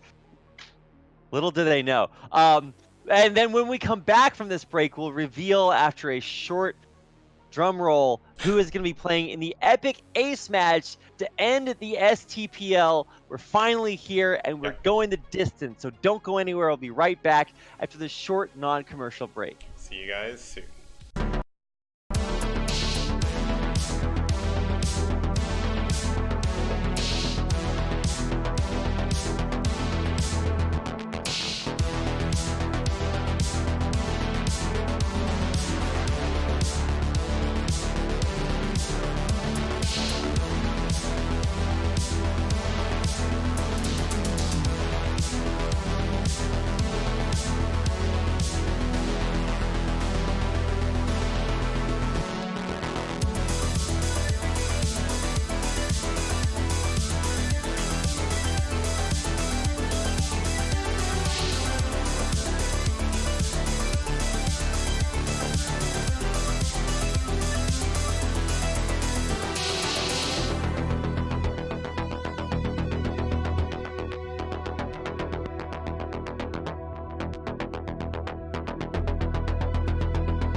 Okay guys, we are back for the ace match of the STPL Season 1 Grand Finals.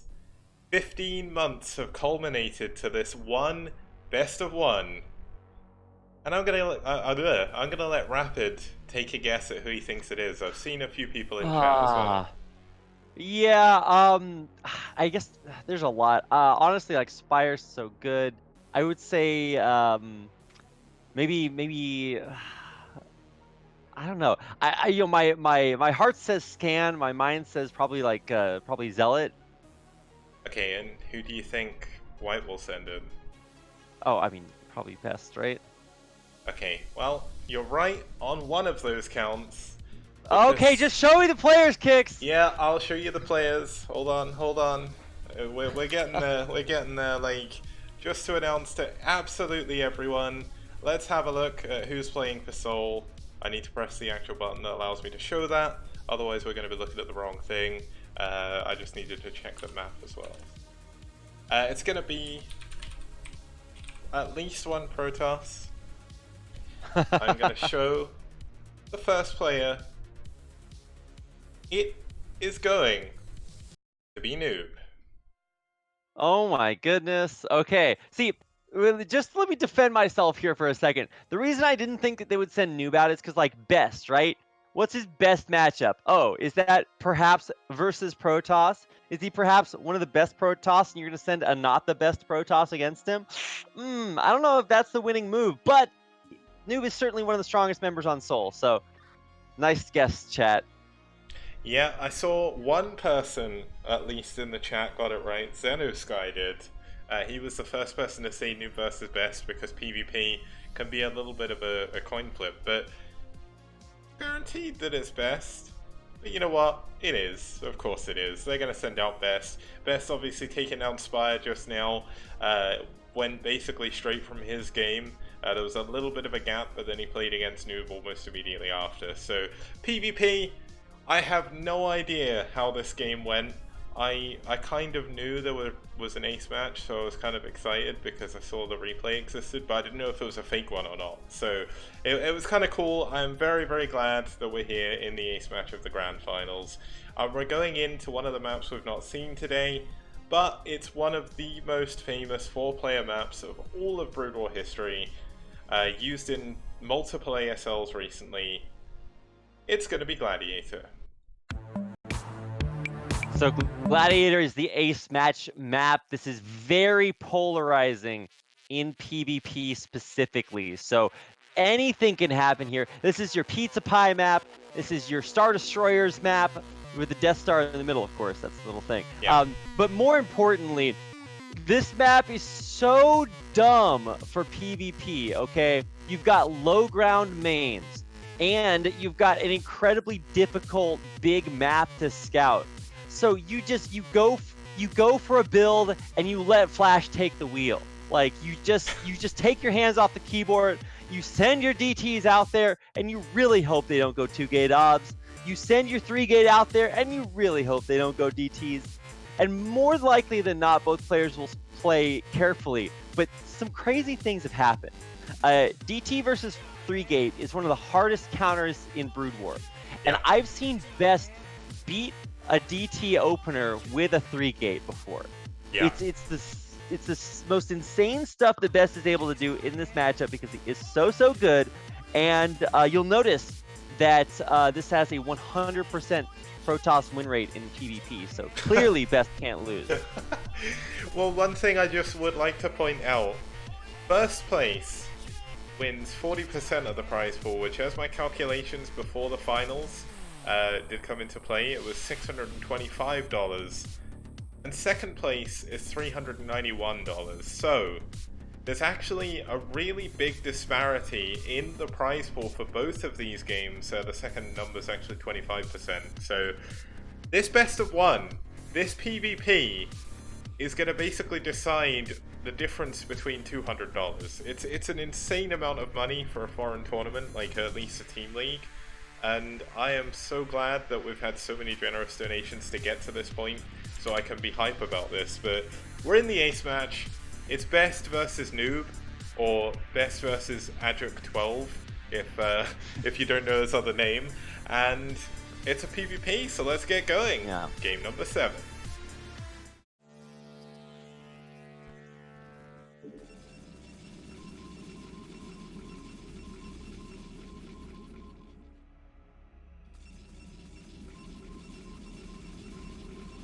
Okay, starting us off here in the top left-hand position, we do have Teal Protoss fighting for White Clan. It's best.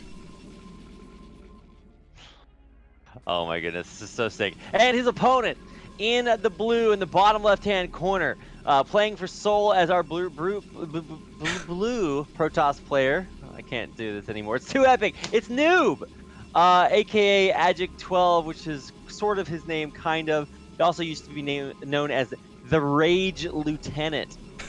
Keep that in That's mind. an amazing ID. Yeah, it sounds like a Amazing. Pokemon gym leader. Yeah. But basically, he's a badass. He's incredibly strong. And while he was on We Made Fox as a rookie, he basically has very little pro experience. Yeah. His best performances have been in non-Korean tournaments. So he plays online, and he oftentimes meets either the best foreign player or the best Korean player in the finals. Yeah. He's won many of them. So this guy is very good. But keep in mind, he's playing against literally the best Protoss out there right now, next to Bisu, who's in the army. And Rain, who's... Okay, well, yeah. I just want to point out the common denominator between those three players. All of them are on SKT. SKT Protoss, best KT. If Blind Raz out there in India watching the VOD, SKT, best KT. You got it. So, yeah, interesting enough, so Best, he still has his original. So when he joined SKT, one of the perks for joining SKT is that they gave you all of your own merchandise. So he has his own SKT jersey, but for every one of his games that he attends, he brings his SKT signed keyboard carrying bag, and he has an autographed keyboard DT35 that he brings with him everywhere too. That is awesome. It's just the most if I have to pick one player to like kidnap and take all their stuff, it's 100% Best. I want that fat loot. But it's like an esports Horcrux. Like, it's just one of those relics, the artifacts that you just gotta have. I'm jealous. But I mean, there's so many things about Best to be jealous of. His six-pack, his blindingly fast micro, his everything. Him, basically, is all I'm trying to say. So let's talk about the game. It's a standard opener, no 2 gates or anything crazy. It is a 1-gate core so far, Kicks. Yeah. Until one day, all that changed. So PvP, I've seen a lot of PvPs over the last 15 months. I think I've seen more PvPs than any other matchup, and the amount of games that just go in mirror builds the whole way. I remember my favorite PvP I think I've ever seen is where both players went DT, and then neither player could attack each other because they just blocked the ramp. I'm hoping we get to see a similarly epic game here. Oh my god, Citadel coming in for Noob. Hey, and my Citadel man! coming in for Best! Multiple DTs! Hell yeah! So what's super dumb about both players going DTs is that you can just block your ramp with a DT and nobody gets to do anything. It's like, I've got DTs. No, I've got DTs. And it's totally stupid because everybody invests in this tech that does absolutely nothing. And maybe it comes in later on, but this is just funny because both players know that on this map, you have to blind counter. And so you just go for the crazy play. And at worst, the worst thing is that your opponent goes 2-gate obs, and then you're in a rough spot because all your tech does nothing and all their tech does something. But because both players are going DTs, this is going to be kind of crazy because while both their DTs can counter each other, they can also just both kill each other if they don't decide to save one DT to block it home. Yeah, now one thing to point out is Noob's Templar Archives is actually a little bit faster than Best, and I mean Best is like one of the best macro players of all time. Blasphemy, Kicks! How dare you say that Best is not the fastest and most handsome Protoss player? Well, I guess Once again, we'll Bisu's see. in the army, so forgive me. Yeah. There's like some Bisu fan, like Bisu Dagger. I don't even know if he watches Brood War anymore, but he's just seething in rage right now after what you just said. But DT is going to be coming in for Noob, third gateway coming in. No third gateway for Best, but the Templar Archives has only just finished. No detection for either player, and 4 Now, gateways for Noob. The other really crazy thing about this map is that because of the pizza wedges or the Star Destroyers, you can't advance. For instance, if one of these Protoss armies fought the other one, the one that initiated the attack would lose because the high ground defender's advantage is too high. So that the probe sent out. Oh man, Oh, okay, no. this is gonna get nutty. Ah, the DTs, they run into each other, and he sees the shimmer, so he knows it's DT versus DT. Yeah, so he's wisely, pulling his DT Best, back. Like he needs to Yeah, get exactly. on the ramp basically. If he can get on the ramp, he can't die. Oh no. Oh wait, that's not Yeah, the yeah, block, but is it? No, it's not. Oh! It's not. Oh! Oh! Oh! He's trying to glitch through. He does He it. does! He gets the DT into the main. On the other side, though, the DT is in the main for Best as well. This is crazy. They're both gonna start just Forge whacking coming away up. at pros. Yeah, but it's 2 DTs versus 1 DT, so in theory, Noob can kill Best faster than Best can kill Noob. But if Noob can kill any cannon attempts, or if Best can kill any cannon attempts even... Oh, and Noob has a block on his ramp. I didn't actually know that with 2 DTs. Oh! That changes everything. Best loses this, right? Yeah. Best is dead. Has Noob taken down like one of the greatest Protoss pro gamers of Oh all my time? god! In a PvP? Are you... Wait, so where are the probes, right? Does neither player have any probes? Well, no. Oh, wait. Best does. He's building a pylon in the middle left of the map. He's Okay, playing so for the Best base has trade. 1 probe, and Noob has... Oh, I mean, both players Oh! can build probes. Best can build a cannon on top of this ramp and build a nexus. That's what he's going for. Oh my god, you're kidding me. Oh, what the last hit on the DT? He gets the DT! He killed, Noob killed Best DT in the base. But you're right, he's expanding to the 9 o'clock location. And he's going to be able to block the ramp as well. I mean, Noob has no economy, so even though he's got army, it's going to die to the DTs. It's going to be DTs are going to be the only thing that's left for both players. They're both going to have to rebuild all of their probes. This is all going to come down to if Noob can dive on this cannon and kill it, but probably not. Well, I mean, so basically, he can block the ramp with his DTs, but he's trying to kill everything. I mean, to be honest, oh, though, he's blocking Noob's DTs in the ramp. He's like, no, yeah. If I can't come out, you can't. If I can't go in, you can't come out. Yeah, this is actually really stupid. So basically, this is a race to get an observer. But actually, tech-wise, neither player can tech. Like neither of them. Yeah. I mean, Noob has more probes now, so. So, I'm trying to like just imagine to myself. Oh no! Oh my god! He tried to build the Dark Archon to glitch the DTs out to get into the main, and he couldn't do it. And so he just lost the Dark Archon. Yeah. Best, why? You were the chosen one. Why are you trying to be fancy? Okay, well, I guess. Okay, so this is crazy. Best, no, don't leave your base. Yeah. Okay. So let's talk about what we know, right? So Noob is ahead right now because he has more stuff. Okay. Yeah. Best's only chance at coming back in this game is to somehow rebuild on this high ground. The only problem is he has less stuff. He does have this oh, they both have their tech, don't they? It's going to be on power though. Well, there's 1 DT from Noob that's killing all of Best's tech. So I think there's basically no way Noob loses this if he keeps these DTs on the ramp. Yeah, and it's crazy how close the supply is. Like, Best is finally going to be up to 3.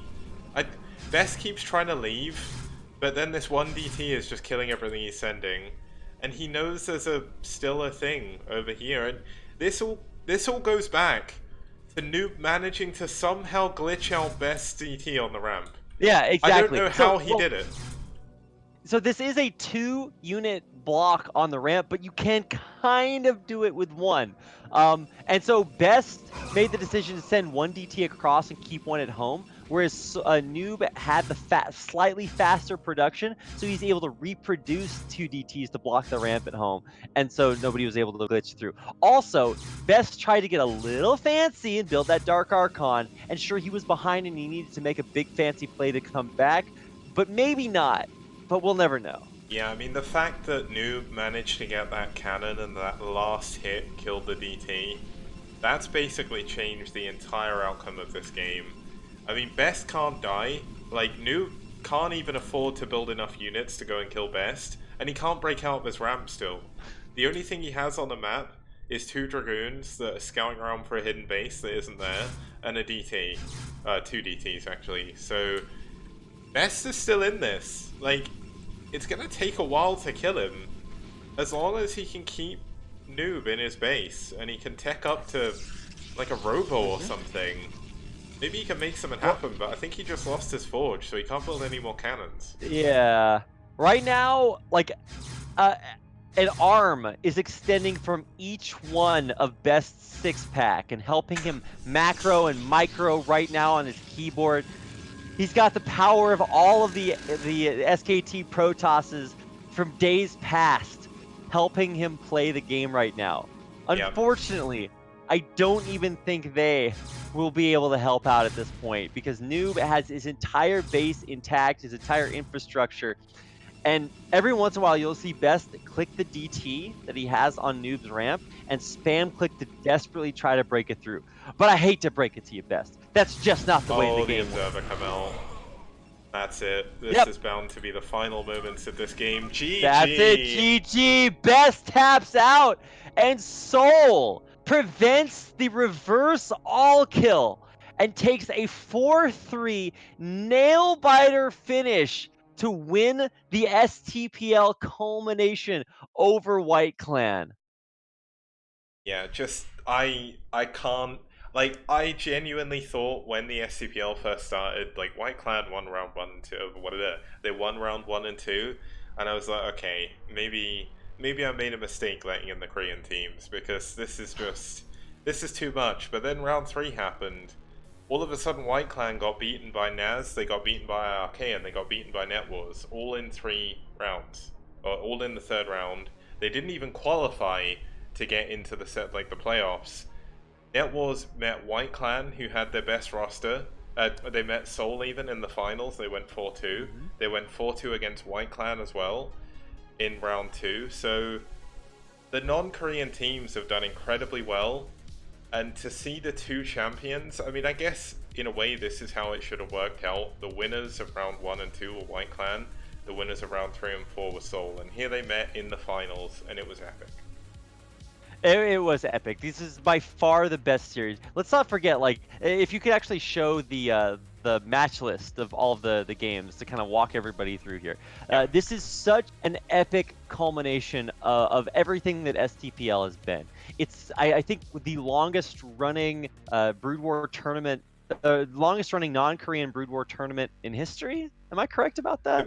To be honest, Rapid, like, I can't claim this, but it's probably the longest single tournament ever. Yeah. Even the Premier League is like 6 months, and this has been 15 months. Yeah, this has been 15 months. This is crazy. Maybe if Ascension had finished, it would have been more epic, but for STPL, it doesn't get much more epic than this. And just the way that this turnaround happened, that game between Pharmacy and YSC to barely hold on for White Clan was so sick. That game itself is just a masterpiece. Holy cow. It's so insane how hard White Clan had to fight to just barely hang on. And then Cherry just takes the safest win against Scan to barely hang on again. Then Best comes out and he Hulk smashes White Clan into an ace match where he comes out and plays the craziest DT versus DT on the dumbest PvP map that exists. I'm just going to say that. And gets into the stupidest position. I can't even imagine a crazier way to finish STPL. Yeah, now, I actually have some closing words, but I pre-recorded them because I knew I probably wouldn't remember what I wanted to say, so I'm going to play that at the end. But Rapid, do you have any closing words to say, I guess, like, Tala or Tara, or however, like, English people want to say it, or to say goodbye to the first season of STPL. It's just been such a privilege to be a part of this. A lot of people do things for a lot of different reasons, but you really have to appreciate STPL for the core of what it is. There's a lot of money on the line for an online tournament, but it's not a pro league prize pool. This is not $100,000. For so many teams, we've had over 20 teams play Yeah. in STPL, and for so many players on so many teams. To play in a league for 15 months, 4 rounds, over and over and over again, for basically no money is the greatest part about Brood War, which is not even the game itself, it's the people that play it. And so for everybody who either played or watched or helped admin or run all of Kix's crazy tournaments, which is mostly Kix, but also everybody else out there, like, it's just so amazing to be a part of this community. There's a lot of bad things that you could say, a lot of good things that you could say, but in the end, I think the real takeaway is that this has been an amazing moment, all 15 months of it. And it's just been so great to be here along with all of you people. So thanks so much for running this tournament, Kix. It's awesome. And a big thanks to everybody else out there for tuning in for what is basically the best possible way to finish things off. It was amazing. It's the best possible finals I could have hoped for, and I go through, like, it's not a super long, like, rant, so don't worry guys, it's only a few minutes long, but just one thing that I didn't have a chance to say because I pre-recorded it this morning is, of all the possible finals I could have wanted after 15 months, and seeing how much the tournament has grown, like viewership wise, prize pool wise, and even just like the quality of play wise as well, this is just perfect for me, and I am so happy that I've spent the last 15 months doing this. And if, like, Season 2 is not going to be this long, like, it's not going to be 15 months, not just because it's kind of not really viable for me, because of all those 15 months, I had a few breaks, and there was a few weeks where I didn't cast or whatever, but I was casting like three days a week, along with you as well in many cases, and you were doing up 4 a.m. and it's just too much for like a few people to do, and it's too much for all the players. So Season 2 is going to come back in a different format. I'm going to put an announcement post up over the next week. I'm also going to put up a feedback post for this one, but I'll talk about that in the video. So huge thank you, Rapid, for coming out here once again at such an early time and casting this for me. It's been an absolute pleasure. Yep. Goodbye to everybody. It's not the end of STPL. It's great to have you guys along for the ride. I hope you enjoyed your time here. So, yeah, adios, nyoigaseo, or whatever it is to you. Have a great life, and we'll see you back for STPL Season 2. Thanks for watching. Yeah, and I'll leave you in the dulcet tones of past Kix. See you guys next tournament, I guess.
Okay, I don't know why this isn't playing. I'm gonna re-add the video and hope that it works, but this is actually really, really frustrating. Oh my god. What? a single thing about your beautiful soul. Can we just like all take this moment to appreciate just how amazing Kix is? Like, I'm so happy. This is in truth, the lack of you saying anything is actually better than anything you could have said. Okay, so is the video now? Audio even. I hear your audio. I don't hear the video's audio. Oh my goodness, what on earth is going on here? You know what? I'm gonna quickly restart the stream and then hope that it works because I genuinely do not know what the hell is going on with this. Let me try one more thing, and then if this doesn't work, then I'll just put it up on YouTube and you guys can see my epic speech somewhere else. But this is hilarious. Okay. The Kix production turns up for the finals. I've not made a massive error for so long. Did you have your mic muted when you were recording it? No, I listened to it back Okay. myself because I wanted to make sure Okay. it worked. All right. Sick. There's hope in sight. Okay, let's hope it's an entirely new transition or whatever you call it.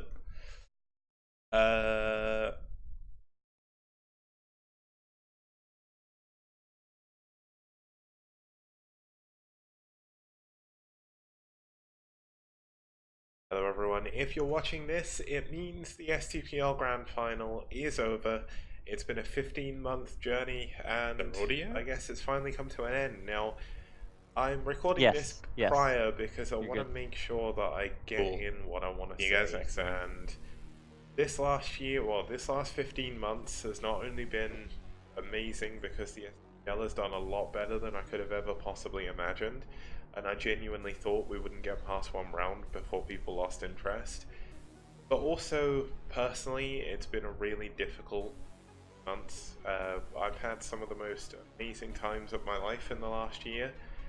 And also, easily the worst time of my life the last year when my mum passed away in January. I know I took a break for a while.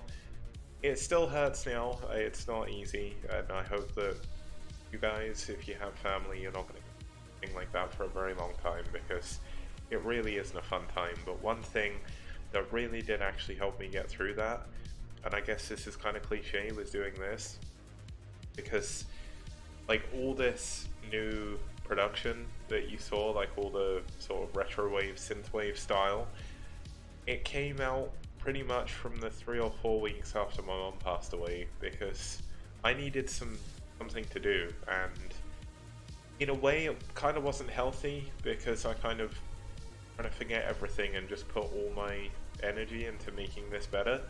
And it was a really massive help, and I'm very thankful I did it because at the end of the day, it really did help. I mean, I don't know if you guys want to, I'm going to make a feedback thread, so if you guys want to know how you feel about it all, please do put it in there. But I think I think we did a good job because it wasn't just me. There's been so many other people that have been helping out, not only with playing games, but also organizing them. So this short clip is just kind of me wanting to say thank you to them. So the team captains, some of them have been around since round 1. I mean, that was 15 months ago that we started last March. And some of the players have been around that long as well. And I just want to say a huge thank you to them because even though I've had plenty of stuff to cast and I've done a lot of work on the production side trying to make it better, if it wasn't for the fact they played their games, then I wouldn't even have anything to cast and you guys wouldn't have anything to watch either. So huge thank you to all of them. I can't name them all individually because there is legitimately so many players and so many teams. I would be here forever trying to list everyone's names. And I also want to say a huge thank you to the one person who's been there pretty much all the time he sort of joined in May and he's been around since, and he wakes up at a ridiculous time. He casts with me at 4 to 5 AM pretty much every time. There's been a few times he can't make it, and to be honest, he's sort of casted with me a lot more than I expected, and he was also there personally for me as well when I was going through my hard time. And I just want to say a huge, massive thank you to Rapid. I know he's possibly still watching, so hopefully he gets to see this. but if it wasn't for you, this would have been so much harder. And honestly, I don't think I could have come this far without your help. So huge thank you to you, and obviously, hopefully, we'll be back for some more casting afterwards. But one final thank you is, of course, to everyone who's tuned in and watched, everybody who's donated to the prize pool. There's been some massive donations on Macarino, and the tournament wouldn't be what it was without you, because as much as I can run the tournament, I unfortunately don't have the kind of money to contribute to a massive prize pool like that. It's just a little bit unfortunate, but it's the way life is. And hopefully, moving forward, I'll be able to contribute a little bit more. But if you do want to support monetarily to help the next prize pool, to help other events in the meantime, or just to help me sort of upgrade my streaming rig and stuff like that, please do look at the Patreon link below the stream, and you can get access to all of the replays as well. There's a $5 tier where basically every single replay that's ever been played in the STPL and ever will be played, a $5 sub to that will just do it forever. So you don't have to sub every month if you don't want to, but it is a huge help if you can. But if not, just tune in and just enjoy the content. And if you do want to leave some feedback, as I said, there's going to be a feedback thread on Team Liquid. And finally, I will make the STPL Season 2 announcement post soon after. But before we go, there is a couple of like little trailer things that I'm going to show off, so please enjoy these, and I'll see you later on for some more STPL action. Come on, baby. Come on, baby. I wanna run and go. Come on, baby. Come on, baby. I want to let you know. Adrenaline, your driver, he's crazy like a tiger. Take my adrenaline.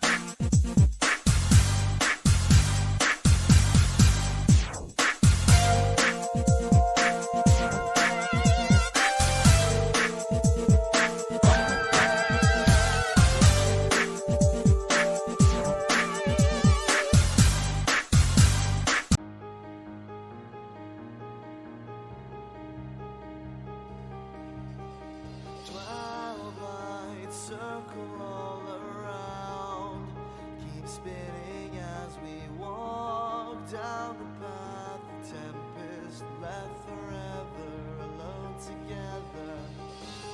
12 lights circle round, keeping spinning, join the march. 1,000 strong, getting longer every second. 18 seconds down the line, he stopped and turned away from me.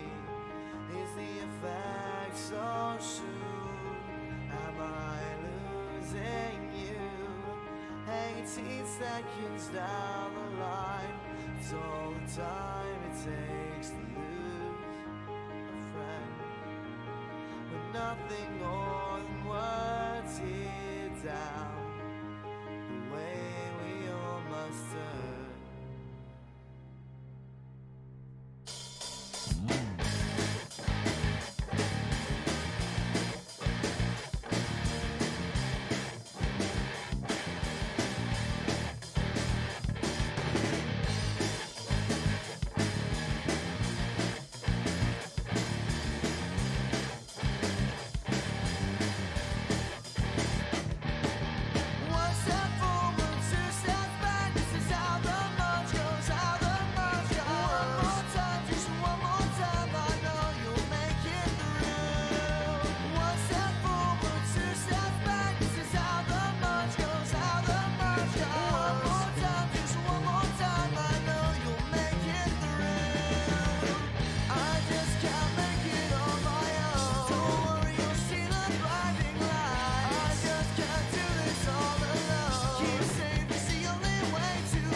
Hello everyone, if you're watching this, it means the STPL Grand Final is over. It's been a 15-month journey, and I guess it's finally come to an end. Now, Oops. Okay, so now that works again. But I'm done. I am gonna find someone to host. You know what? Terra's streaming, so all go join him.